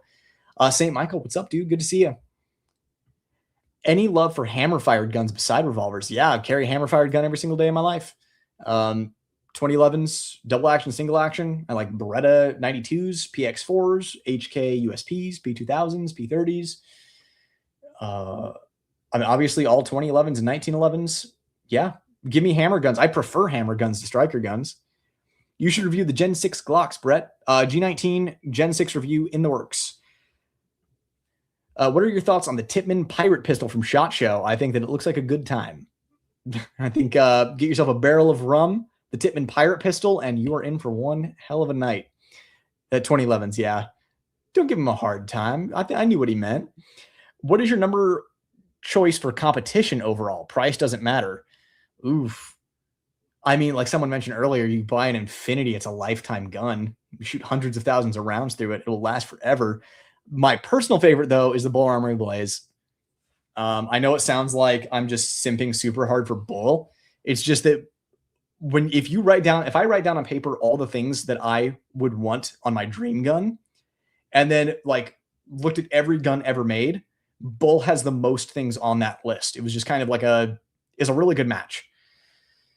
So the Blaze is my personal favorite. Yeah. I really did like the MPA when I reviewed that. I think that would also make a great competition gun. If I weren't competing with a 2011, it would be a Beretta 92. It'd be like an LTT Beretta. That's probably my next up favorite. My top 3 carrying options are Bull Armory Ultralight Pro, Shield Plus Ported, and X Macro Radiant Ramjet. Love your top 3 though. Thanks. I must say, I love your top 3 as well. I did have a problem with my one Shield Plus, but the thing is, I still recommend the gun. I think there's only one gun in that size category that I like more than the Shield Plus. It's a little fatter, but the Kimber CDS9. That's the only gun that I like better than the Shield Plus in that category. The G43X, you have to do too much to it. It has 0 grip texture. And it's like, okay, so you do 0 grip texture, then you get like a Radiant Ramjet Afterburner, you change all this, and then you have to get Palmetto State Armory Dagger Micro magazines. It's like, okay, just get a Shield Plus out of the box and be done. And then obviously like X Macro Radiant Ramjet, like I'm not the biggest SIG fan. I don't like that the trigger bar springs break randomly on the P365 family of guns, but I love Radiant. Toss a Ramjet on everything. Yep. I'm in the process of... Oh, Joshua, is that you? Did you change your profile picture? Is that why I didn't recognize you? You see CZTS3 drop? Yeah, I saw a glimpse of it earlier. So we'll see. Looks cool. 3.5 hours. I feel like I need AI go back. And I feel like I'm going to need to go back and watch this for me and sift out the gold nuggets. That required brain power to get through. But yeah, 3.5 hours is nothing. In fact, I'm probably going to start winding down here. I usually go for like 5 hours, but it's going to be a short night tonight. You're seriously making me want a Bull Armory gun. I mean, it's my #1 recommended brand. I have yet to shoot anything of theirs that I don't like. So highly recommend them. Yep, changed it a bit ago. Yeah, so it's funny because the words and numbers all run together for me, but I rely on profile pics. So yeah, I'm gonna start winding it down here just because comments are starting to slow down. So if anyone has anything else that they either want to ask or want to discuss over the course of the next 10 minutes, feel free to drop it. There's still 160 people here. That's like half of what was here earlier, but Bueller, going once, going twice. Give it a second because there's a delay. Everyone's typing right now. 50 comments are gonna drop. How's Bull Armory's customer service? I haven't dealt with them, but their guns are phenomenal. I've heard it's good, not great. They'll take care of you. They'll make it right if anything goes wrong, which by the way is really rare. You rarely see issues with Bull Armory pistols. I'm not saying it's unheard of, but it is rare. But if something goes wrong, they do take care of you. The only downside is it's a 1-year warranty. Just kind of a reality of things, just because, you know, they're overseas and having to deal with stuff here. So it's basically that. And availability are like, there are two challenges for the American market. Other than that, I mean, they're crushing everybody else. They're crushing every other company in every other facet. So to me, like the gun itself is what's important to me. The everything else is a bonus. And the fact that you're likely to get a good one, like 99% chance you're going to get a good one, that's good enough for me. Is the Prodigy worth it at all now? I don't think so. Like if you want a project gun, you get like a used one for cheap. I would say maybe. But at that point, you could get a Turkish gun that is all forged. So yeah, I don't really see the point. Bull is my favorite sub. More than sub. What's next to that caret on the keyboard? 6? Sub 6K gun. I own like 4 of them. Yeah, but no, that's the thing, is Bull is just my favorite. I have other favorites, but Bull is number 1. Obviously, love the Stealth Arms Platypus, love the Kimber 2K11. Bull's just on top, and I think that companies like Kimber and Stealth Arms and Staccato, and like, they need to be shooting each other's guns. Like, I'm sure they are. I know Bull is shooting other people's guns. That's why they're smoking everybody, because they're like, okay, yeah, we can top that. But like, if the guys over at Kimber aren't shooting Bull Armory pistols, like if they shot a Bull Armory pistol, it would motivate them to improve even more, even faster. Because right now they're taking feedback from customers. They're giving customers what they want, what they ask for. But I mean, if they shot Bull Armory pistols, I think Kimber would have a fire lit under them for competition. When will you do another one of these? My goal is to start doing at least once a month with me and 1 a month with someone else. I'm still working it out. I'm still coming off the heels of my wife and I having like a terrible year for health last year, where I was just, it's a miracle I was uploading as frequently as I was. So I'm still kind of catching up, getting in the swing of things, still taking care of my wife and her health stuff. So I can't tell you when I will, but just if you want to know when there's going to be a live, the following me on Instagram is the easiest way to do that, because I announce it over there. I'll usually do a post on YouTube. No one ever sees that. But people do see the Instagram stories. I'm shadow banned, not even shadow banned. I'm just banned on Instagram. My account can't be shown to non-followers, but all of my followers watch my stories. I get, just under like 2,000 story views. So it seems like that's a good place for me to announce stuff, to at least get, make people aware of these lives. Unfortunately, I always get a lot of comments. So, basically on average, there are about 300 or just under that present in the live at one time. And then as far as rewatches and people who dip in and out, it usually goes up between 5,000 to 7,000 people, like total, that are watching the live. That is so many people that were not aware the live was even happening. And they find the live on the replay and they're like, well, I never got notified. I never saw it on my front page. Like, I had no idea this was happening. And that's just the nature of you being a gun channel on YouTube. So I don't know when I'm going to do another one of these, but definitely keep an eye on my Instagram and I will let you know. My goal is to have, the thing is, I'm very much a like go with the flow kind of dude. I'm like, all right, I feel like doing this. I feel like doing that. I follow feelings of passion. So I don't like being tied down to schedules. Like, oh yeah, I'm going to do a live this time every day, every week, blah, blah, blah. And then having to explain like, oh, well, I decided to go on a day trip here, so I'm not going live. I might have a live schedule in the future. But as of right now, especially playing catch up with everything, probably not going to happen. I've already been talking about this for too long. Keep an eye on my Instagram. You'll know. Is C4X the gun if someone can only afford that price point? CSX. C4X? Is the C4X the gun if someone can only afford that price point? CSX. How about the Smith & Wesson CSX or the Staccato C4X? I don't know. I have no idea. But maybe. Hey, sub 6K. Like I said, that's where the caret was on the keyboard. But yeah, you get up into 6K, you're looking at Atlas and stuff like that, and it's just a whole other animal. You're in a different league there. We got Eshabone in the house. Thanks for the $25 super chat, man. Hope you've been well. It's been a while. Getting into the last minute, I'll be watching the replay later. I assume you'll be enjoying RE9 after this wraps up. No sleep for me tonight. Yeah, we're like an hour and 20 minutes away from RE9. Hopefully it doesn't suck. It's getting good reviews, but the video game industry is a lot like the gun industry. Bad reviews are hard to come by. So yeah, we'll see. Hopefully they don't butcher the story or the characters. Yeah, we'll see. It always makes me nervous when they work with legacy characters in legacy settings and legacy locations, and the original people are not involved. Although sometimes that doesn't even matter. The original people are involved. They've changed so much. They don't want to do the same thing over again. They just kill off their character. So yeah, fingers crossed, hoping it's good. Kind of just want to like push through Grace's bullshit to get to Leon stuff. But yeah, we're on the same page there. But anyways, man, thanks for the $25 super chat. Always appreciate the support. I'll have to stop in and catch up sometime because it's been way too long. But yeah, enjoy RE9 tonight, dude. All right, let's get through the rest of these.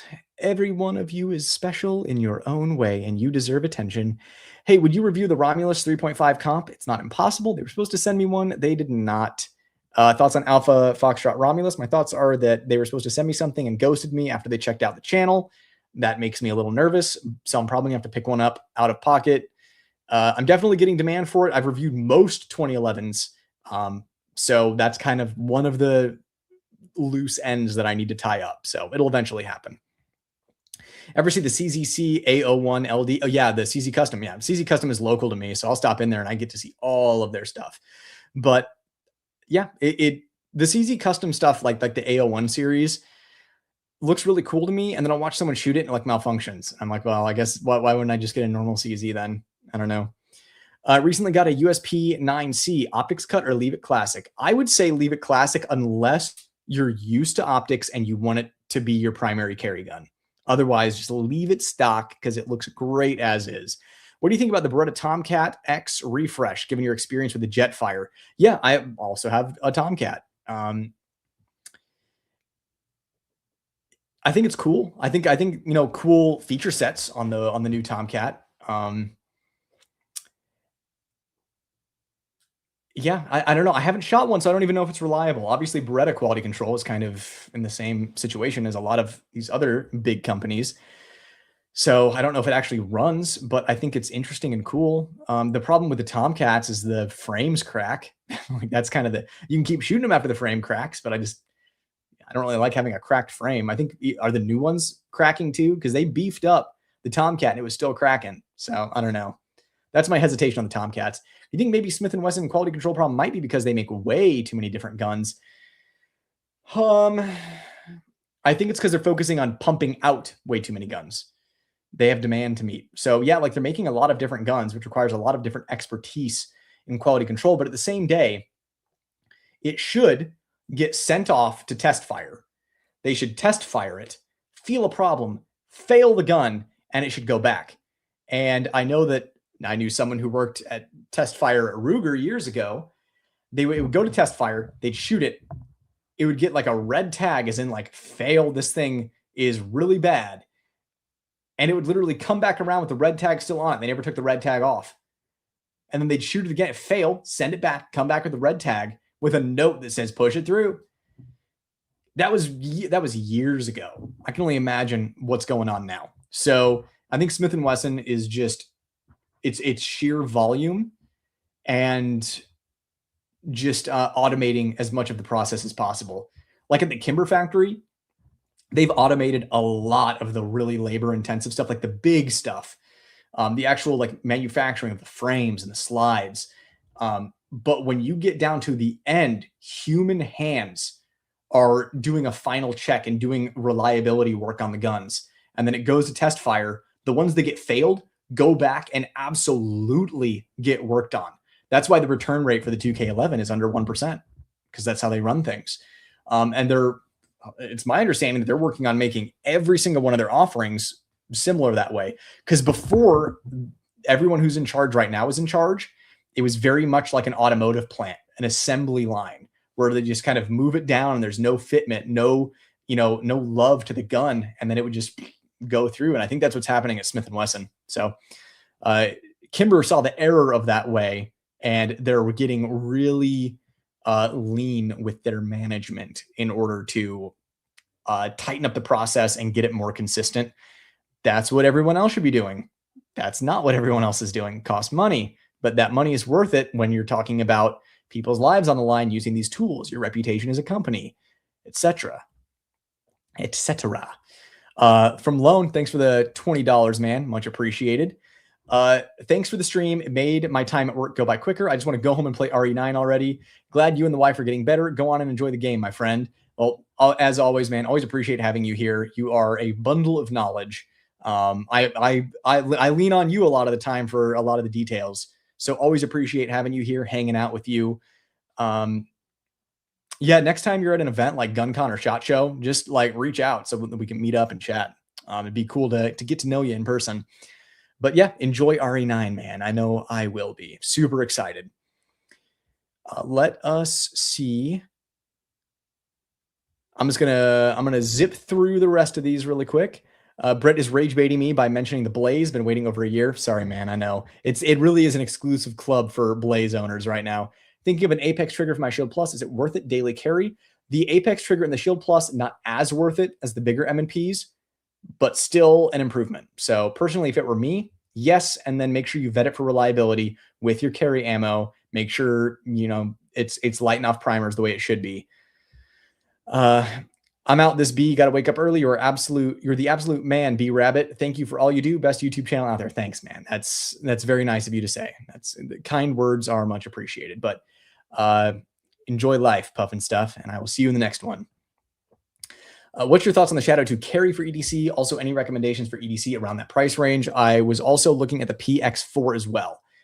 If you have a solution to the grip texture problem on the PX4, I would go that way and do like an LTT trigger job and a bag on it, or just get an LTT PX4. Don't get bamboozled like I did with the in collaboration with LTT PX4 that doesn't actually have any LTT stuff in it. But I would, man, between those two, I'd go Shadow 2, just because you can get like lock grips for better grip traction. The PX4 is a softer shooting pistol. The Shadow 2 carry is a little on the snappy side, and the reset, I think, is a little longer than it should be, considering the gun. Between those two, I'd probably go Shadow 2 carry, get a set of lock grips, and call it a day. Is the Waltz 9 better than the XC? They're really close. They're really, really close. I think you play around with springs. Like at some point, the XC from the factory still has a polymer grip module, and the Waltz 9 doesn't, and it just has a heavier dust cover. So the fact that it is so heavy, double-edged sword, it's going to absorb more recoil as if there was any in the first place, but it's going to be a softer shooting gun than the Staccato XC. It's really, really close, and I think if you play with recoil springs on both guns, it'd be too close to call. That's just my opinion. I would certainly trust the XC for self-defense or duty over the Waltz 9. Definitely want to see more people get it in their hands, actual production guns in their hands, to see how they run. Once I get into double action, single action again, should I go back to the M9 or try something new? If you like the M9, then I'd say go for it. Do an LTT trigger job in a bag and just go home and enjoy.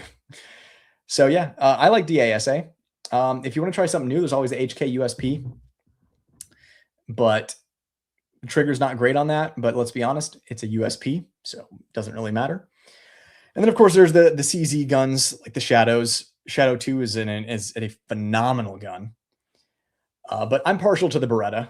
EDC Pro Compact versus UL Pro. Does the longer barrel make a difference big difference shooting wise? I think so. I think that the EDC Pro Compact does shoot better than the UL Pro. It's a little less on the snappy side.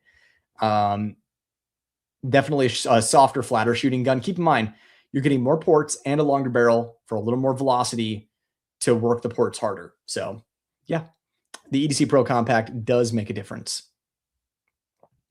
I have a PX4 that's been used a lot. Do I just send that into LTT? They have a service, I believe, that you can send it in. If not, you get a trigger job in a bag and just do it yourself. But yeah, you should be able to send your PX4 into LTT. I don't know what their lead time is, but you could absolutely do that. Thanks for the $5 super chat, by the way. I'm just trying not to lose my place, but much appreciated, man. Hopefully that helps. So I highly recommend it. The LTT trigger job on that PX4 is amazing. Like the reset is super short. It's one of those things where the trigger is no longer holding you back from what the PX4 is capable of. Thoughts about the Bull Armory SOF Pro? Is that the single stack? I think that's what it is. In which case, yeah, I think it's cool. I know that the single stack they're doing next is a 9mm. I'd like to see it in 45, but that's just me. 9mm obviously makes more sense in today's day and age, especially if you're in a magazine restrictive state. Might as well just get the single stack over a gimped double stack mag. Top 3 carry weapons: Bull Ultralight Comp, LTT P30 SK, very nice. USB Compact Lem modded by Right Armory. My man, I love that Right Armory setup on the USP, especially that like light Lem match hybrid is just the best. Sorry for the absence in the comment section lately. I have some catching up to do. No worries, man. Like I said, I'm gonna have to stop in and catch up sometime. We should go shooting. The weather is still nice, so we should do it. Thoughts: buying an old German P226 or P228 versus new ones? Can't go wrong with the old one. Come on, piece of cake. Get a West German. The old joints are tanks. Yeah, I would go old one for sure. If you have access to all or most of the HD pistols, would you please revisit comparing the P4 to the C4X and the C4X to the P4.5? Yeah, I have buddies that have those. C4X is going back. But like I kind of stand by what I said. The P4.5 and the C4X are pretty close. C4X, I'd give the slight edge to it. I mean, the 4.5 is a really soft shooting gun. The difference between the C4X and the 4.5 isn't that crazy. The P4, though, like the 4.5 is an improvement over the P4. C4X is an improvement over the P4. So it is what it is. God, how many times have I said that? I need a tally on screen. Smith should drop half this new shiz and just bring back the Gen 2s, but I'm in the minority. Yeah, I'm not going to disagree with you. Oh, I saw this earlier and I missed it. Sorry if you answered this earlier. Are you going to NRA? As of now, no, but that can change. It's just I've got GunCon happening. I have a couple of other events that I'm going to be trying to go to, and I'm doing, since I was sick for like 14 months, I'm going to be doing traveling this year. So actually enjoy myself, because I got sick from traveling previously. So it's a lot of travel this year. I'll take a look at my calendar, but as of now, I'm not planning on going to NRA. Since the Waltz won't come until next, like really the monsoon, oh boy. Like really the monsoon P1T M&P.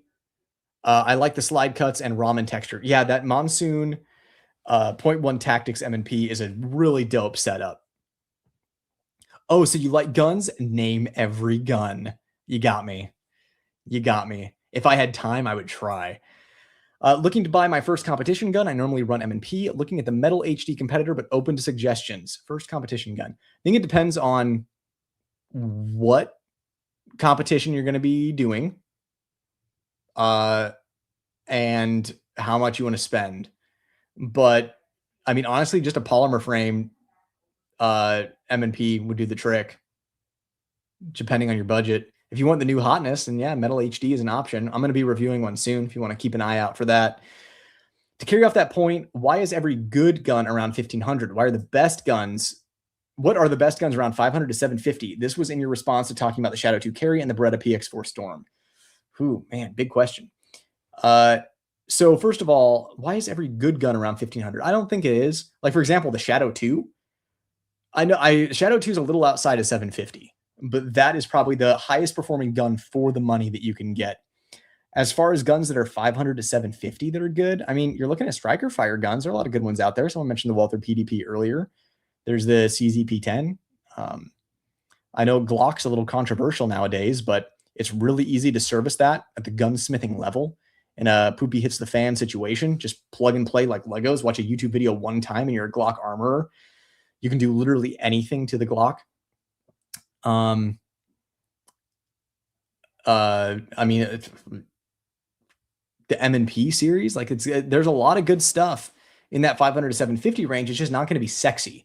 So I think it's more so that like every sexy gun that's fun to talk about and fun to shoot is 1500.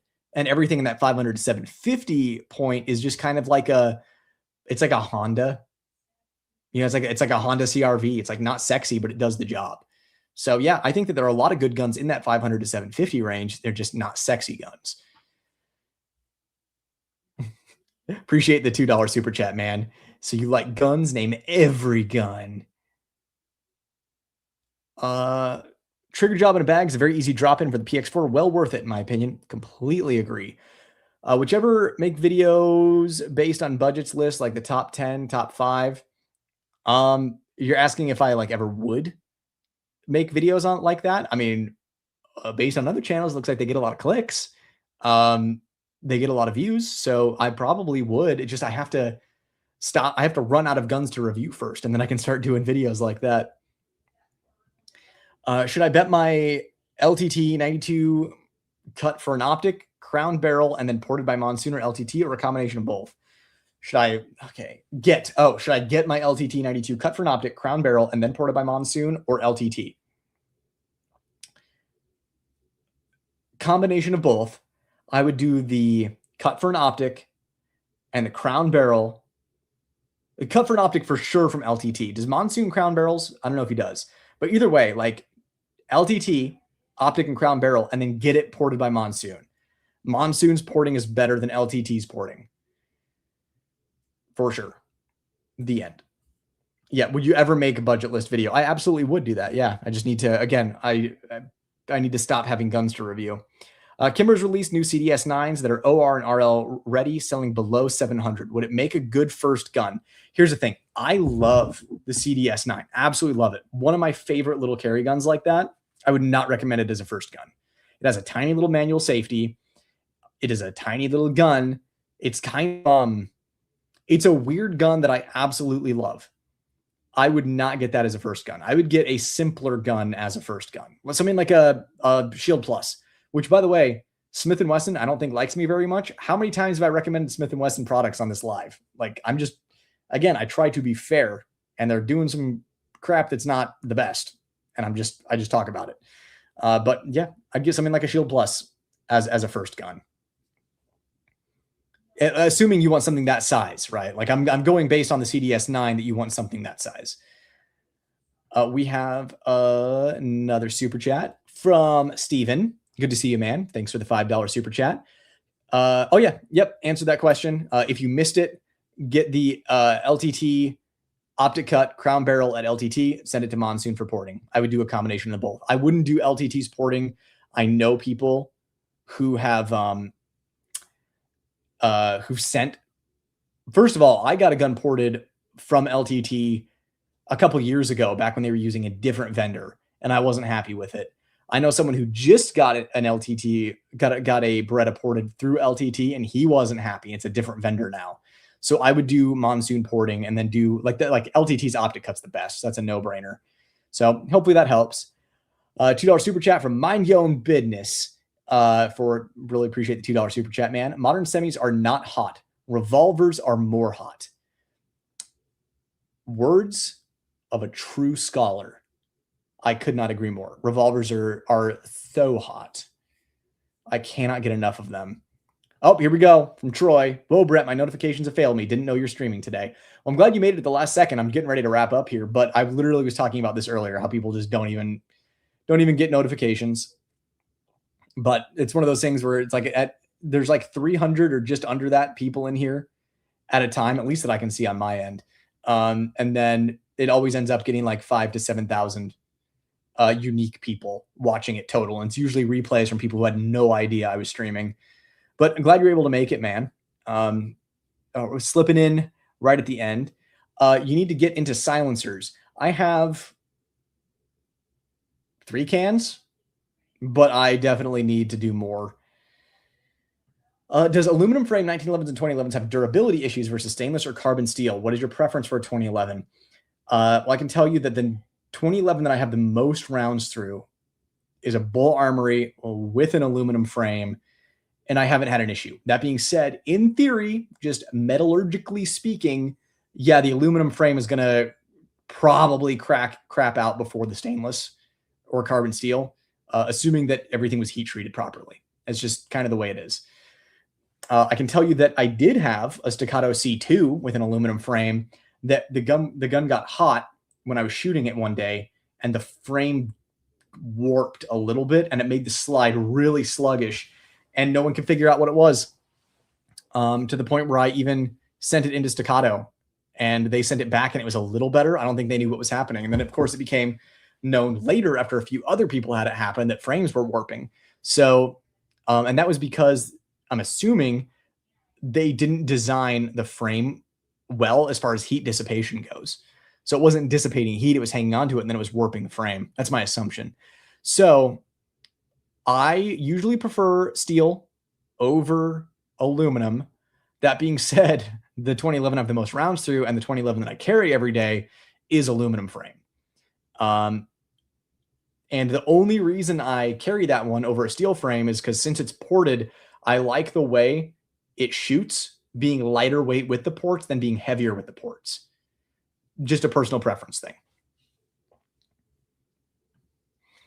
Nobody cares anymore, but Carr finally made a P365 size 10-round gun, and it's actually good in my opinion. I haven't shot one, but I am aware of it. Hope you get a chance to review the M&P 2.0 steel frame 5-inch. I'm disappointed in it. Yep, we talked about that. Everybody requested it, and it looks like I'm going to be doing one. So we will see if I'm also disappointed in it or if I like it. You never know. Appreciate that. Thanks. You are very welcome. Always like the Archer profile pic.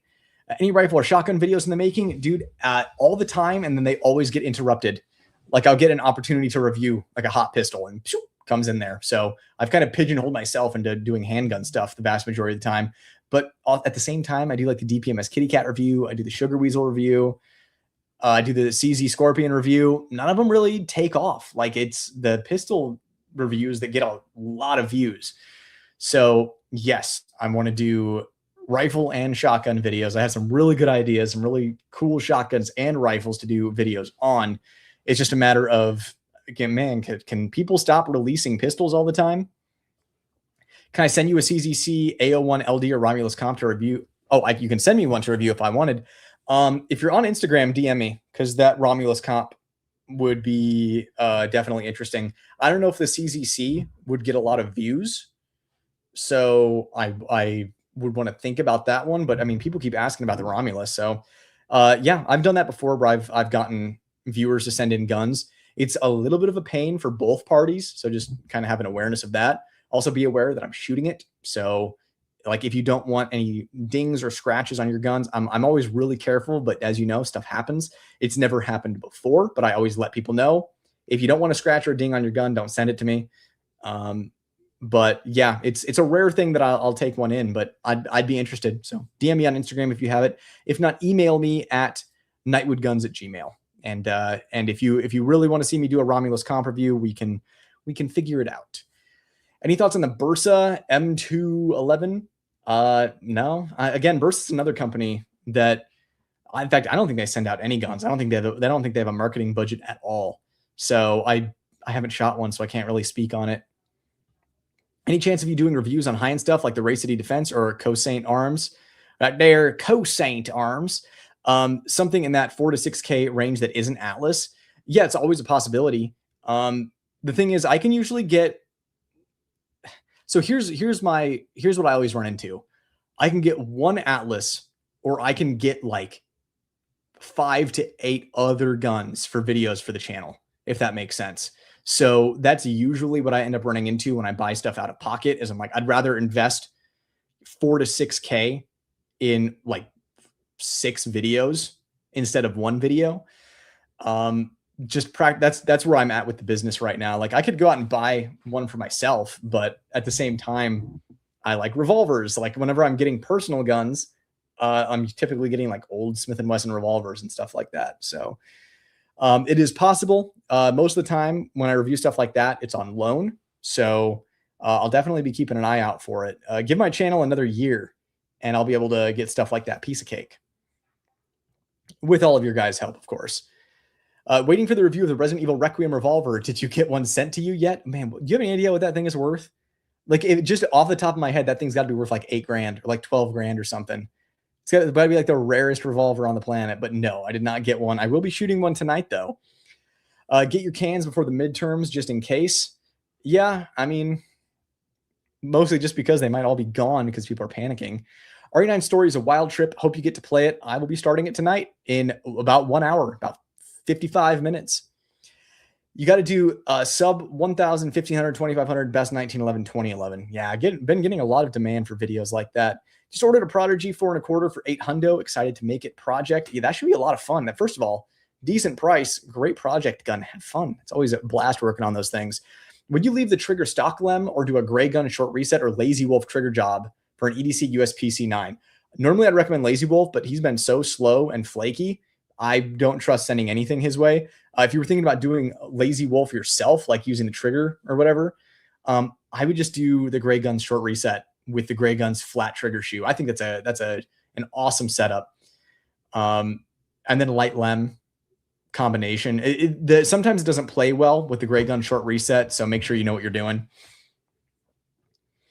Dan Brett, you have contacts in the DSO to send you a Requiem? Man, I wish. That'd be the dream.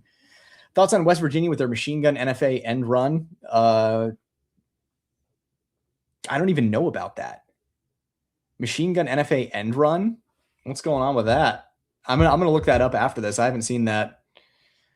CZA1 probably will get no reviews, LMAO, but I don't care about the scratches on it since it has been through tons of matches. Gotcha. Yeah, and that's the thing is I would love to review the gun, but with how long, because people don't realize how long it takes me to do reviews. I'm one dude with a camera. Sometimes my wife holds the camera, but most of the time it's me. I, plan the video. I'm the one shooting the guns. I'm the talent on camera. I then go through the footage, edit it, upload it. So I'm like pre-production, production, post-production, talent. I organize the review before I sit down. And it's mostly a wing, but I'll write down some bullet points so I don't forget important shit. But yeah, it's a lot of work and a lot of hours. That's also why I'm able to do YouTube, is because I'm not paying anybody. It's all me, and it's a lot of work. So if I'm going to do a video, it's going to have to get views. And that's unfortunate because there's a lot of stuff I'd love to do videos on that nobody cares about. What games you been playing recently? I've been playing a lot of Night Rain and a lot of Space Marine 2. And I'm just about done with Digimon Story Time Stranger. This has kind of been the 3 games that I've been playing. What was I playing on my Steam Deck the other day? I was playing Mega Bonk for a while. What was I playing on my Steam Deck? Oh, I played Rainbow Six Vegas 1 and 2 when I was gone for SHOT Show, like over the holidays and then into SHOT Show on my Steam Deck. I got to play through those again, unlock everything again. I've played through those Rainbow Six Vegas games more times than I can count. Here's a philosophical question. Do you think micro 9s are just as shootable as compacts? I find they still have more felt recoil than compacts. I did a video a couple years ago that was putting a P365 up against a Staccato XC, and the difference was less than you would think. I think compacts are more shootable than micro 9s. There's a reason that I carry Glock 19 size guns. It is what it is. I mean, you shoot a Glock 19 next to a 43X, there's a big difference. Put a Ramjet afterburner on both of them, there's a difference. So yeah, I think that compacts are more shootable, but is it going to make a difference in the outcome of your defensive gunfight? Probably not. It's one of those things where I just will take every tiny little advantage that I can in my gear. And since the G19 shoots a little bit better, I pick that because I can conceal it. So yeah, that's kind of my philosophy. Yeah, if you haven't seen it and you're interested, definitely. It's like, does the size of your gun, like Nightwood guns, does the size of your gun matter or something like that? Would probably bring it up. But shot the XC and the P365 back to back. Like I'm a little bit of a better shooter now. Like I would hope so, right? But I was still pretty good back then. So it's, I think, yeah. What do you think about about professionally porting an XC? Ugh. I like, if I'm buying an XC, I'm keeping that warranty. That's, if I'm dropping 4,200, I'm keeping the warranty. I'm not voiding it. If I'm voiding a warranty on a Staccato P, that's what I'm doing. Do you think swapping out the OEM Staccato polymer grip to a steel Chile grip drastically changes the gun for the better? Apparently it makes the gun feel more balanced. Yeah, it might make the gun feel better, but also the traction on the grip texture, that's what would probably make the biggest difference. You are losing a little bit of the flex of the polymer and absorbing recoil, but I mean, again, might make it feel a little sharper, but if you can get a better grip on it, makes it a little more balanced, makes it a little heavier, maybe it will average out. Oh, this super chat slipped past me. From Mind Your Own Business again. Appreciate the $2 super chat, man. Best concealed carry revolver, not pocket. I run the 586 L comp. And I have the Uncle Mike's Spiegel design boot grips on them. Nelson Ford action job, an XS front sight, and a D&L Sports rear sight. And I'm able to remember that because I'm literally looking at it right here on my table. So yeah, that's what I do. I do the 586 L comp. That's my opinion. It might be heavy for some people, but with, you have a sturdy belt, it's a piece of cake. You think? Oh, yeah, we talked about that. Definitely very appreciate the rifle shotguns in the future. I want this year finally to customize my A300 Ultima Patrol from LTT and get that heat shield and maybe a trigger job and shell catch. That would be such a sick setup, dude. 100%. Like, I'm going to peer pressure you to do that. Last question. Who should I have my Cerakoting done by, Monsoon or LTT? I would do it Monsoon. LTT kind of has sloppy Cerakote. Monsoon does a good job. Have a good night, Kenji. See ya, Kenji. If you're already gone, goodbye to you, past tense. If you're not gone yet, goodbye to you, future. If you watch this on the replay and you're already gone, then hello and goodbye. Might be kind of stupid, but what are your thoughts on a Diamondback SDR 9mm crimp jump? That's my thought, is that most 9mm is not crimped to survive getting rocked. I mean, not that 9mm has a lot of recoil, but getting rocked in the cylinder. Like that's fifth and sixth round, that bullet can jump crimp. So you'd pretty much be relegated to shooting quality ammo through it.